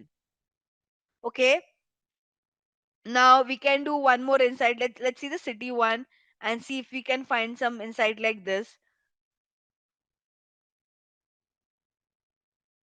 Okay, we have one over here. See this. Can you can you see the second and third one? Aspen and New York. Guys, are you able to can you make any insight between Aspen and New York, guys? So as I want you guys to compare Aspen and New York, and can you tell me what exactly you're able to understand with this? So now you understand that there's something wrong going on with the city. Either they are not able to afford the product, hence they are getting bounced back, right? So there are many people coming to the website, but when they check out the product, or even after visiting the homepage, they understood that probably they can't buy it or something on those line, or there, and they're just getting dropped out over here compared to New York, right? So this is what you can understand with this report. In checkout journey report, guys, what exactly it will show you is, now, between the bin checkout and purchase stage, there are also multiple steps that you do. Those steps get covered under your checkout journey report. So here we are only covering people came to the website, they checked the product, they added to cart, they did bin checkout, and they did the purchase. But when I go to the checkout journey report, um, after bin checkout, can you see there are two extra step? You add your shipping detail, you add your payment detail, and then ideally you do the purchase. So now here in the checkout journey, you will understand exactly where people are getting dropped off, at the shipping detail or at the payment detail. And if you could see, people are not getting dropped out at bin checkout, not even at shipping. When they're asked to add their payment detail, there's a sudden drop. That's why you can see this decline phase over here. So till shipping, it's all good. But when they come on the payment page where they have to add their credit card detail or a debit card detail. That's where there's a lot of drop off. And obviously, then in purchase, right? So the problem comes over here in this stage. We are just analyzing how to check a GA report, and this is in a similar manner you'll do it whenever you work on Google Analytics in future. It's just that right now we are analyzing the Google merchandise store website. In whenever you'll you'll do it, you'll have a website for which you'll be working for, or the brand's website for whichever brand you're working for. So that's all we have under monetization report. And the last important report that you guys should know is this one, user one. Okay, so see this in user, the report that you guys should know is the demographic detail, the audience, and the tech report. Okay, now demographic detail is very easy, guys. You can see country wise performance. Now if you want to see some region wise performance, city, language, age, gender, interest, these are all demographic traits. So if you want to see performance of any demographic trait, you come to this report. Okay, can you see what are people's interest over here and which kind of interest people are converting more? Yes, we can see that, right? There are a lot of people who are converting who have an interest in technology, then banking and finance and all, right? So how do you use this insight? You use this insight by putting, if you understand, okay, what are the people's interests who are converting more, or what are the gender or age who are performing well, you can put that same data from here into your meta ads and Google ads whenever you run a campaign, right? This is your proof of work. This gives you a confirmation that yes, I can take this data and put it into my advertising platform. Similarly, you can check this for age and gender as well. Then in the audience report, ideally you will understand. So there are different kind of remarketing audiences out there. Can you see all user non-purchases are different kind of custom audience that we create, and if I want to see a performance of that, you can see it over here. And the last one is your tech report. Now in tech report, you see all tech related detail, like people are coming to my page through which device, through which browser, right? I mean, right now this is a browser wise performance. Let's say you want to see what is a mobile device which gives me a highest amount, people are coming from which mobile device which are giving me the highest amount of revenue. So you will choose device model over here. Okay, and let's just see this. So can you see the highest one is your iPhone? I mean, very obvious. by the way, wherever you see something called as not set is something that the Google Analytics is not able to track. Why Google Analytics is not able to track? Probably the person came to the website through incognito mode, through VPN. So in such kind of instances, it is difficult to track the detail entirely. Hence, Google Analytics would put that under not set. Okay, but if I ignore the not set part, the which is the best performing model or device model in general with respect to revenue, it is your iPhone. At least in the month of Feb, if I keep a very longer duration, let's say if I say for the last 12 months, I want to understand this. Let's see which would be that device model. So it's still iPhone, I mean. See this question, okay? Now what exactly is this table? Imagine, guys, this is you only. Okay, put yourself in this picture. Imagine yourself in this table that you have visited a page, and this is a different like this is how this is the date where you have visited this page, and how did you came on the page, and at what time did you left the page. These are different timestamp about it. Now the question is, guys, you have to see this table and you have to answer some question, which is first question is, I want you to attempt the first question. The first question is in this timestamp, okay? How many session did the user have on the website? So if you see the time span, I want you guys to tell me how many session has occurred in this entire duration. And the hint is your session timeout duration is 30 minutes. So as I told you, after every 30 minutes of inactivity, the next session would start. So now I want you guys to check this timestamp and the date and tell me how many session has been occurred in this particular duration. Three session, no. See, the person came at 6:10 and they left at 6:10, so that is first session. The second session started from 6:40 to 6:44, and the third session started at 7:44. Obviously the session has started if the person has landed on the page, if a session has started, right? Though we don't know the end time, but it is at least one session, right? So total three session has occurred over here. Okay, then what is the average session duration of the user? As in the question is on an average how much time the user has spent on this page. So here 6:10 is considered as like 1 minute. Okay, then 6:40 to 6:44 would be how much minute? 1 2 3 and 4 minute, and here also one more minute. So 4 5 and 6 minutes the user has spent. Now the question is, what is the average session duration for the user? So what you have to do, 6 divided by 3 is your average session duration, which is 3 ideally. So 6 is your time divided by the session, which is 3. So what is the average session duration? 3. First, put how many sessions did the user have on the website. I want you to give all the answer together and then I'll see. Okay, first tell me how many session has occurred, because if you give this first answer wrong, your other answer would also be wrong. Your first session is from 4:45 to 4:47, then 5:45 to 5:47, because here the date has changed, guys. It is not the same date. The person came on the next day. Can you see I've changed the date? So hence three session and not two. Can you now do the other calculation? What is the average session duration? So one, two here, and then 1 2 and 3. So again you have 5 divided by 3, and here it will be 2 only, because it is 6 divided by 3, and then here it would be something in point in decimal. For the last one, what is the average number of page view per session? Would be 2. This is your 5 divided by 3. So there's 5 is the minute spent, right? 4:45 to 4:47 is 2 minutes. 5:45 to 5:47 is again 2 minutes, and then 1 minute will we are counting over here. So total 5 minutes has been the time spent divided by your 3. So the first one was in the last 12 month, what was the engaged session count from UC browser? Okay, so what I have to do, this report answer can be found under the tech detail. If you remember, I've mentioned, right? It's there in your notes as well. The date range should be last 12 months. So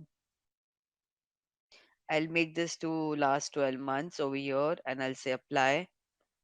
Then I've just asked for UC browser what is the engaged session count. Okay.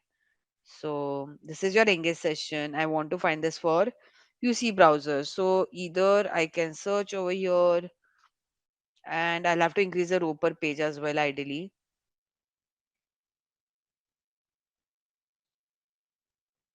Yeah, here we are, 40. So now we'll go towards the next question.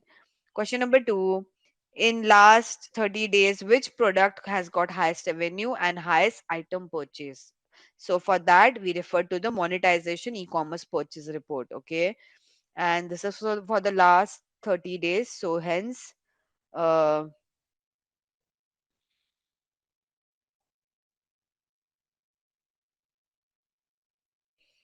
last 30 days. And I want to know item highest purchase. So I'll just filter this by highest to lowest rather than hovering around and finding it out that way. And for purchase wise, it is your Google Pen White, and revenue wise, it is so Google Pen White for purchase, and for revenue, it is Super G Marine Layer Banks hoodie. So the highest purchase is this one. What was that? Google Pen or something. Okay, and the highest revenue is your Super G Marine. And for the last one, though I've given you the hint, that's why I gave you guys a hint. Okay, so I've said Bing slash organic. When I say Bing, you remember acquisition report is for channel performance. Bing is one of the channel or platform, right? So the answer can be found under your acquisition report. First thing first. Okay, then what is the metric I've asked you to check? Tell me the total users. So if you remember the user data, you always get in the user acquisition report. Okay, now I gave you a hint is you need to change the primary dimension to source and medium. So this is your primary dimension, right? When I started with the lecture, I told you this is called as primary dimension. You need to change this to source and medium. So right now it is channel group. I've said to change this to source and medium. So if I choose source and medium over here, and we want this for Bing, so I can either directly search for Bing, and let's see. So Bing slash organic total user is 81.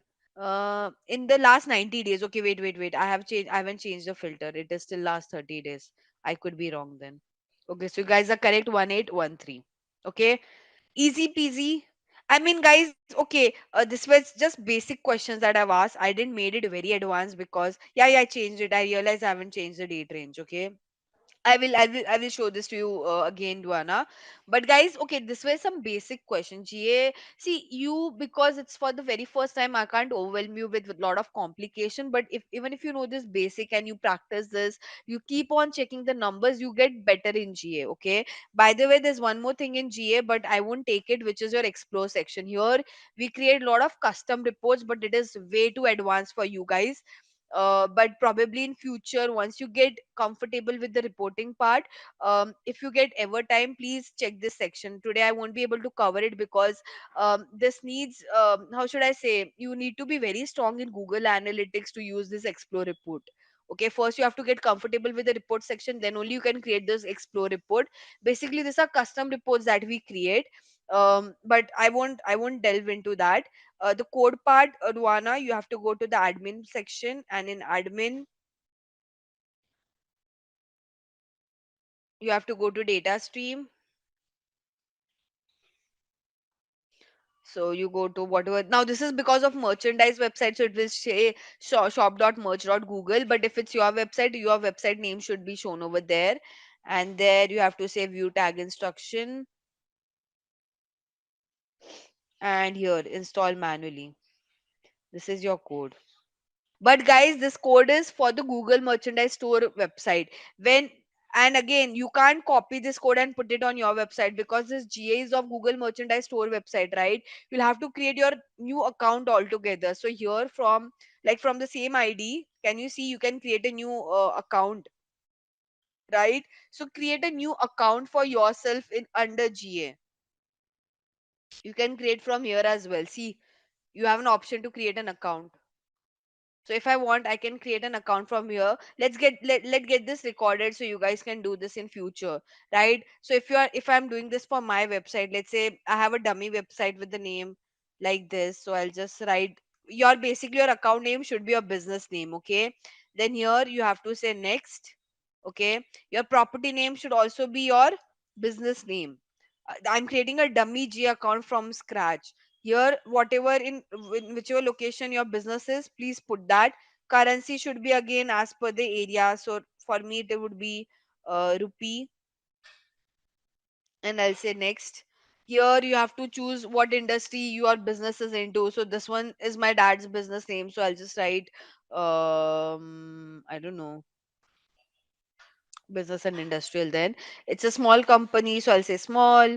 Here, why do it's asking me why do I need to create a G account? So I'll just say um, there's another business objective altogether. I'll say create. Here again, I'll choose India, not US, because I am residing in India. I'll accept all the terms and policy by Google, which is this, and I'll say I accept. Okay.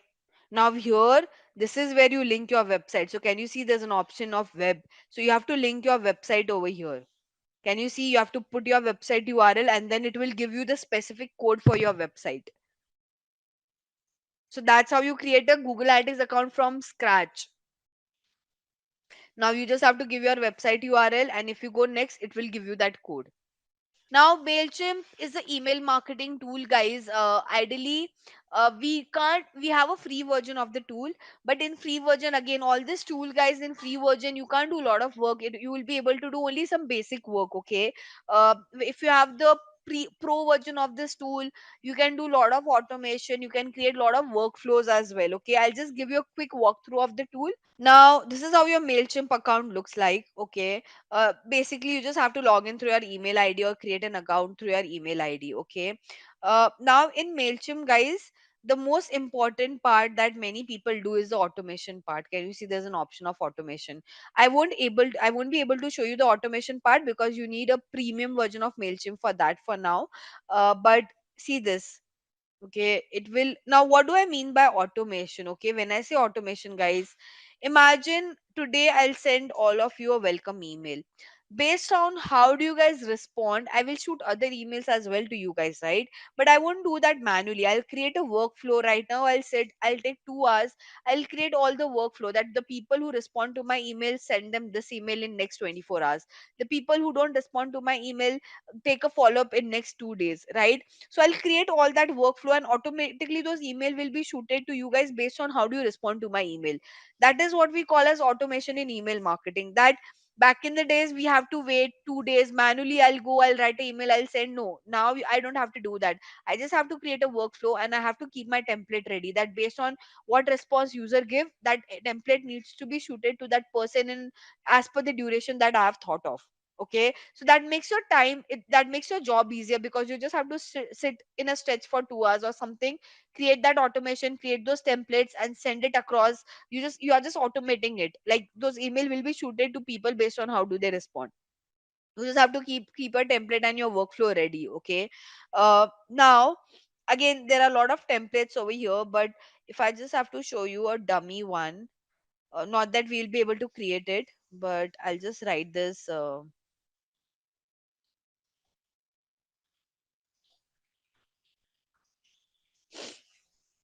So they're asking you for what kind of email you want to create this. Let's say I want to do this for a sign up email.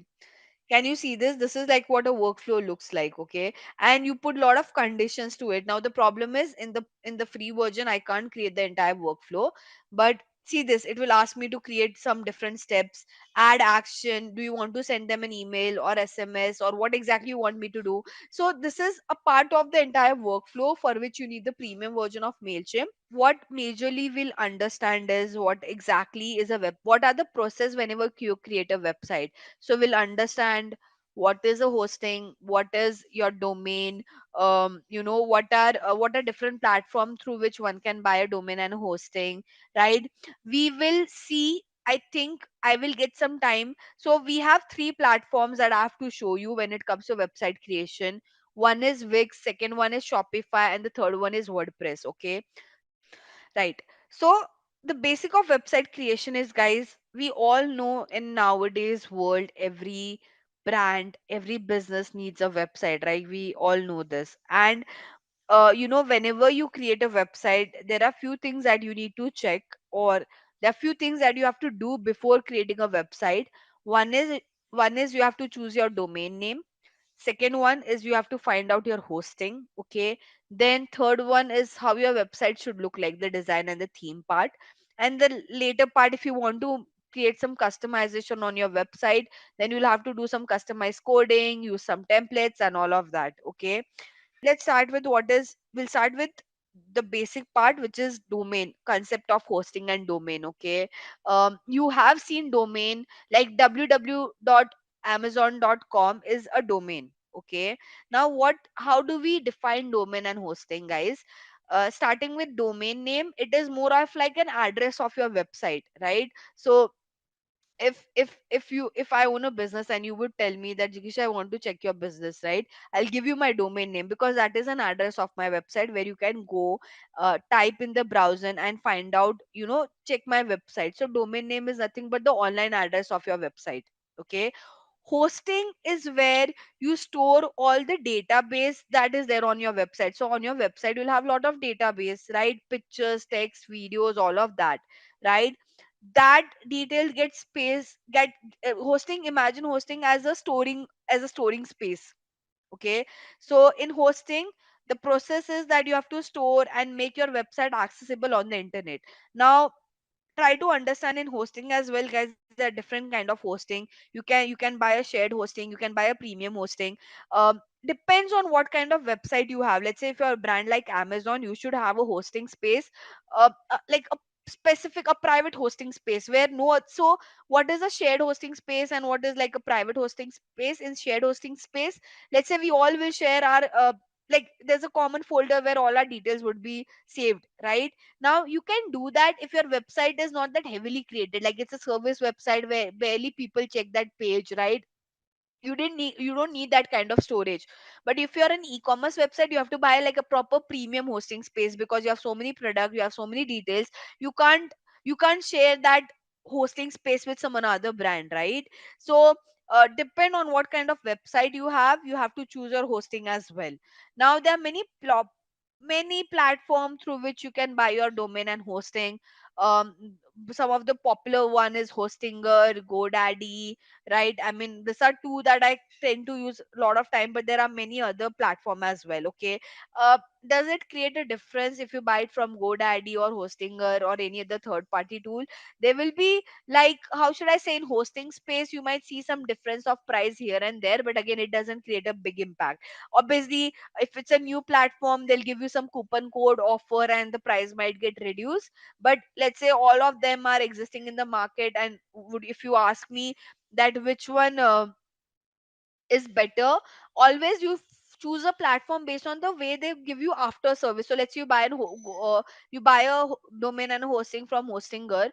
Probably pricing is still okay, but the after service, let's say you're facing some problem, how good is the after service of such kind of platform, and based on that you choose a domain and hosting platform. Okay, my favorite has been Hostinger for a while. I use GoDaddy as well, but again both of them I use because they have a really good customer support service.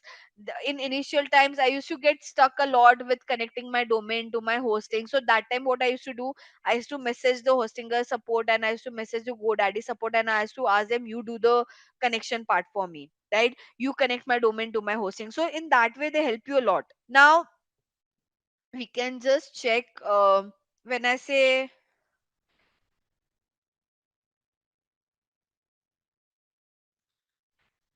so you have Namecheap as well. Namecheap is also a good platform, guys. So popular one is Namecheap, Hostinger, and GoDaddy. Okay. Now let's say if I go to GoDaddy, guys, imagine I want to create a business which is about food. Okay, vegan food. Let's say I'm an e-commerce brand who sell products which you can use to create your vegan dish. Okay, let's say I'm just saying an hypothetical example. First thing you'll have to do is think what should your website sound like, right? So obviously the vegan word, whatever the theme of your brand is, it should also reflect in your domain name, right? So then you have to shortlist at least 4 to 5 domain name, and which one you like better you can go ahead with it. Try to make it short, it shouldn't be complicated that people are not able to remember it. Like your domain name should be short, sweet, simple, right? It shouldn't be a complicated one, right? So smaller the domain name, better that people would remember. Okay, so let's say I want let's say this is what I want my store name to be, vegan store. Now if the domain is already taken, you can't do much thing about it, ignore that part. But then you get other option as well, right? Like now again the extensions are different, and how do you get charged when you buy a domain name? Based on the extension that you take, right? So .co.in, the pricing is only 99 in a year, but for .live the pricing has increased. So based on different extension the pricing change, right? If you could see the veganstore.com, again the pricing, ignore that. You, if it's already taken, don't get into it, right? There's .club, there's .fit, fitness. So based on the extensions that you have, your pricing would differ. Yes, so what Namecheap was trying to do, they were trying to show ads on the competitor keyword, and which is very normal. Guys, am I clear with domain name? So it's a simple process. You think what is your what your brand is. Let's say you have a brand, but you want to take it online. Take out five good names, take help of ChatGPT and all, and it can give you very good suggestion. But make it short, make it simple, and take an extension that people can remember. Okay, so take something like dot. If it's in India, if I don't get .com, the .com is the most popular one. But if you don't get .com, take .co.in. Right now there are people who are taking a lot of extension which has .ai after it, because AI is so popular now. Everyone wants a website which ends with .ai, right? So again, you can take the extension based on that as well. Now when it comes to the hosting, um I mean, let me show you the hosting part as well. So here you go. Even in GoDaddy, you can go and buy your hosting, but the plan varies a lot. Like, can you see per month? So the starter pack is only for 89 rupee per month, but the economy one is 219. The dealers one is much more expensive. Why is that so? Because it depends. Like, see, if you buy a starter pack, you can. Let's say you are a brand who has multiple website. Okay, you can't host all the website in starter pack because the limit is only one website. But you want to host multiple website on in one hosting space, you buy the premium one. Okay, let's say you and your friend want to uh, you have two website and you want to host it. You both of you can buy a hosting ultimate plan where both of you are sharing it, because you have a limit of 25 website, right? Again, the storage also changed. This has 75 GB storage, this has 50, 25. So can you see, based on the storage and the number of website that you can host, the pricing of hosting would differ. But if you are a big brand, guys, you have to buy a hosting which has a good storage, right? If you are a brand whose website is very heavy, lot of product, you need to buy hosting which has good storage space for you.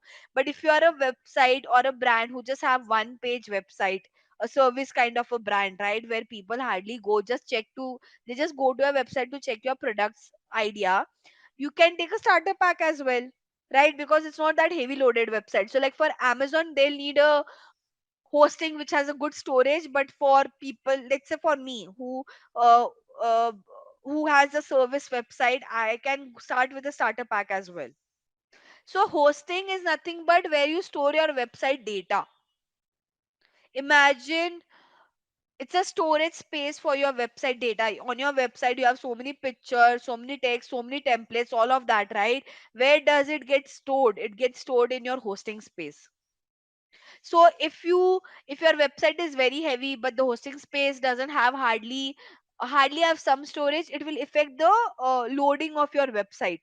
So there are times if you see your website is taking a lot of time to load, could be because there's a lot of data on your website but the hosting space is not sufficient for your brand, right? They'll buy a premium hosting space, like which is only for them, which a very good storage. Again, storage, good storage depends on how many, like this is something that the web developer choose. Ideally it is not our job. Okay, so the one who has created Amazon website, they for sure has chosen a hosting space with a very humongous storage for them, and they are not sharing it with anyone. Because obviously if they share it with anyone and if their website get corrupted, there's a good chance if that will impact your website as well. So all this big brand, their hosting spaces is it has like humongous storage, and plus they don't share it with any other brand or any other website as well.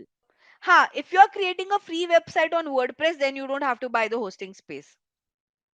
So on WordPress you can create a free website as well. For that you don't have to do. And we will be creating a free website only on WordPress. I don't want you to go and buy a domain and a hosting and do some transaction. This is just for your information perspective. But okay, I'll show you what a free WordPress website looks like. See this. So if you are buying a free website, if you are creating a free website on WordPress, the extension would look like this: wordpress.com. This is the entire extension. It won't look .com, because this person, she has not bought any domain or hosting, and she has created the website for free on WordPress.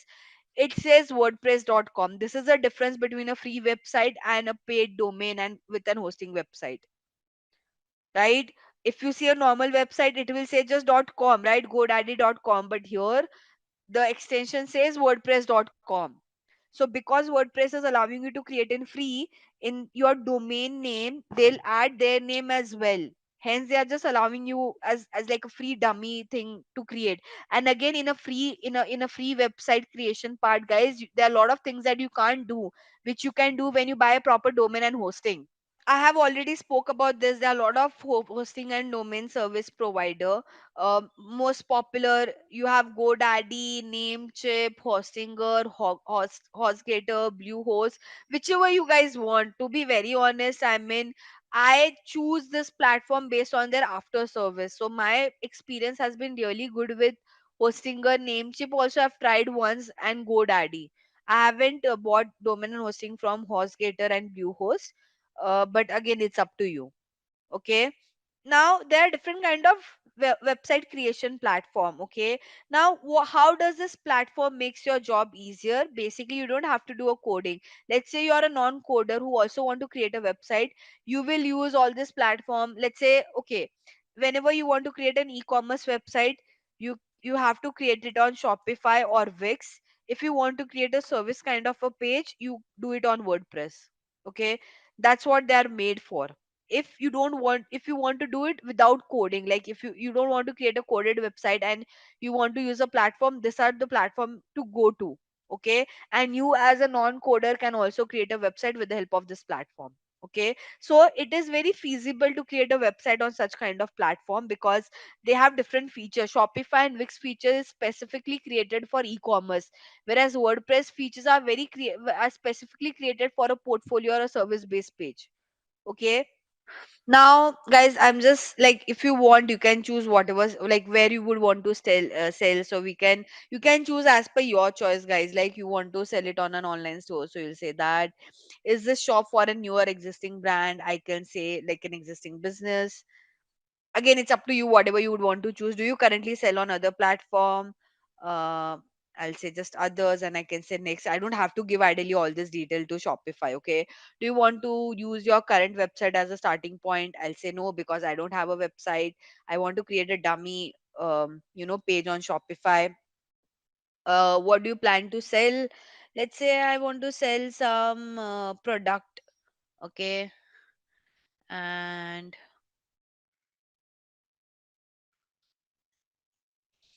right, this is how your Shopify account would look like. Okay, guys, I just want to show you how the platform look like, and we are creating it for free.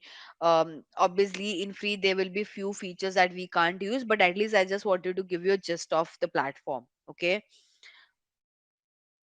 now, here, okay, so I don't, either you can give your domain if you have a domain, but if you don't have a domain, what we'll do, we will start creating our online store. Okay, so for your store they are asking you to choose your theme. Okay, theme as in like how you want the store to look like. Okay, so there are a lot of free themes, if you could see, and there are a lot of paid theme as well, but I can choose any of the free theme that I really liked.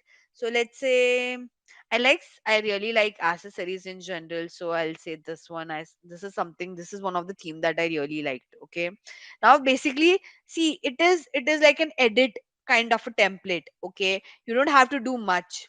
Okay, now let me make it easier for you guys. Okay, So you can just see if you like the theme or not. See how does it look in your mobile, how does it look if it's expanded. If you really like the theme, you can use this theme to create your website. Okay, so I think I'm okay with the theme, so I'll say try theme. Okay, like I like the theme, so I'll say try theme.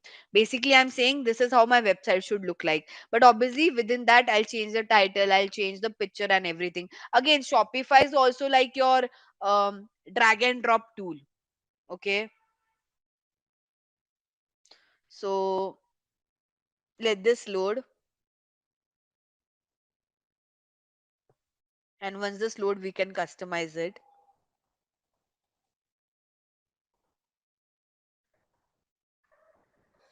So it will take you to the backend.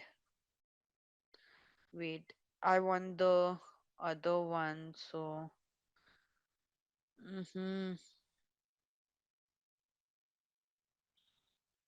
let me, it is taking some time to load this again. It has not loaded entirely, hence it is not reflecting over here. Like this theme is not getting loaded, but I'll just show you how exactly you try to edit any template. Okay, for example, starting with this, let's say you don't want this header, you want some another picture, guys, you can do that. You can just delete, can you see there's an option of image, and you can choose any image that you want. Okay, so here you have to say select.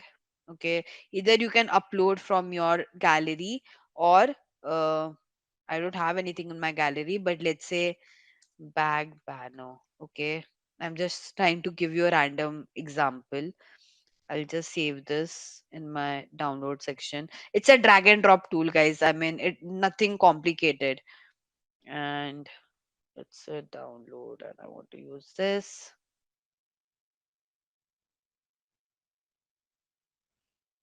Done. Can you see this? Now, obviously, I haven't uploaded a good picture because it is getting blurred. But I hope you understood how does it work. Now, I want to change this. I don't want to keep this text, so I can change it like whatever I want to write. Um, So I want to write tote bag. Right? I hope you're understanding what I'm trying to say. How does this work? Like you just have to edit everything, what picture you want. It is like your the one thing, the way we saw things on your Mailchimp, the same thing you can do on your Shopify as well. Now again, it's the same thing. I won't show you all the editing part, but guys, I mean, right, if again instead of my store you want to add your logo, you can do that as well. Here you can put your logo. Okay, so this is your logo section. If you have a logo, please upload one. Okay, I don't have a logo right now, so I'll keep it the way it is. This is your menu section. Menu section is like if people want to go from one page to another page, like how you want the menu to look like. Okay, you want to change the color scheme, right? How if you want to edit this entire menu, you can do that as well. When I say edit the menu, if you want to add more pages, you can do that. Like for example, see this, I just have home, catalog and contact page, but I want to create one more page which is about um bestseller, right? Let's say I'll just put any link for now, right? This one, correct?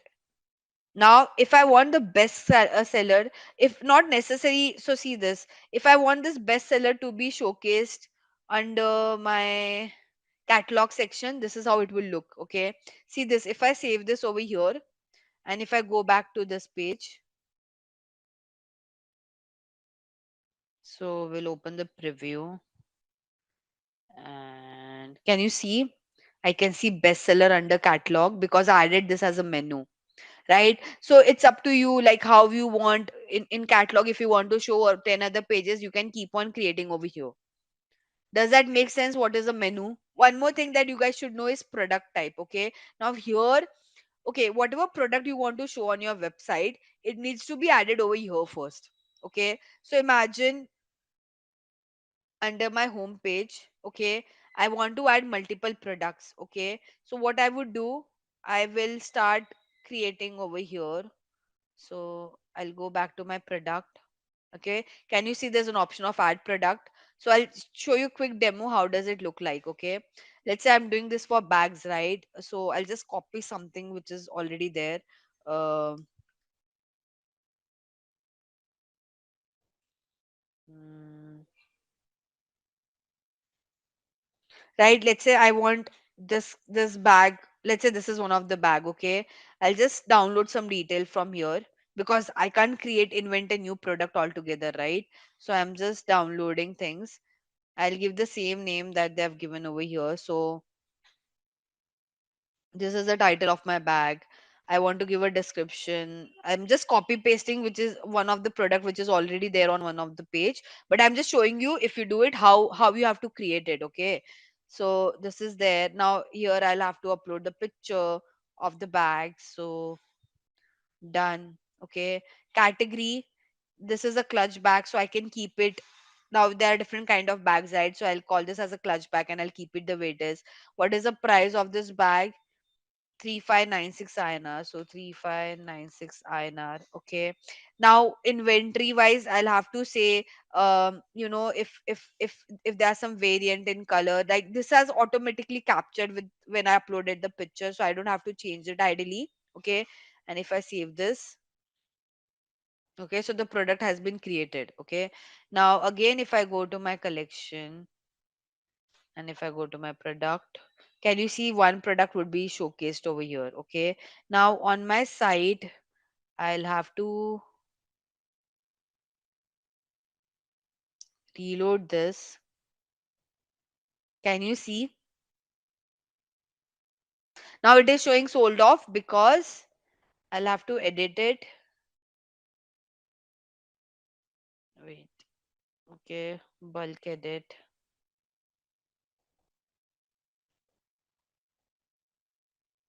So I'll say I have 10 and I say save again. Again, I go to my store and if I refresh it, now it shouldn't show sold out, right? I hope you understood how does this work. So you whatever product you want to show on your page, you have to do it over here. Okay, so few section of Shopify one should know is the product section where you add all the product details. Okay, then as I mentioned, we have already selected the theme of my page and you are good to go to create your website. That's the only thing you need because all the website thing editing would be done on the front end. The only thing that you have to do on the back end is keep on adding your product details over here, right? It's like a editing tool only, guys. I think only the different thing is here with the product, because product you can't edit it on the front end. On front end you can't show, like I can edit this picture and all, but I can't show you how many stocks are available, what is the pricing, 10 other things I can't show it on the front end, right? So on the back end I'll have to add the product details. I hope I'm clear. Now when you start running your like once you publish your website through Shopify, no guys, you can track everything, like how many people have bought. So here the option of purchase order, transfer, gift card, here you can manage the entire website altogether. You don't need anything else. This is your CRM. Here you will get all the details on how many people have bought your product, how many people have just put that product to return, and all of that. They also give you some option to do marketing and all, but don't get into that. Analytic is more of like how your website is performing in general. Shopify will give you an idea of that as well,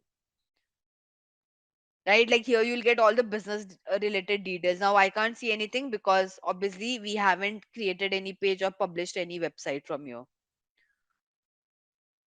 Make sense? How does the platform work?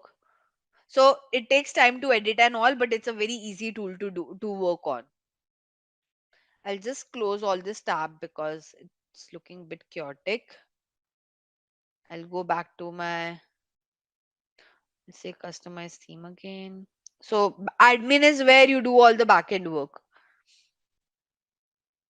I hope guys I'm clear. Okay. We'll go to Wix now. I mean, I don't think there's more explanation which is needed. It is like your Canva. You want to choose some theme, you want to choose some color, any style overlay, like any editing that you want to do, it's all available over here. Like, can you see from logo to color to typography, animation if you want, whatever you want, you can do it from here. These are like just sections that they have provided. Okay. Now we'll go with Wix. So this is how your backend looks like. Okay. One more thing on Wix is that um, You can do a lot of SEO on your page as well. Okay, so can you see there's an entire section of doing SEO. We'll just learn how to create a new website from scratch on Wix. Okay, so this is how the platform looks like. The most common feature over here is you create a new website. You use this particular section a lot to optimize your website from SEO perspective. And then again, if you want to see the analytics, the performance of your website, you want to market it, you can connect your Google ads, Meta ads, and all of that as well. Okay, we'll just learn how to create a new site. I have one site already created, as I said. See, this one is the, so first thing they'll ask you, do you want to um, set up with a chat, without chat? Always please choose without chat, because they'll ask you a lot of question, and it will be very annoying. Okay, what kind of website do you want to create? I'll say, so now Wix is also, see, if you want to create a portfolio website or a service website, use WordPress and all. But if you want to create an e-commerce, again, Wix is known for e-commerce. So I can say I want to create an online store. What kind of store? Let me choose clothing this time, so I'll say online clothing store, and I'll say continue.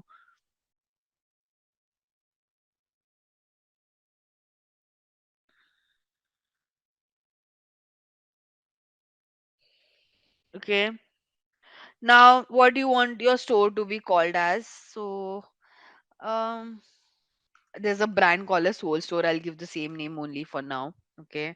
And I'll say stores, I'll call it. And I'll say continue. No, I'm just starting out. Again, they'll ask you some basic question. This is a physical product. You can skip it if you don't want to answer them however you want. Continue to dashboard. Again, it will look similar to your Shopify only, but still. Okay. Now, guys, if you have a domain and all, you can connect your website over here. Okay. Like if you have a domain name, if you don't have a domain name, ignore that. Okay. Not necessary you should have a domain name. You directly jump to designing your site if you don't have a domain name. Okay. So I'll say take a template, whatever template I would need. Just write it somewhere, optimizing the website for SEO, something on those line. Okay. So guys, I'll choose a free template. I can't use all the template, so the free one, which one should we take? You can take you can take anything. I mean, I just want to show you how does it look like. So I'll take this one. I would want to use this one. I close another tab for a while. Sub page is getting loaded, and here we are. Okay. So now, guys, same thing. Okay. Like I would just cancel this, but you have the same thing, right? These are your section. Now, if I want to, let's say, see this. Okay, if you want a section, like you want a welcome section or any kind of section on your page, you can add it over here. Can you see? So you can choose a template, whatever you would want. I want the about us section or grow section with me. I can choose that. Let's say I want to now I want to edit this, right? I want to edit this text. I'll say edit text, and I'll write whatever I would want to write. So let's say I'll call this. mm, right, again it's the same thing, guys. I mean, nothing, not like, if I want to change this background, same thing, I'll have to go select a background. I can take, there are some lot of templates over here. Okay, if I want something from the template, I can do that as well, or else I can upload my own picture. I mean, so same thing, you can upload your templates, or you can use the templates that they already have, whichever you guys are comfortable with.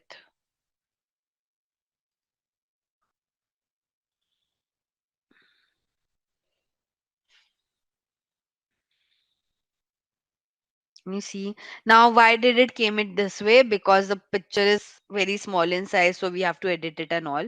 But I hope you are able to understand. Again, it is like your Shopify only. You just have to edit whatever is there in your front end. Okay, you can change everything from the color, every section. Okay, if you want some additional pages, you can do that as well. There's an option to create a different page altogether. Okay, you want to add some button, you can do that. Let's say I want to add a button like this, so I can do that. So you just have to select from like the predefined template. You want to create some new page, can you see this? I can create some new pages as well. I can create a menu over here as well, the way I told you. Okay, so I'll say I want a new page for my team. So I'll say I add this page. So again, it's like a drag and drop feature, nothing different altogether. Okay. Like now you can see this page is already here. I can add this under sub menu as well. Not necessary I want it to be a main menu. So if I want under home page, I want to show my about us section, I have to drag it like bit under that. Okay. If I keep it in a normal way, this will show separately. But if I drag it under that, it will show when I hover around home, I'll see the about us section. Okay, so again it's the same way, you can do this.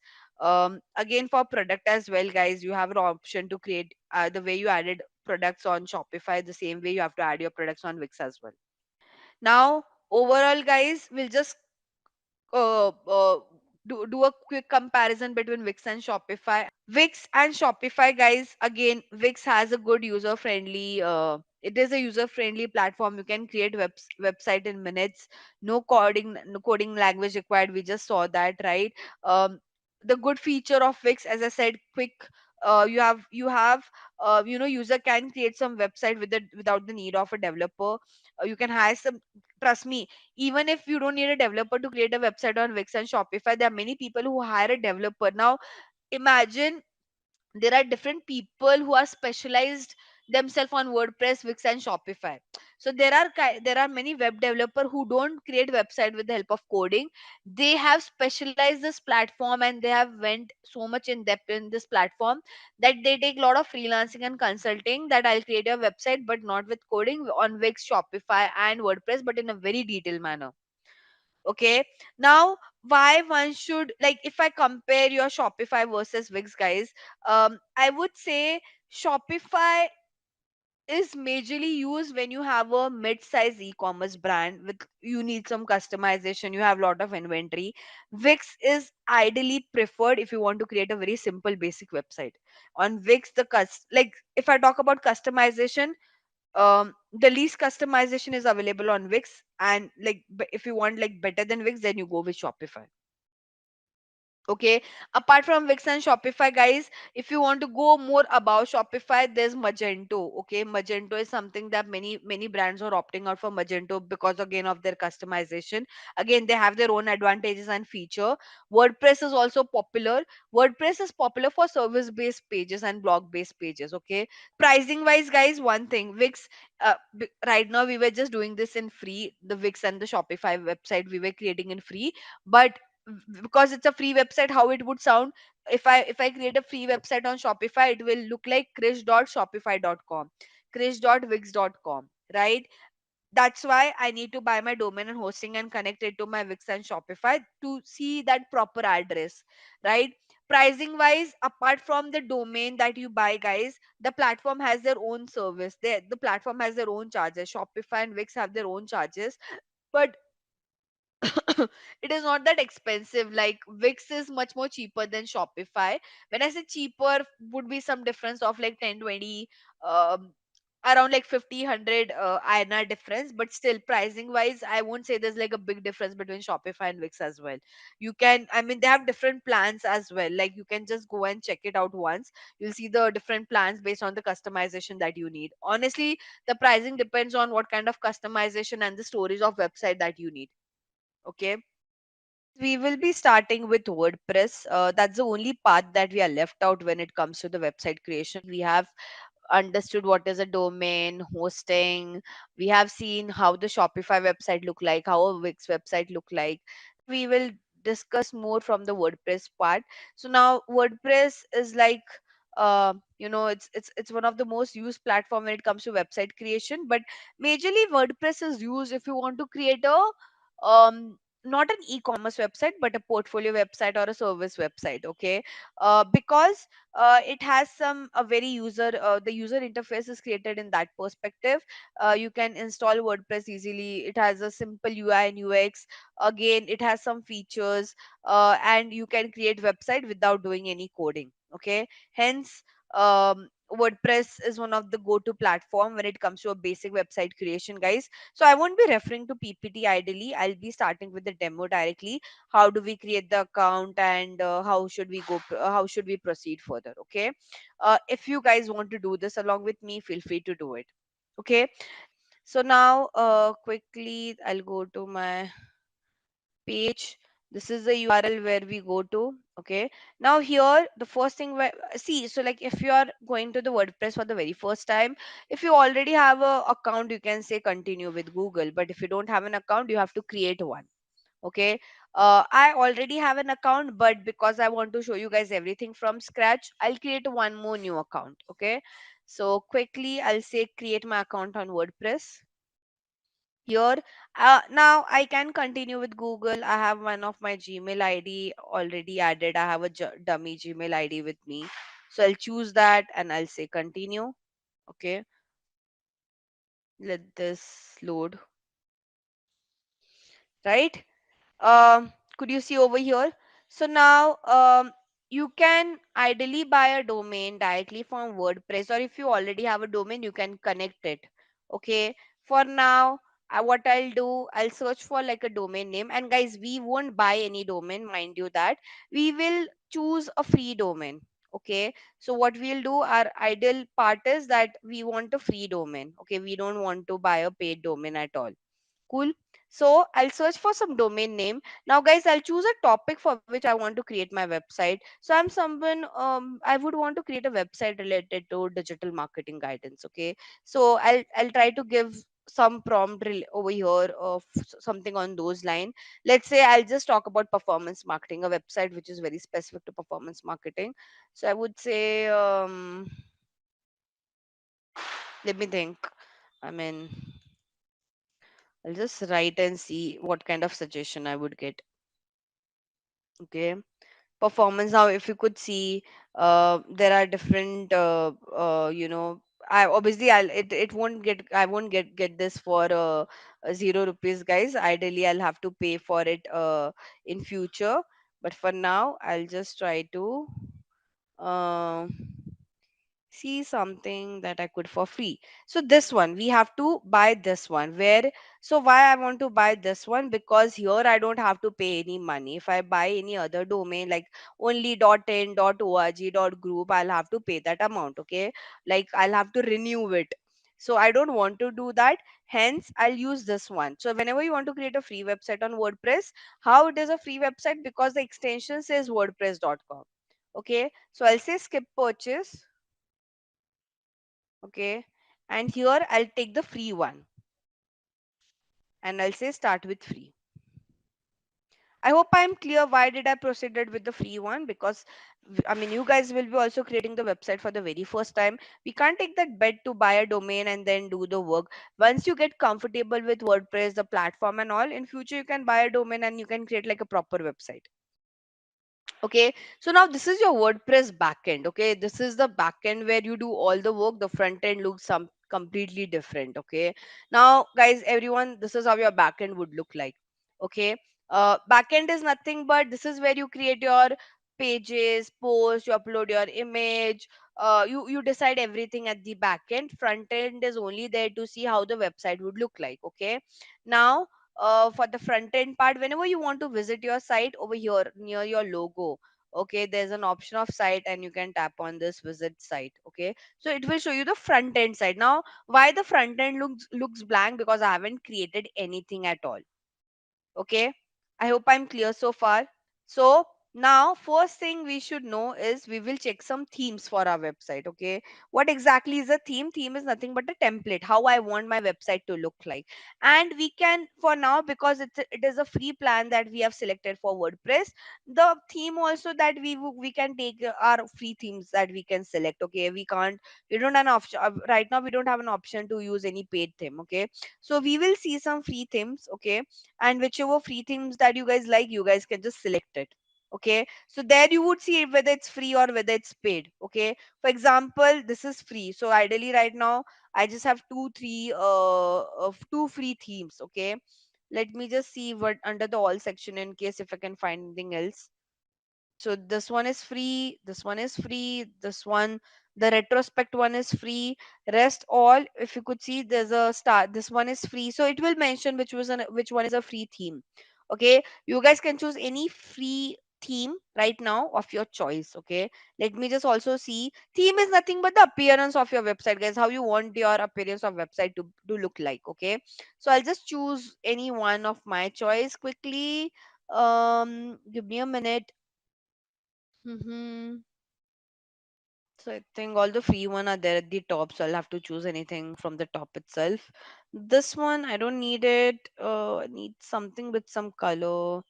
Mm-mm. This one is also very basic. Okay, let me just take this one then. Okay.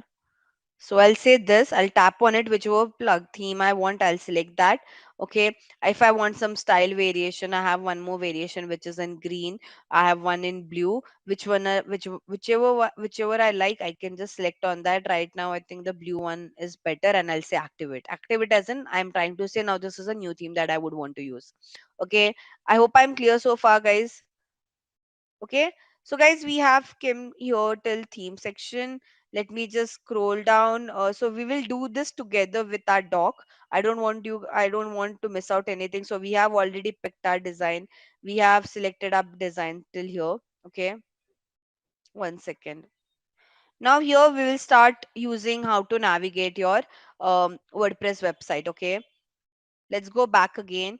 Now try to understand what all do we have over here. Okay, this is your home section, basically nothing but the overview of your backend. Okay, starts is nothing but it will show you the performance of your website. Right now we won't have anything under our start section. Okay, so it would look completely blank, which is one of the section where you'll see where you'll work a lot is the post section. Okay, now what is a post? Okay, you have two section over here, and please understand this very carefully. One is your post section, one is your page section. What is the difference between both? Okay, post is nothing but your blog section, and pages are like your normal page. Okay, so basically you have two section, post and then you have blog section. The difference between both is in the post section you write your blogs, whereas within the page section it's nothing but your about us page, contact page, a service page, all of them. Okay.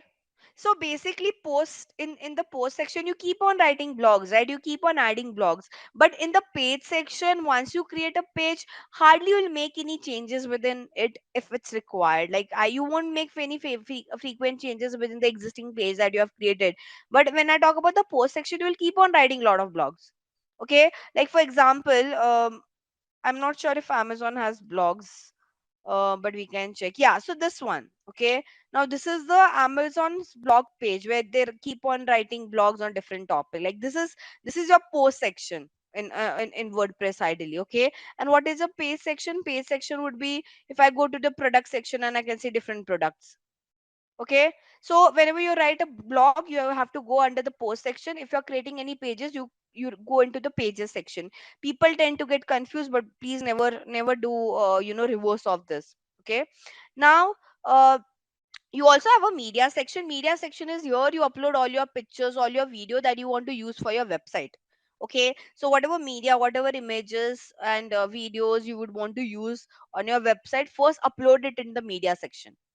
Okay, then again, comment section is if you want to see how people are responding to your website, if you want to check some free feedback. So these are rarely being used, but still you have this quick section. Appearance, I've already talked about it. Here you check your theme. Okay, like what, how you want the website to look like. Okay, in appearance you also have one more section of editor. Okay, now this editor tab is nothing but if you like, if you want to make some basic changes to your theme, you can use the editor section of it. Okay, so let's say whatever theme you select, you can do some basic editing part to that theme. Okay, you can't do a lot of changes, but you can do some basic changes if you would want. Okay, for example, if I go to the style section, okay, can you see I don't have a lot of changes that I could do, but let's say I want some another color, or I want some another palette altogether. I want my website palette to be something in, let's say, okay, like I want, so there are only two palette. If I want to create like a whole custom palette over here, I can do that. Okay, so this is my color one. Okay, then I want my color two to be something in grayish, right? So basically it is just asking me how I want, like if I really want to make some changes in my style. But as of for now, because it's a free theme, it won't allow it. Whenever you guys like, if you can just say review your changes, okay, and you can just say save and see how it would look like. Okay, so right now I don't think it will ideally update, but we can check. Right, can you see it is hovering around to black? So ideally it was only green, but now because I've changed the palette, when I hover around it goes to black. Okay, I hope you are able to understand what is the editor part. The editor part is nothing but whatever, basically whatever, wait, let me just go back to the backend again. So the editor part is whatever themes you select, guys. If you want to make some basic changes to the theme, you can do it with the help of your editor. Okay. Now again, because it's a free website that we are trying to create, we can't edit everything. But in the paid version where you have a proper domain and all, you can do a lot of changes. Okay. Pages is nothing but if you want to add some more pages, can you see there's an option of add page? So let's say I want one blog page. Okay. I'll say, can you see now it will take me to the blog page? Okay, I hope you're able to understand. So I can create it in this way. So basically I'm trying to say that I want multiple pages on my website. So can you see now there's about page, there's a blog page. If I want one more page of contact us, I will say contact us. I'll go back to my backend again, right? So I have created three pages. Like for this particular theme, I want this three pages to be there.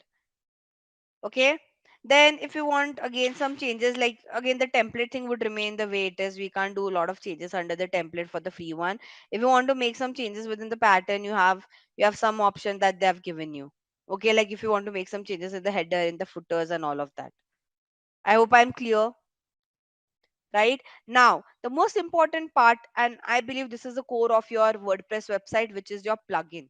Okay, now, to use plugin, guys, ideally you need the paid version of WordPress. When I say paid version, you can't do with the free. Like there are some plugins that we can probably tend to discover, but we won't be able to use all the plugins out there. But what exactly is a plugin on a WordPress website? Try to understand that. Okay, imagine WordPress is your phone. Imagine WordPress is like your phone, but can you ideally operate your phone without any apps? No, right? The same is the use of plugin on WordPress, right? You have WordPress website, but plugins are those apps which can help you to add different features on your website.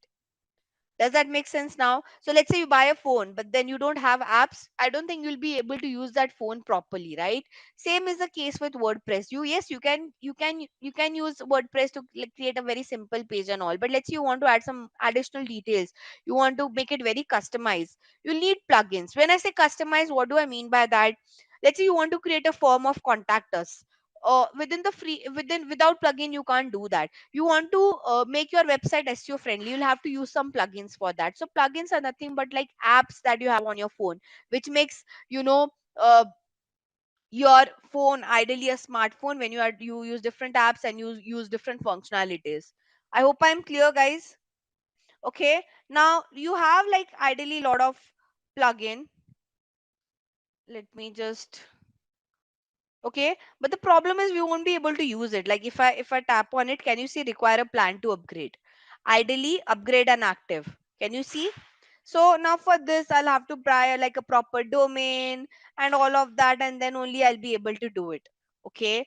So let's say if I say upgrade and active plugin, see this, where it will ask me to buy like a proper domain and all of that, which I don't want to do now. Okay, so I'll just say empty cart and I would want to go back.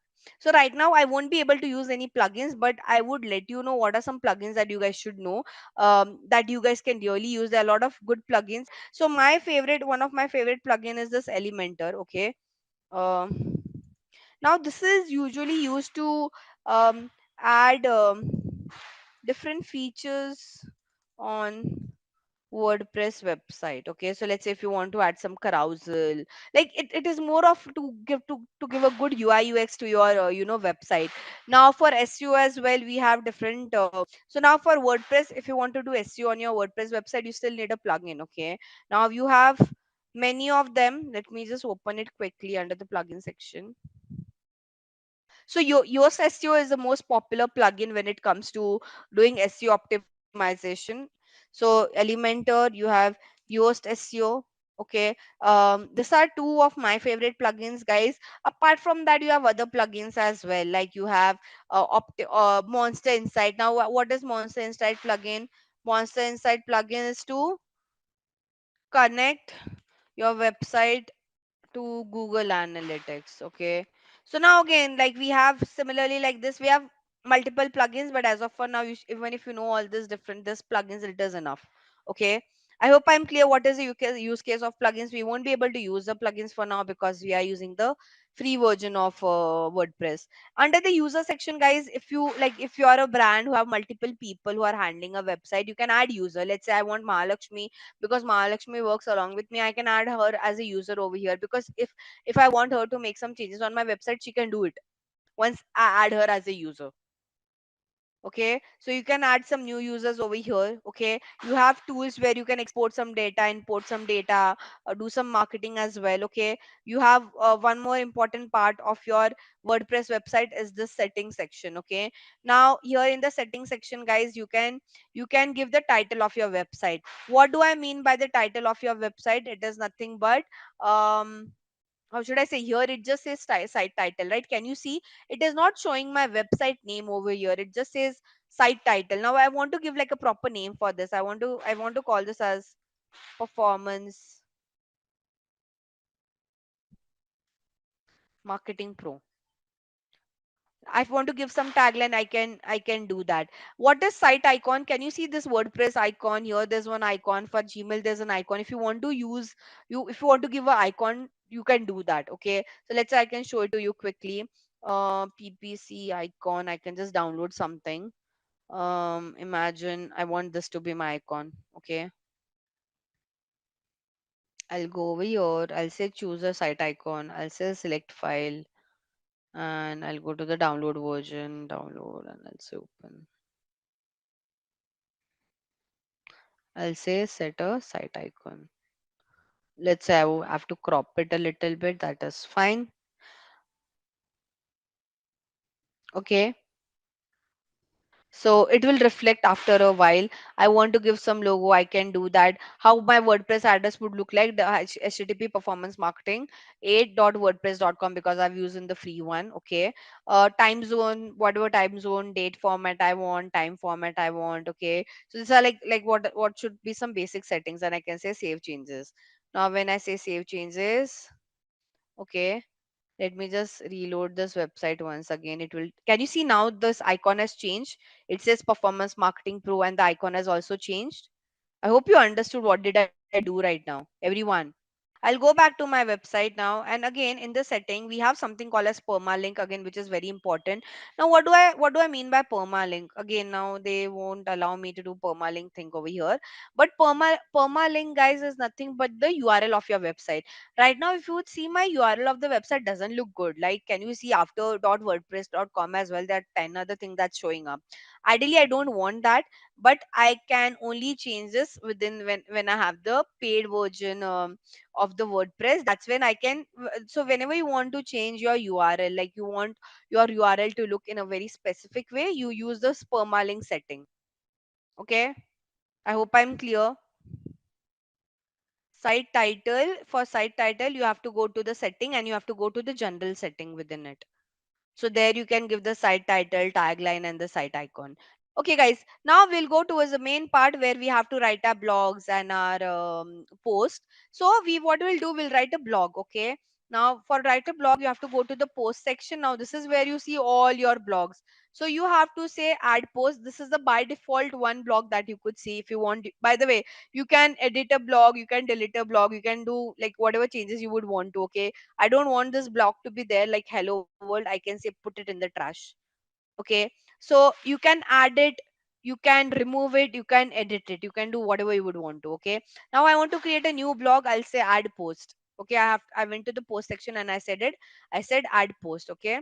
Now here, what I'll do is I'll just quickly take help of ChatGPT to write a blog, guys. So let me just quickly 1 second. So I'll just say um, write a blog on mandatory tool one should learn for performance marketing. Okay, so let me just take what ChatGPT is giving me. Okay, so this is my title for my blog. Guys, in ideal scenario, you don't take ask ChatGPT to write the blog for you. Basically, you have your writers, content writers who write blogs and all of for you. Okay, so it's not your job to do that. Because I have to perform this practically, I have to show it to you. Okay, now here I'll put the title of my blog, which is Mandate Tools Every Performance Marketer Must Learn in 2025. Okay, this is my title. Now, after title, I want to give a paragraph. Okay, so here I have to say add block. I'll say add block and I want to give a para. Okay, so I'll say write a para. Okay, now for paragraph, this is my first para. So I'll put it over here. Let me just close this. And here I'll say, okay. By the way, I want to make some changes with my, uh, the color and everything. I can do that. I want it up to be appeared in black. I can do that. Not necessary. I have to keep this in green. Okay, it's up to me altogether. How I want the size and everything to be is also, so I want it to be like tiny. Can you see? I can make it small. Okay, any further dimensions. So here you can basically here you can make some changes with your basic color and everything. Okay, background if I want some color, but background color won't look good over here, so I won't say anything. Okay, here in the title part as well. Okay, what I can do. So right. So again, I'll say now I want to put a picture. Okay. I want a picture of, let's say, the same icon that I've uploaded. So I can say upload, add a picture. There's one picture that I have. Right. So I mean the picture is not that great though. Full width. Okay, let me align left. I want this to be in center, so I'll say align center. And wide width, no, it doesn't look that great, but yeah, works as well. I mean, I know the pictures are not that great, but I'm just doing this to make you guys understand. Okay, I hope you're able to understand, guys. But I hope you understood, like it is like your word doc and other things as well. Like it is not something where, so let's say I don't want to give a title over here. Okay, I just directly want to start with a heading. Here I would want to give my heading. So I did one small mistake that I wrote a wrong heading. I'll just quickly put it over here. I'll give a text which looks good as well. Then here, I'll quickly write like one blog to show you guys. Daniel and other as well, I'll request you guys to write at least one blog and do this practically. Otherwise, there's no point of learning it. Okay. Again, I would want this to be black looks good. So I would want this to be in black. Then I want one picture. So PPC picture, because I don't want this to look very text heavy. So blogs usually have pictures, guys. I'll say, so I'm just like using it like a Word doc ideally, if you would see. Okay.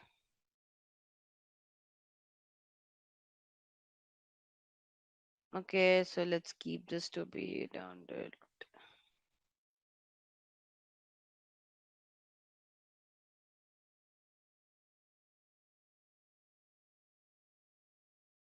Again, if I want to make some changes over here, I can do that. Let me make it center line and all of that. Okay. Guys, I hope you're understanding what exactly I'm trying to do. I'm just selecting whatever block I want and I'm adding my details. Let's say below this, imagine I want to add some gallery. There are a lot of sections that you can add. Okay. Can you see this para, this headline? There is list. List is nothing but like this. Okay. So if I select list, I can write a list over here. Let's say I'll say Google Ads. Okay. That's my list. I'll add, let's say I'm giving a list of, what all tool one should learn. So let's say then I'll say one should learn meta ads. So I'll say meta ads. Can you see? So this is what I mean by list. I want people to learn Google Analytics. So I'll write analytics. Okay. Then we have Google Tag Manager. I hope you understood what did I do. I want the text color to be again in black for each one of them. So quickly I'll make them. Okay, so that's what you have under your list. Then you have quote. Okay, if you want to write some quote over here, there's an option to write a code. Okay, now if you want to give a detail is like, let's say, okay, so let's say, it is like your toggle. For example, like, I'll just take example of Google Ads. Okay, let's say I'm starting with Google Ads and I have wrote about Google Ads here. I'll give the description of Google Ads. Okay, now what will happen is a user can. Okay, so now this can get, you can hide it as well. Okay, I hope you are able to understood what did I do. I'll just quickly change the color of this text here as well. Right? I hope you understood, guys, what I'm trying to do.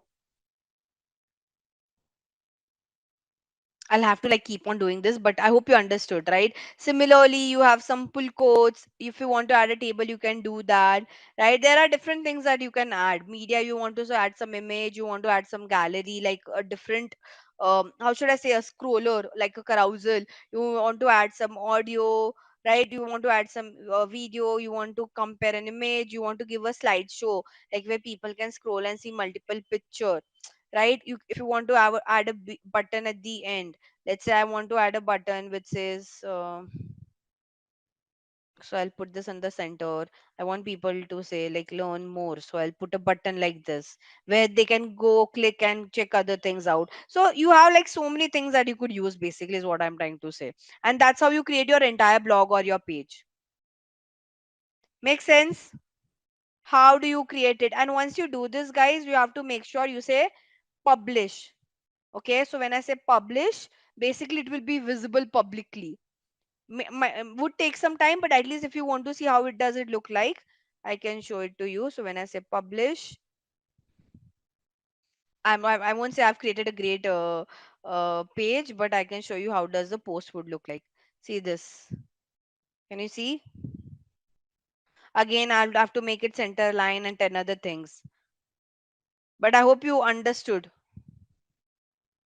I mean, just looking with what I'm doing won't ideally help. Okay. So I'll just quickly go back to my backend part again. That's how you create your post. You can create as much post as possible over here. Okay. Now you also have your pages. Now pages are nothing but I have added right about us page, blog page, contact us page. So let's say about us page, I want to talk about my brand in general. So like write about us page for performance marketer who has created a website to educate people. Okay, I'll just quickly I'll take this. Let this write entirely. Now again, it's the same thing. The way you created your blog, you see in the same way you create your your page as well. Okay, I'll just copy whatever has been mentioned over here,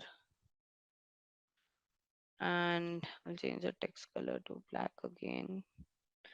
I'll have to, so I don't want this ideally, and I don't need this line as well. Okay, and keep this right here. If I want, I'll select this entirely, and there are like, let me just group them so it should look like one entire thing. Okay, that's all. Done. Make sense? And again, if I just say save and publish, I want to change the color. I want to give a background picture. I can do that as well. Okay. So let's say I want to give a background picture of pink. Can you see? I can do that. So again, it is not looking great, but I hope you understood the gist around it. We don't want this either. So I'll remove it. This one should be ideally center aligned. So I'll just quickly say make it center aligned. This is our main headline. By the way, okay. I hope you understood, guys. What did I do? And then again, I have to save it. Now I'll show you how the SEO things work over here. Okay, but before showing you practical side of SEO, let me just save this because I'll use it to show you the practicality of it. um okay, so I've created like one about us page. Now, how do we do SEO of our website? Okay, but before jumping into how do we do SEO, let's understand the theory part of SEO. Okay, but I hope you are clear how WordPress has been used, guys. SEO, we all know the full form is search engine optimization. Okay, now your SEO is divided into three part: on page SEO, off page SEO, and then you have technical SEO. Okay, what exactly do we mean by this?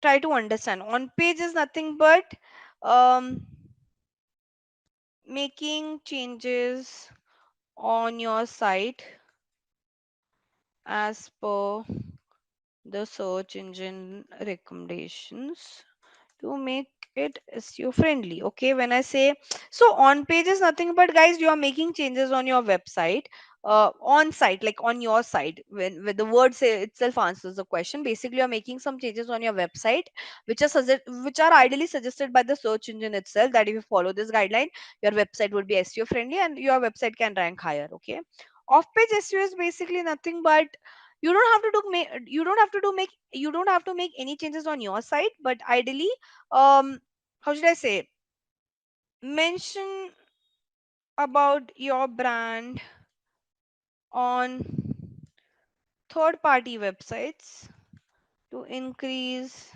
your credibility. Okay, what do I mean by that? So when I say off page SEO, guys, in off page SEO, you don't have to do make any changes on your site. You have to make sure your website name is mentioned on multiple website, which can create a credibility in front of Google. That's why it is called as off page. Off page is like you're not making changes on your website, you are reaching out to other websites who will talk about your brand on their site. To show you this as an example, let me do this later, not now. Let me just let you guys just understand the basic. And technical SEO is more with respect to the UI, UX, basically the technical aspect of your website. Okay, your mobile speed, sorry, your website speed, your sitemap, your robot.txt files, your Google Search Console, your Google Analytics. So this all comes like, if any technical part of your website comes under technical SEO, like your UI, UX. There are other things as well. I'll talk about it, but I hope you understood how do you differentiate all these three part. So your on-page SEO is more making changes, okay, with respect to the content. Okay, So if you're making any changes within your content that is on your website, that means you're doing on page SEO. Off page is like other brands, your website is getting mentioned on other website to create a sense of credibility in front of Google or any other search engine. And technical SEO is more towards the technical side of the website. I hope I am clear. How do we differentiate between these three? Then we'll go deeper and understand each aspects. When I say on page, guys, what are the parts? So now on page has different things that we do on our website. Okay, I'll just mention what are those optimization that we have to do. Ideally, we start our on page with keyword research only. So I'll say keyword research, very important part of your on page. Keyword density, image alt tag. You have H1 tags. You have anchor text. So meta title, meta URL structure. Let me just frame it, okay? You have keyword density, you have image tag, H1 tag, anchor text, URL structure. I think this much is also enough for you to understand the on page part. Okay, now I'm just covering the basic, guys. We won't go to the advanced part, because if even if you understood the basic for now, it's all good. Now these are some changes, these are some optimization, 8 major optimization that we do on our site to make our page SEO friendly. Okay, starting with keyword research. Why do we have to do keyword research? Because if you want your website to rank higher on the search engine, first you have to figure out, right, on which keyword you want your website to be ranked for, right? Like you can't start with SEO if you don't know what keyword you want your website to be ranked for. Does that make sense, guys? Let's say Sujit would say that, ma'am, I want my website to be ranked higher on the search engine. I understand. Yes, you want to do that. But for what keyword you want your website to be ranked higher is something that you'll have to shortlist, right?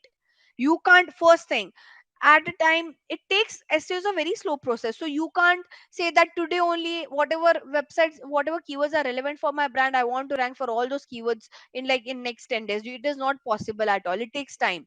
So the first thing is, before getting into SEO part, first you have to shortlist what are some important keyword to begin with, where you want, your website to get ranked for. But ideally, guys, you have to first shortlist the keyword. Now when you shortlist the keyword, guys, as we know, we have different kind of keywords. For SEO, you can only shortlist generic or brand keywords. Okay, so either you take some generic popular keywords. Generic is like, for example, for me, what would be generic keyword? um Performance, let's say, um performance marketing trend. Okay, that is a generic keyword, so it doesn't have any brand name within it. Okay, but what would be a brand keyword? Brand keyword would be, let's say, what is the name of my website? Performance marketing pro. So let's say if someone searches for performance marketing pro, that means it's a brand website. So this is a brand keyword. This is a generic keyword. Ideally, whenever we start selecting keywords, we choose generic keywords because they are more popular. There are many people who are searching for it. Okay, so now first you have to shortlist your keywords. So I'll just mention over here, shortlist some generic keywords for which you want the website or any specific page to be ranked for. Okay, are we clear so far? Now we come to meta title. What is meta title? Let me just show that to you very quickly. Now let's say if I search for health insurance, guys, these are your ads. SEO is not ads, guys. Anything that you see under sponsored result is not SEO. If I hide this, this is your SEO. Starting from policy bazaar. Now what is a meta title? This is your meta title. This is what we call as meta title. Okay, your meta title ideally has a character limit of around 60 or something. Okay, 60 to 90 is the character limit for your meta title. Okay, so around like 60 to 90 would be your character limit. Basically, if you write more than that, guys, what would go wrong is, can you see this 3 dots? So if you write a very long meta title, it will go under, then the remaining part would go under this dot dot dot thing. So it is always recommended that you write the title but within the character limit. It's There's no harm if you exceed the character limit, but anyways it won't be shown to the user. It will go under this dot dot dot part. Okay, so what exactly do you mention in your meta title? You have to make sure whatever keyword you have selected, so make sure to incorporate the keywords within your meta title. Very important. Okay, see, the whole point of on page SEO is whatever keyword you have selected, it should be there on each and every junction of your page. Okay, so in on page SEO, your important keywords need to be added on important junction of your website. So all these things that I've listed down at the bottom are your important junctions, starting with your meta title. If you could see health insurance mentioned in all the meta titles out there. If I search for, let's say, family health insurance, if I change my query over here to family health insurance, can you see family health plan? Right, family health insurance. Oh, sorry, this is your sponsored ad. Here, can you see health insurance plan for family, health insurance plan for family? So the title has changed. They are making sure that the keyword is there in the title now. I hope you're understanding what is meta title and how do you write it. Okay, cool. Now, we'll go to the keyword density part. Okay. Now, what is okay? Before I go to keyword density, let me talk about the URL structure. That is also important. Now, the URL should also have your important keywords. For example, see Policy Bazaar. Can you see the URL also has a keyword called as health insurance? Can you see? Every URL has that part. Okay, if I search even for family health insurance, I believe it would replicate. Can you see? Now health insurance, like if I open the website, you would see. Can you see family health insurance is given specifically over here, right? So you should have a good URL structure. When I say good URL structure, you should show your user that where exactly you're taking them to. Can you see? So they are saying health insurance, and ahead of that, they are mentioning health insurance plans for family. So again, this URL structure, you have to ask your developer. Let's say your website, your page is related to family health insurance, and here the developer has only the URL is only till health insurance. You'll have to ask them that please add like one more part to that entire URL and put this family health insurance keyword under it. Make sense? So again, your developer will have to do this. Okay. So we have covered URL structure your till here. Now, what exactly is keyword density, guys? Okay. See, the main content of your website. When I say main content, if I open the Policy Bazaar website, here also you'll have to put your keywords. This is your main content, right? Let's say the keyword again, I'll go back. We are focusing on family health insurance, right? So, in the main content, when I say main content, all the content that's mentioned over here in this page, you have to put this keyword, right? Family health insurance. It should be there, correct? But the problem is earlier, okay, now see, there are many people who try to manipulate Google or any other search engine. So there are many people who think that more the keywords that we incorporate on the website, better would be our ranking, but that's not the case.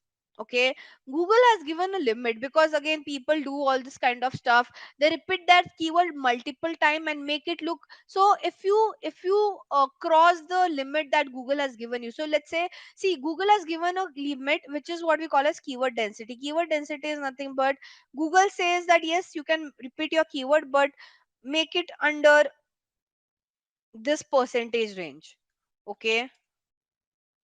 So you can only repeat your keyword 1% to 3% of your total word count. Let's say on your one page you have around 1,000 words. You can only repeat your keyword 1% to 3% of those 1,000 words. Makes sense? That is a limit given by Google. What happens if you repeat your keyword more than that? Okay, that is called as keyword stuffing then, and Google doesn't like it. So if you don't follow, if you don't follow Google guideline, okay, Google will decrease your ranking then. Make sense? Coming back to my point, guys, so we were talking about keyword density. If you repeat your keyword more than 1 to 3% of of your word count limit, as I said, if you have 1,000 words in your one page, if you repeat more than that, it is called as keyword stuffing. What do I mean by keyword stuffing, guys? Let's say my keyword is health insurance, okay, and imagine this is the paragraph. um Let's say the brand is HDFC Ergo. Okay, so imagine the para says something like this: HDFC health insurance is one of the best health insurance in India. If you buy this health insurance, you can get 75% off, and in this health insurance, you have 10% off if you buy it today. This health insurance will cover all your basic need. Can you see how many times I'm using this word health insurance? So this is called as keyword stuffing. Okay, and Google doesn't like that. Google has given you a limit of 1 to 3%. Stick to it. Okay, if you want to go beyond that, if you, let's say, if you want to use more than 1 to 3%, you can create some permutation combination, but you can do only permutation combination if you have a long tail keyword. Let's say your keyword has only two word health insurance, you can't create a permutation combination. You can't call this as insurance health, no. But let's say your keyword is top 10 health insurance in India, then you can create a permutation combination by repeating by you can use that same word, but you can change the sequence. You can call this as India's top 10 health insurance. I hope you're able to understand this, guys.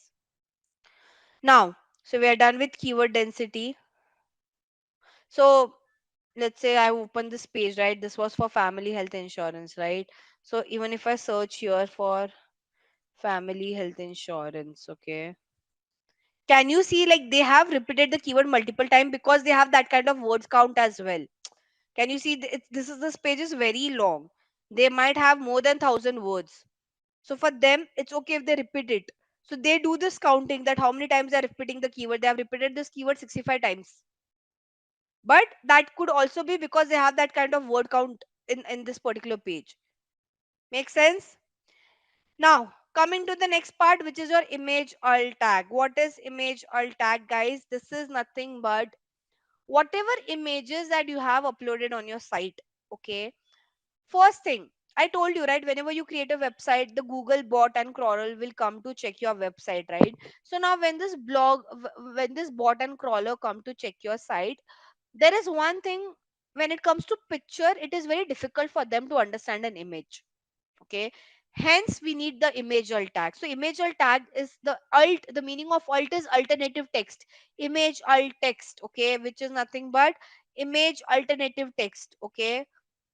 This is nothing but at the back end of your image you explain what this image is all about. There are two use case of this is one, the bot and crawler can clearly understand the significance of that picture, and second thing, you might have observed there are times when your website doesn't load. See, let's say whenever your website loads, the image takes some time to load, right? So till the time your image is loading, the user can see uh, the explanation of that picture. You might have observed this sometime in your life that till the time the image is loading, at least you will see some text popping up over there. That is that thing, that is your image alt text, basically an explanation of what that picture is all about. But you need image alt text only for a proper picture, like this is a proper picture, so I have to put an image alt text for this. Okay, this is a proper picture, I have to put an image alt text for this. But you don't have to put an image alt text for a decorative picture. What do I mean by decorative picture? I don't know how to show you a decorative picture. I'll try to find it if I can find something. So let's say there's a plain banner, okay, and it doesn't have anything in it. Like imagine this is a plain banner. Imagine there's no health insurance word. Imagine this box is not there, and this is like a plain banner that you have uploaded. Just like for a decorative perspective, a light color of violet you have just put to show that gradient. That image doesn't shouldn't have any explanation. So for that you can just write decorative picture. So like I've just given an example, like imagine this particular box is not there. There's just this banner in a light violet color, doesn't have any significance, right? So you can just add as an alternative text, you can just add it's a decorative picture. Make sense? Now you have H1 tags. What are H1 tags, guys? See, your website will have multiple title. Like, can you see this blog? This is the title of your website. These are the subtitle. Can you see? Because they have wrote in bold. These are all subtitle of this particular blog. Now you have to tell Google which is the main title, which is the subtitle. That is what we call as H1 tags. H1 tags are nothing but H1 is main heading, H1 first heading of your title of your blog. Let's say this is your second heading, then you will call this as H2. Now again, this is something that you have to do at the back end. Why you have to mention Google what is H1, what is H2? Because that's when Google will understand what is the main title, what is the subtitle, and what is the subtitle within your entire page.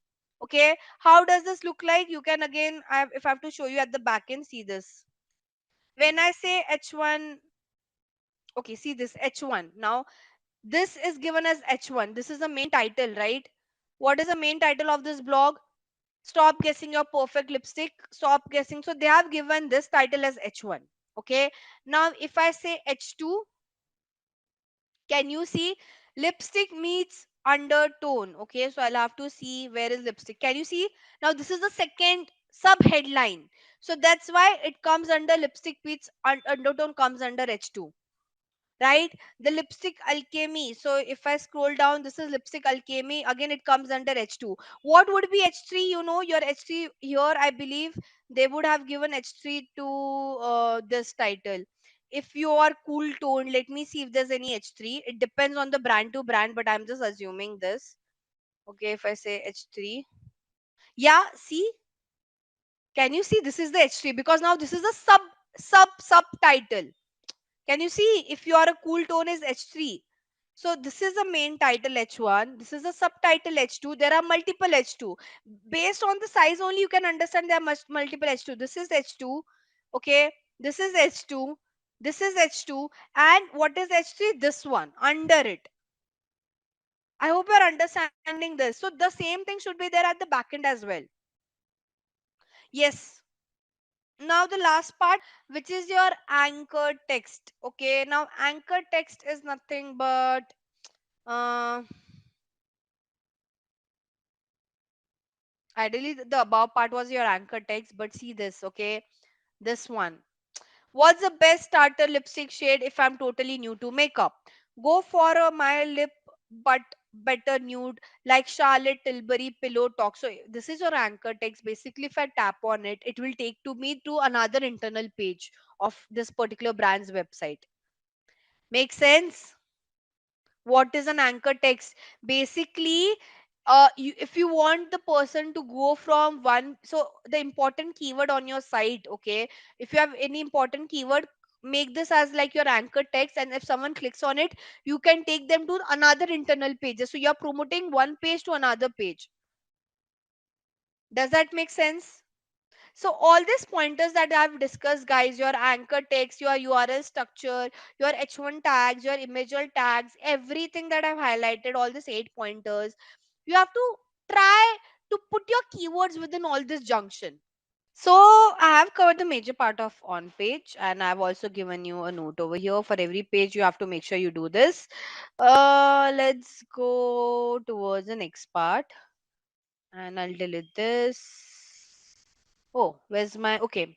Now we'll talk about the off page part. Okay, very interesting. Now, see, guys, for off page, we can't do the practical side of it right now because, as I mentioned, for off page, you have to make sure your website. So why do we do off page? Let's start with that first. First thing, we want to increase our credibility in front of Google and in front of user as well.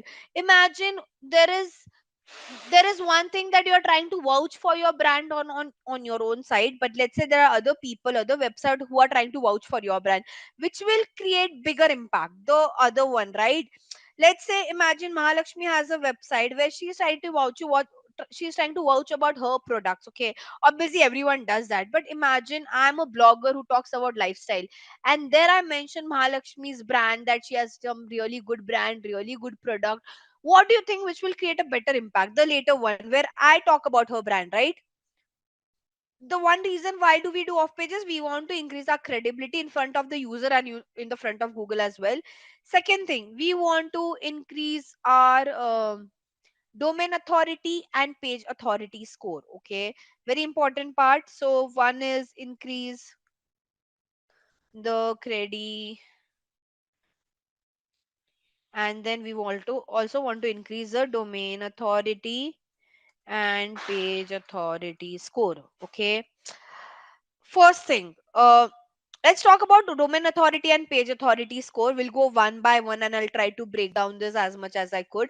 Then I'll show you the examples as well, don't worry. Okay, and we'll use one tool to find this out. We will be using two tools for this. Okay, first thing, guys, what is domain authority and page authority? Basically, it is a score, so we call this as a DA and PA score. Okay, which kind of Google rely on this score to give the ranking to website. But okay, this score is not something that Google doesn't give you the score.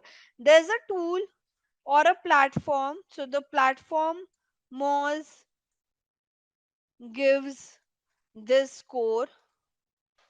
Okay, now what why Google, so Google, see, this DAPS score is not given by Google. There's a tool called as Moz which gives you this score. Higher the DAPS score, better is your chances of ranking higher on the website. Okay, now I hope you understood what is DAPS score, the context of it. DAPS score is given by Moz, and Google rely on this score because if you have a higher score, Google will that gives you an indication that you can have a higher ranking on the website, on the search engine result page as well. Okay, I hope we are clear so far.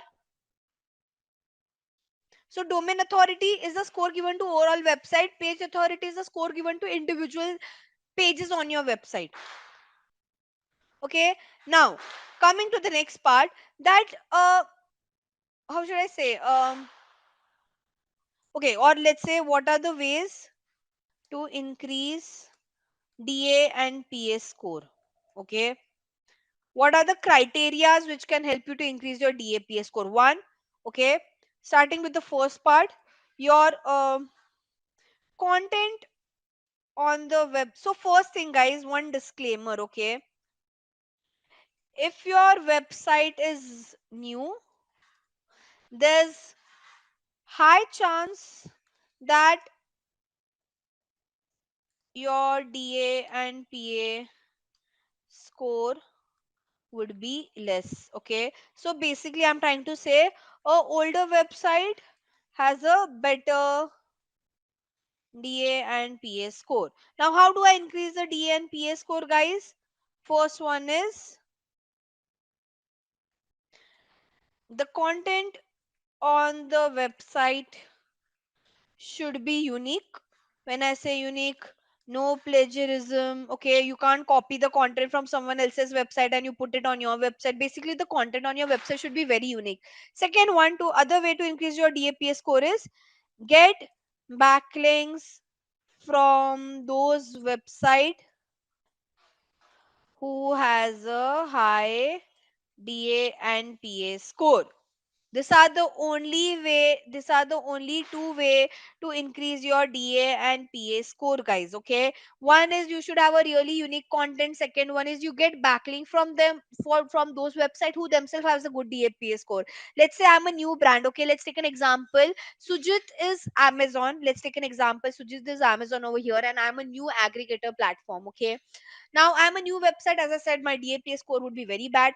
First thing, I should have a really good content. Okay, I have done that, but still I don't think my DAPA score would be that great. So what I have to do is I can either ask Sujit, who is from, so I can ask backlink from Sujit or websites like Sujit to give me a backlink, because let's say Sujit has a really good DAPA score, and if Sujit gives backlink to me, that creates that shows Moz and Google that okay, if such a good big brand who's giving a backlink to such a smaller business, that means that this small business would really create some good impact in future, right? So that overall helps you with increasing your DAPA score as well.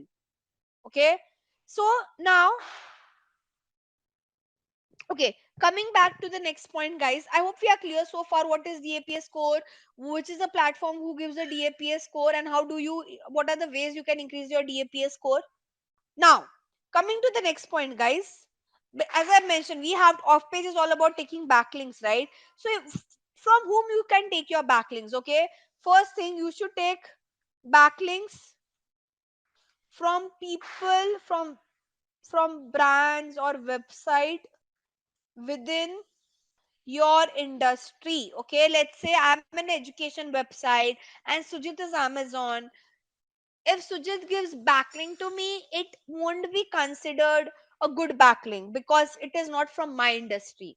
So first thing, you should always take backlink from those website who are from your industry, or news websites and PR sites.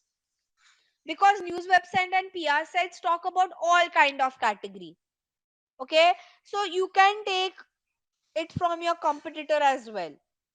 You can take it from some blogger as well, but so the competitor and blogger should be from your industry. Okay, so when I said say backlink from brand or a website within your industry, I mean it could be a competitor site or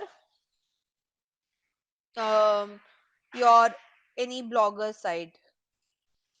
Okay, now I hope the theory part is clear. Now we will see how practically we ideally do this. Okay, imagine we have to do this for let's take example of Amazon. Okay, or let's say guys, I'll take a hypothetical situation guys over here. So let me take a scenario. The scenario says that I'm a new website in market and I'm an aggregator platform. Basically aggregator platforms and like Amazon, Flipkart, who sell uh, products of different brands. Okay, so now how should I work on my backlink thing? Okay, what should I do? Whom should I reach out is the very first question guys. Like for backlink, you can't take a pen and paper and see whom should you reach out to. It will take a lot of time. So whenever we want to do this process, we rely on this tool called as href. Okay, a very important tool. Now what is the importance of this tool? Check this out. We have this something called as href backlink checker. Okay, now what does this tool would help me out with this? This is the link to this tool. Okay, now okay, I want to take backlink. Okay, but then what should I do? The good way over here is, don't you think I can stalk my competitor and I can see who's giving backlink to my competitor? The brands or the website who are giving backlink to my competitor, they can give backlink to me as well. Guys, do you agree with me? So imagine I'm a new aggregator platform. I want backlinks. Don't you think if I stalk Amazon and I see who which are the website who's giving backlink to Amazon, I can reach out to the same brand to give backlinks to me as well, because like same industry. So now in this tool, what I'll give Amazon's link because I want to stalk Amazon and I want to see who are those websites who are exactly trying to give backlink to Amazon, and I want to stalk the Indian domain, not the overall global domain. So I'll see say check backlinks. Okay, now can you see they have a very good domain rating. So see anything like the score goes from 0 to 100, anything above like 80 70 is a good domain rating. Basically the DS score is really good for Amazon. So if I like ideally if Amazon gives me backlink, I can my DS score can also increase. But let's say I don't, I'm check I would want to check other brands who are giving backlink to the Amazon. So Amazon has around 87 million backlinks. Okay, I mean that is very high number. Now see who's giving backlink to Amazon. Okay, and this is the India website. Okay, so basically here you will understand referring pages are the pages who have given backlink to Amazon, and this target URL is nothing but where does it take, where does the user. So let's say for example referring URL is nothing but Xiaomi Redmi page has given backlink to Amazon, and this anchor and target URL is nothing but it is trying to show you which is the text, what is the keyword, and what is the URL where the user get redirected to. For example, see this, I'll open this URL, open link in a new tab. Okay, here it says, can you see this? Right, so now if I tap over here in this price, it takes me to the Amazon website. So this is backlinking only, from Xiaomi's page I came to Amazon's page. Can you see there are so many websites? Wikipedia, we can check Wikipedia, but there are so many websites: Yamaha Motor, Club Factory, Firebolt. Now let's say if I go to this Firebolt page, where exactly is this? I don't know, I'll have to search.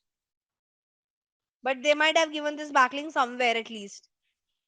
Right? So here on this tool, I'll do one more analysis, guys. Let me do this for a real estate company. Okay, so let's not do this for a real estate company. Let's do this for a very bigger brand. So we all would have heard about this brand called as Steve Madden. Okay, And let me check for Steve Madden India. So let's say, imagine guys, I am launching a very premium accessories and bag brand in India.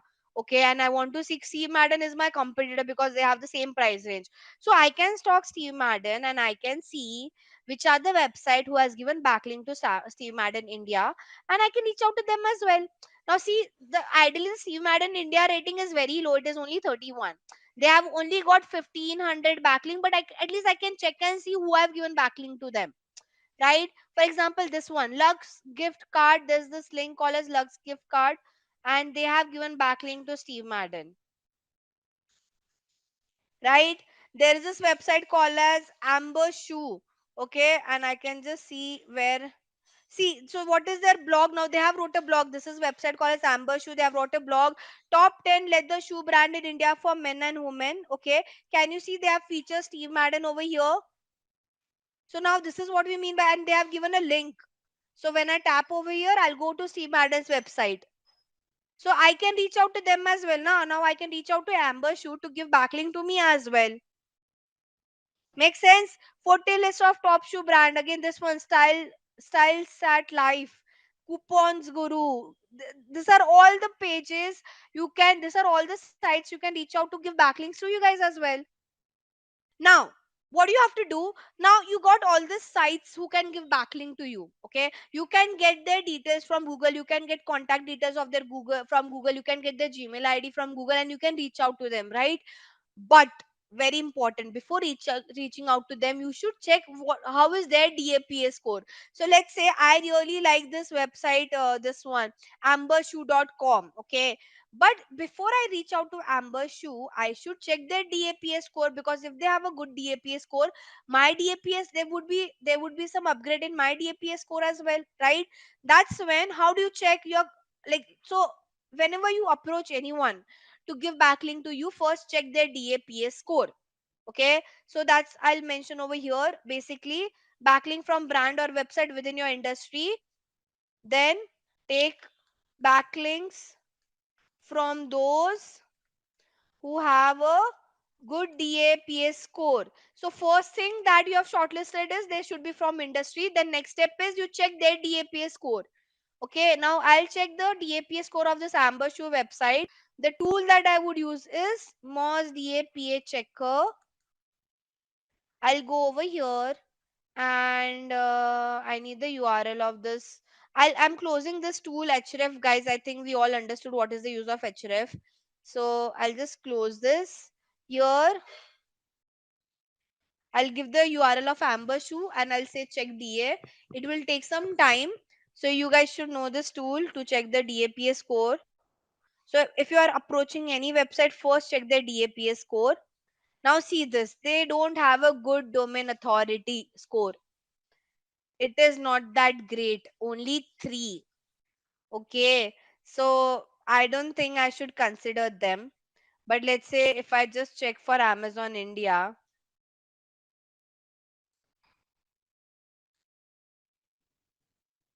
92. You understood? So the website should themselves has a good DAPA score as well. No, see, I'm not saying. See, guys, try to understand this. There will be times when you will have to take a backlink from those who don't have a good DAPA score. I'm not saying that you should completely include. See, this Amber Shoe is a very new website. Hence, they also have a. They don't have that good DAPA score. And trust me, you won't get all the website who have good DAPA score. I'll come back to you. Why is that so? Because there are, like, see, to approach them, to convince them to talk about your brand, it needs lot of efforts. Okay, so I'm not saying that your criteria should be that you take a backlink from those who have a good DAPA score, but try to do that. Take a mix of everything, I would say. Then okay, then once you check this, the next thing you should check is the content quality and how frequently do they post. Okay, so let's say I have considered Amber Shoes. Now imagine hypothetically they have a good DAPA score as well. I'll have to do some basic hygiene check. uh, what do I mean by basic hygiene check? look at the content quality. Do they do a lot of spelling error, grammatical error? Because that won't go well with your brand. Let's say they wrote a blog which has a lot of spelling and grammatical error, and the user is coming from that website, they'll judge your website as well, right? Imagine Amber Shoes content is not that great. Don't you think Steve Madden brand would also be get judged because their brand is getting featured on that site? So do a basic hygiene check. What do I mean by that? Check their, if they don't do, like, what is the content quality? How frequently do they write their content? Right? Do they make some grammatical spelling error here and there? You can check 2 or 3 blogs to get an idea of that, and then you proceed with whichever website you have shortlisted. Okay, now we have understood what are the process of shortlisting. Now how would you approach? Okay, so let's say I have two brands over here. um so I'm just writing what are the two tools we guys have used, href and moz. Okay, now let's say I have shortlisted two website. One is amber shoe, okay, second one is amazon.in, and let's say third one is I don't know, pink villa. Okay, these are three website I've shortlisted. Okay, this has a DA score of only 10. This has a DA score of, let's say, 92, and this has something in middle range of around 30. Okay, now I can get their contact details, guys, from Google. I don't have to worry about the contact detail. Ideally, you have to, what you have to do, you have to reach out to the business development team. So whenever you approach, you will get the standard contact number, but you can, whatever contact number you get, you reach out to either their marketing or business development team. Okay, so you talk to them. You have to write an email. So approach this brand on call and website. Sometime you will have to reach out to them through LinkedIn as well. Okay, now how do you do the dealing part? Let's talk about the pricing and whether it's expensive or not, whatever question you guys have added, what is their benefit if they give backlink to you. Now I'll answer all of this because we are towards the end part. Okay, first thing, ideally whenever you see, first thing, for backlink you shouldn't pay anything. Okay, backlink, okay, first thing, what are different ways you can do the deal part? Okay, so the dealing part is done. One is like, you give backlink to us, and in future we would do the same for you. That is the first thing that you go with. Okay, so let's say if amber shoe gives backlink to me, in future I'll also give backlink to amber shoe because we are from the same industry. But let's say amber shoe might say yes because it's a new brand. Amazon, in this case, Amazon would be like, oh, why should, like, I don't need your backlink, I have many people who give backlink to you. Why should I, like, I am not okay with this dealing part that you give backlink to me and I give backlink to you. Let's say hypothetically they say that. Then what you should do, you go to the next part, which is your barter deal. What is barter deal? What happens in barter deal? Let's say pink villa. Okay, in our case, let's say it is pink villa. Okay, so pink villa is a blogger. Okay, they are not a brand in general, they are a blogger who talk about lifestyle and all of that. So what is a barter deal? Let's say pink villa give backlink to you, and in behalf of that you can give some of your pre product or free I don't know, services to them. That is a barter dealing, that you give backlink to me, I'll give you some free product. Like, there are many influencers who does that, right? There are many brand who give free product to influencers and they ask them to talk about their brand. They don't give money to them. But now if you're dealing with a very big influencer, right, like in our case, let's say we are dealing with Amazon, what should we do in that case? In that case, there's a good chance you'll have to pay some money to Amazon. Again, there's a different discussion on altogether over there. But very important thing, ideally for backlink you shouldn't pay money. But let's say the brand is the website, you want backlink from that site somehow, and the last option is to pay them money. Pay them, but this brand, wherever they give backlink to you, they shouldn't mention that this is a paid sponsorship. But imagine there at where they have mentioned Steve Madden, if they would have mentioned over their paid sponsorship, Google would have not considered that as a backlink at all. Are we clear, guys, everyone? Now, see, there are many people who are new to this industry, and trust me, there are a lot of fraud that happen as well. Okay, okay. Now, what do I mean by fraud? In backlinking, there is one major fraud. that many people might do with you if you don't know about this, which is we call as no follow link. So what many brand does it, let's take an example right now only. Imagine here again, I'll write name of Mahalakshmi. Okay. Now Mahalakshmi, we both have done dealing. I've asked Mahalakshmi to give me, let's say, 2,000 rupees to give this, to write one blog, and in that I'll feature her details. Okay, we have I've spoke about it, but very important part. Let's say Mahalakshmi doesn't know much about SEO. What I can do now, what is the fraud thing that I can do is, yes, I'll give link to Steve Madden. Okay, I'll give link to Steve Madden, but my link would be a no follow link. Okay, what do I mean by no follow link? Okay, the URL would be there, the person can tap on the URL and go on the site as well, but so basically, for no following, this is the tag that we write, rel is equal to no follow. Okay. Now, what do I exactly mean by a no follow link? Okay. In no follow link, what I'm trying to say is that basically, um, I'm trying to tell Google, see, Google will check, right? Ambush was given backlink to Steve Madden. But I'm trying to say that, yes, I've given link, but don't consider my credibility for this brand. Okay, so or ideally a no follow link would ideally mention, when they say don't consider my credibility, basically don't check this site. So you have to always make sure. Okay, um let me just show you how does it look like. You have to always make sure and check this, that whichever brand who's giving backlink to you, they don't write this as no follow link, they have to give you a do follow link. Make sense? So if they give, let's say, if Ambush to give no follow link to Steve Madden, it won't have any impact on the brand. Basically, let's say my credibility, my DAPA score won't create any impact for this brand, is what I'm trying to say. But if you give a do follow link, it will create impact on the overall website SEO. It will impact the DAPA score as well.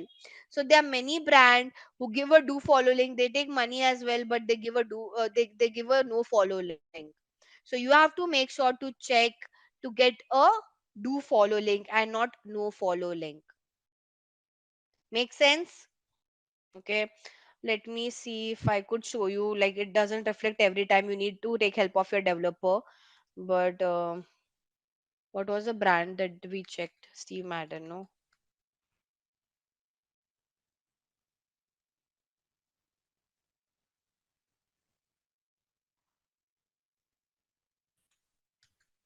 So, you'll have to take help of your developer. Basically, they are the one who check this for you ideally. Okay, but whenever you're working on this, you have to talk to your whoever, the brand you're working with, ask them to give you a do follow link. Make sense? Right now, it is not reflecting. So, there are times when even people like us can't figure out, because this is all under the coding part and we need to take help of our developer. If it reflects a href, wherever they have mentioned ahref, I'll have to check all of them. Blog. Yeah, see this. Okay, so there's Hush Puppy, there is ahref is equal to, let me put Steve Madden's URL where they're directing the user to. Give me 2 minutes. We'll have to find that Steve Madden URL. It takes time to find this out, but href is equal to, even if I say, yeah, here. Okay, so they have mentioned it over here. Okay, so ideally they have not said no follow, so that means it's all good. Okay, but ideally you have to ask your developer as well to check it, because it's under the coding part. Whenever we do this work, we ask our developer to check other codes as well, because you never know with coding, the developer can find out the loopholes more than you guys out there. But I mean, on a beginner level, you can check it in this way. Okay, makes sense.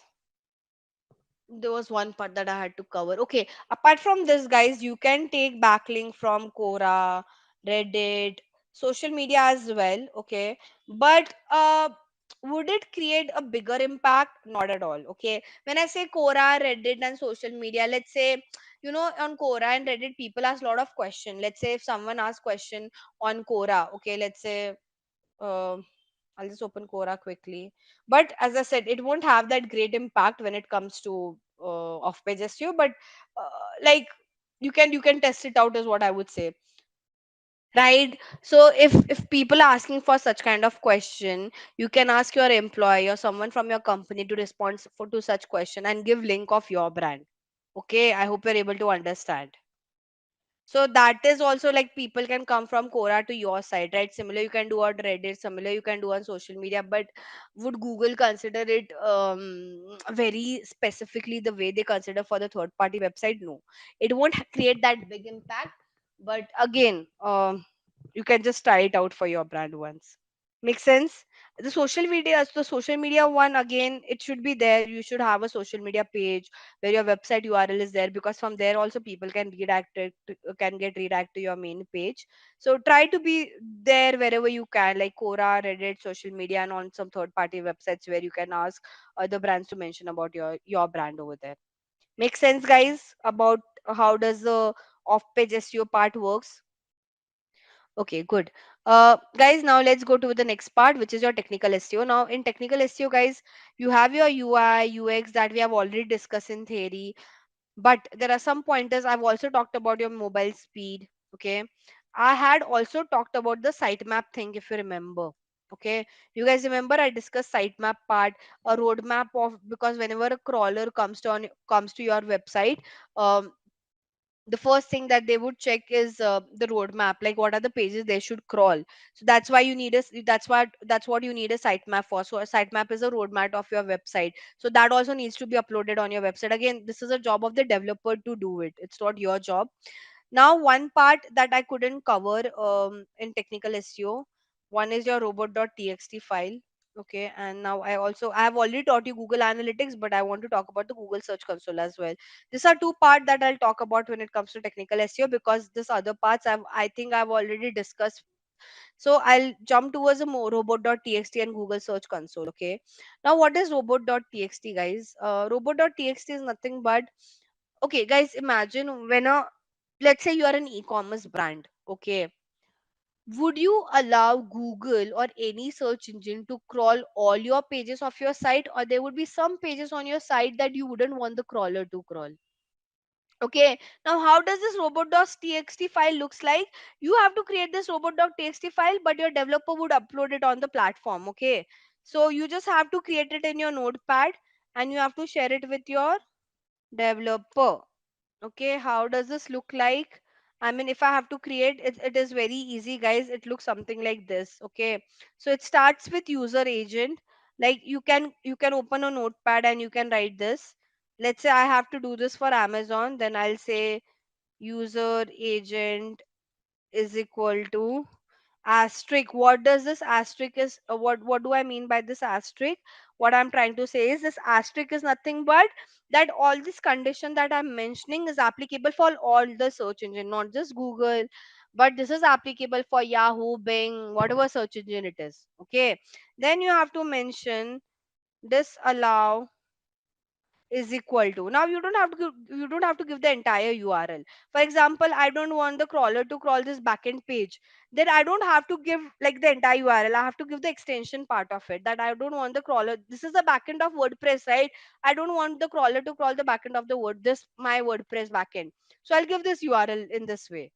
Okay, so whatever pages you don't want the crawler to crawl, give the extension part of it, not anything that comes after .com. You have to copy paste that. Okay, and then the last part is the sitemap URL. So sitemap URL is something your developer can add. If you want to find any website sitemap, I mean, ideally it is easy. You just have to go to, let's say, www.amazon.in, and there. So sometime the brand doesn't allow you to get it. Otherwise, you'll have to ask your developer to find it out for you. So right now I'm not able to fetch the sitemap XML file of Amazon. So you can ask a developer, but the URL looks something like this at the end, sitemap.xml. Sometime a brand might have a different extension altogether. So ask your developer to give the sitemap URL. Okay. For example, for my website, I think I'll be able to find it. Let me see. This one I'll try to open and see. Take some time. So right now there's no pages, hence it is not reflecting anything. But ideally in sitemap.xml, you see all the URLs of your website. Okay. So right now, because this website is still under the process, it won't reflect anything. Okay. So ask your developer to give the sitemap URL and put it at the end. That's all.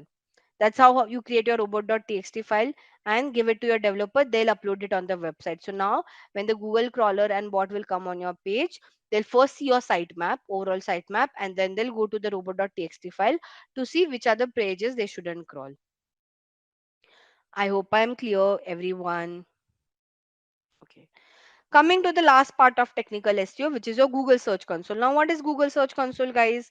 See, as I told you guys, how whenever you create a website, I remember, if you remember, I told you that what you have to do once you create your website, submit your website on web directories, where basically you are trying to, web directories is like you are a website where whichever brands create their website, they put it over there, basically letting Google know that yes, you have a website created and you want the Google bot and crawler to come and check your site. Apart from that, you should create your Google Search Console account. That also gives indication to Google that yes, there's a website that has been created and we have to go and crawl it. So these are two things that you have to do once you create your website, so that Google gets an indication that yes, there's a website that they need to crawl.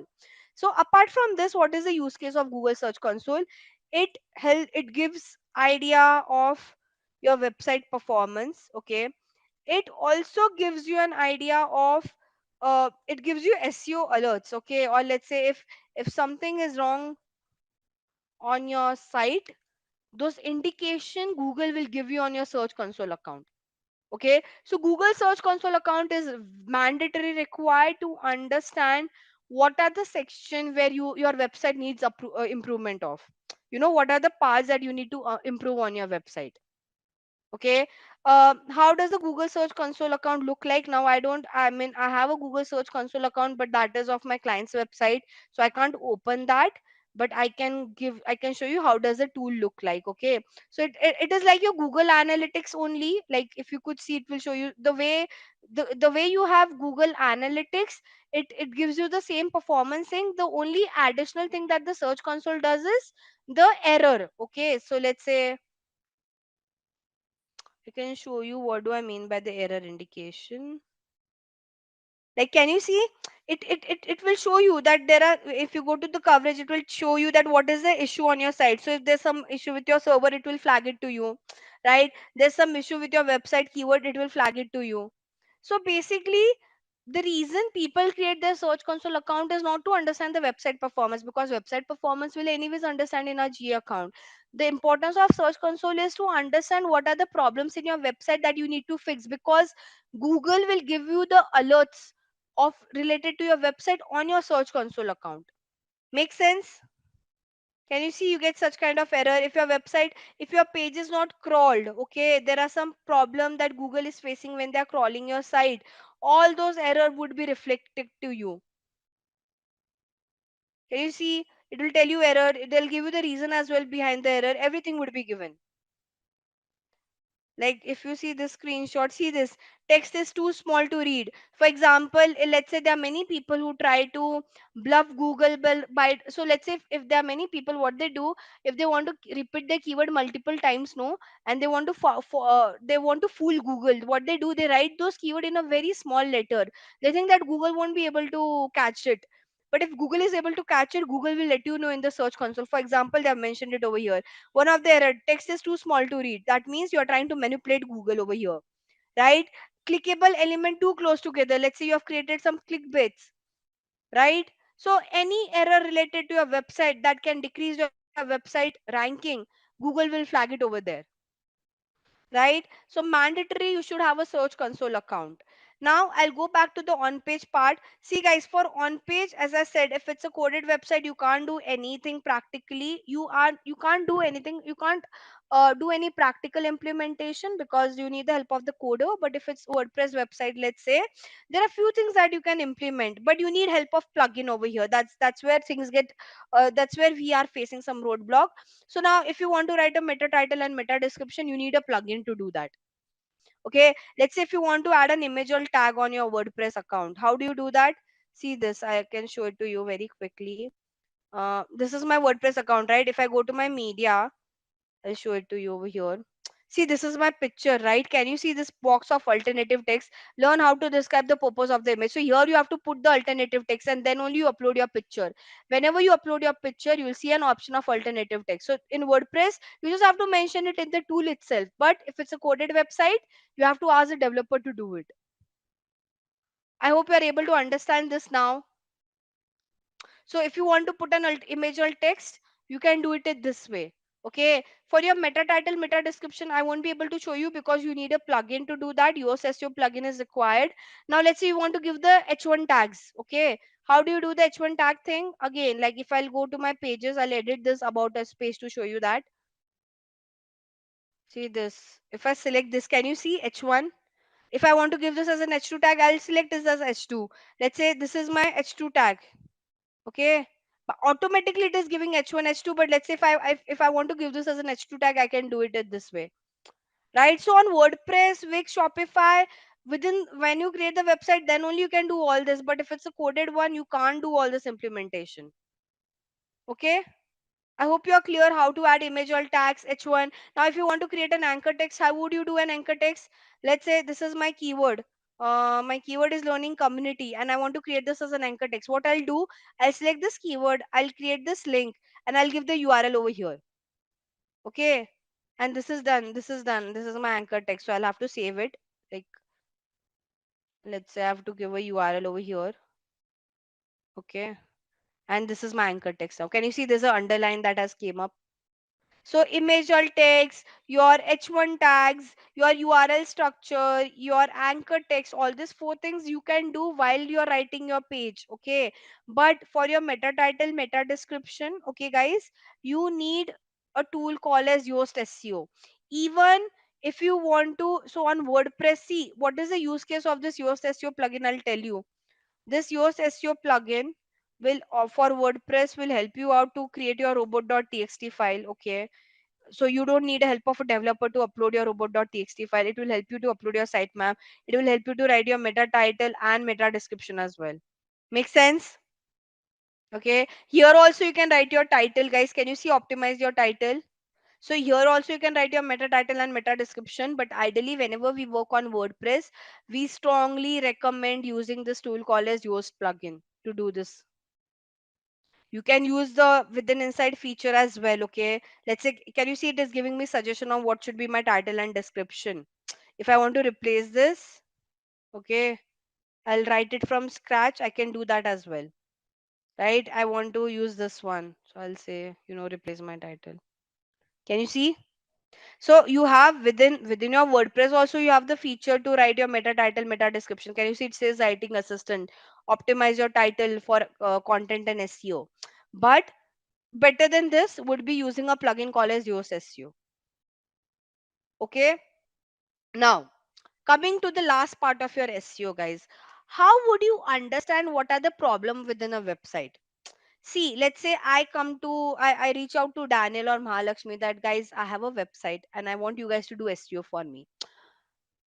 Obviously you won't say okay, I'll do SEO for you. You will have to find out what are the challenges, what are the things you'll have to fix for me, right? Do you understand this?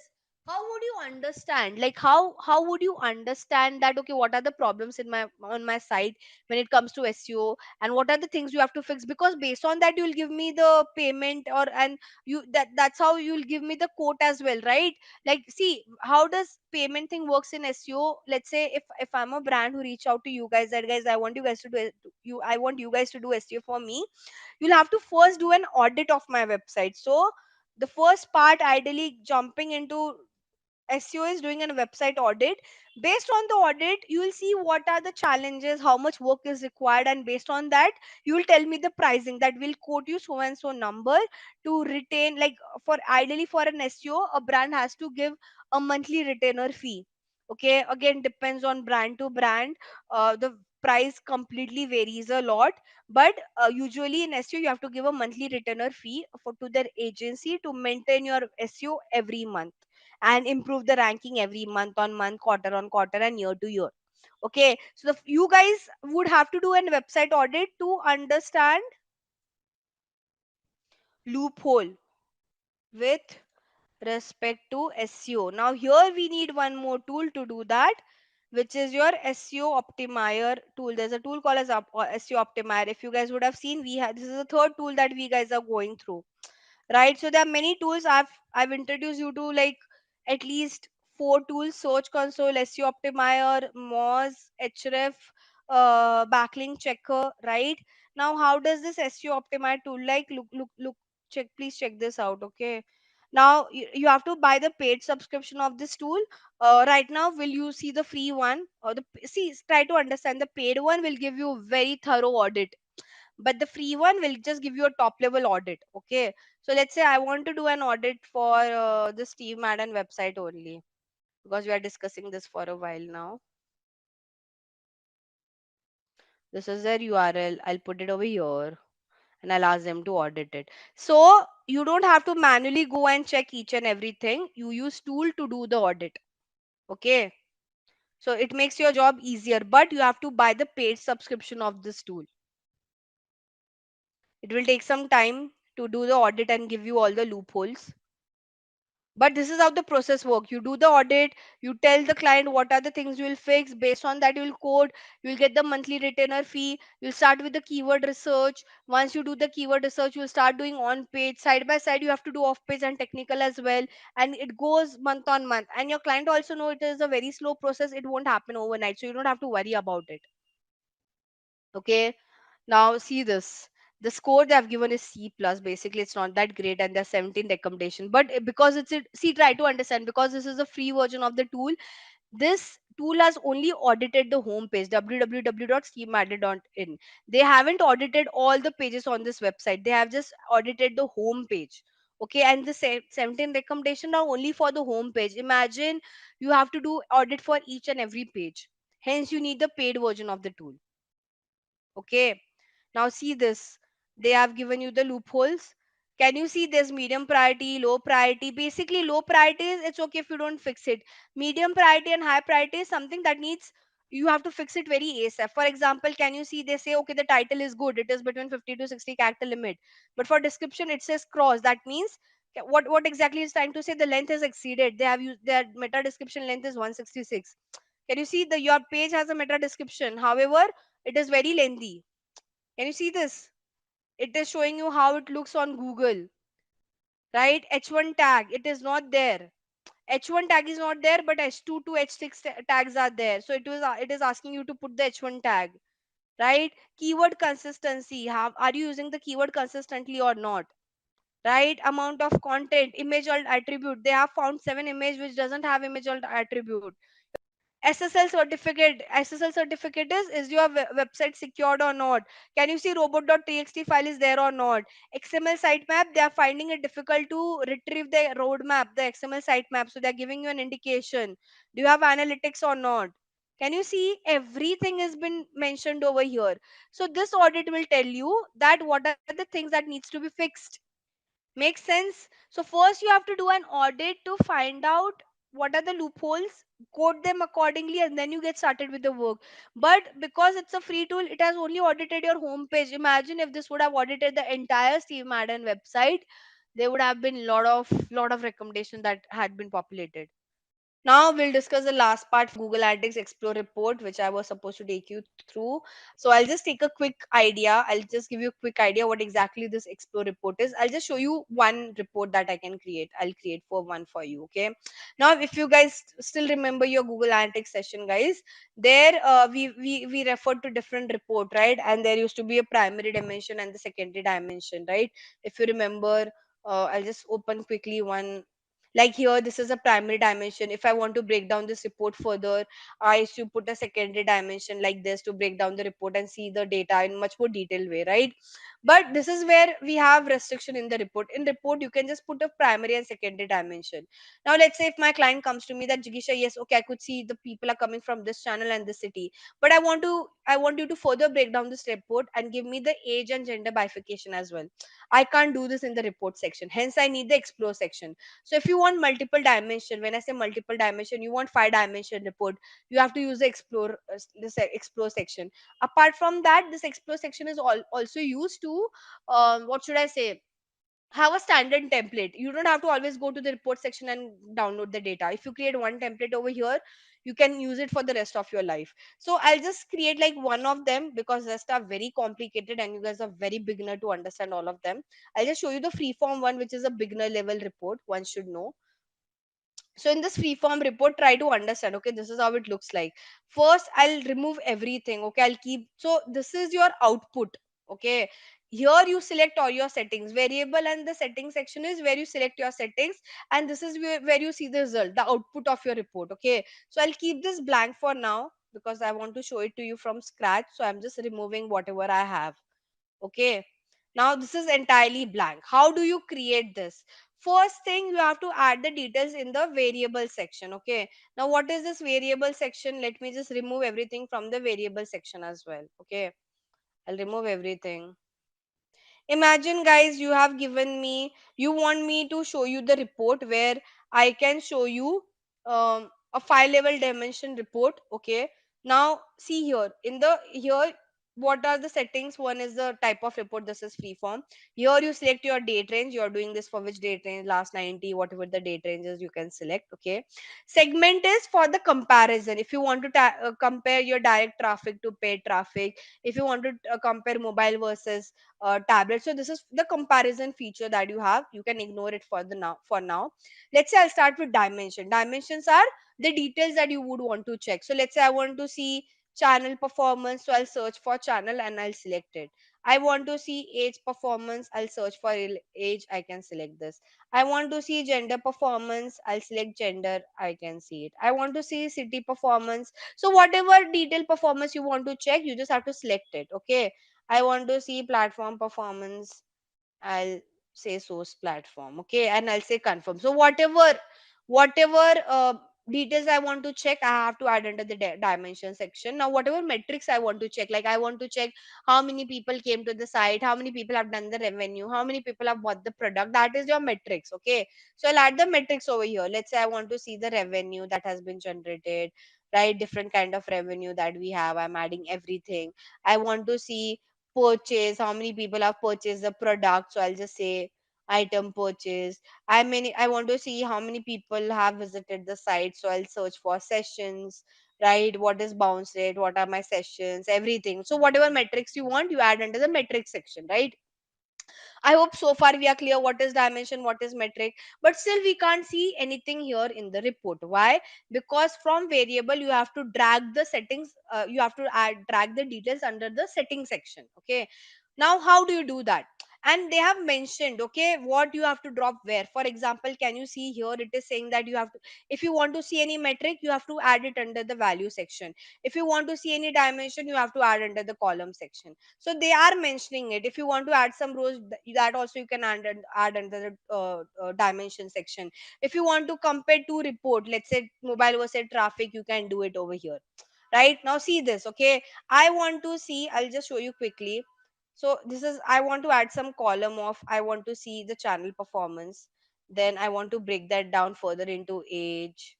Okay, wait, let me remove this. 1 second. We here will add, so we want this as a row. I want to see, I want to see some channel group performance, I want to see their age performance, I want to see their gender, I want to see their city as well, I want to see source and platform as well. But still I can't see anything because I haven't added the metrics over here. Okay, once I add in value, if I add some metrics, see this, can you see?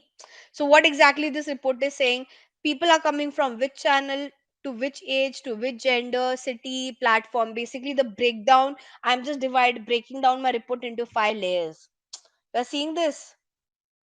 I hope you understood. Whatever metrics I want to add, I have to add under the value section, and it is mentioned over here, guys. Like it says, drop your metrics over here. Drop your dimension in the column section. Does that make sense, everyone? So whenever you want to add multiple dimensions to your report, you have to use this section.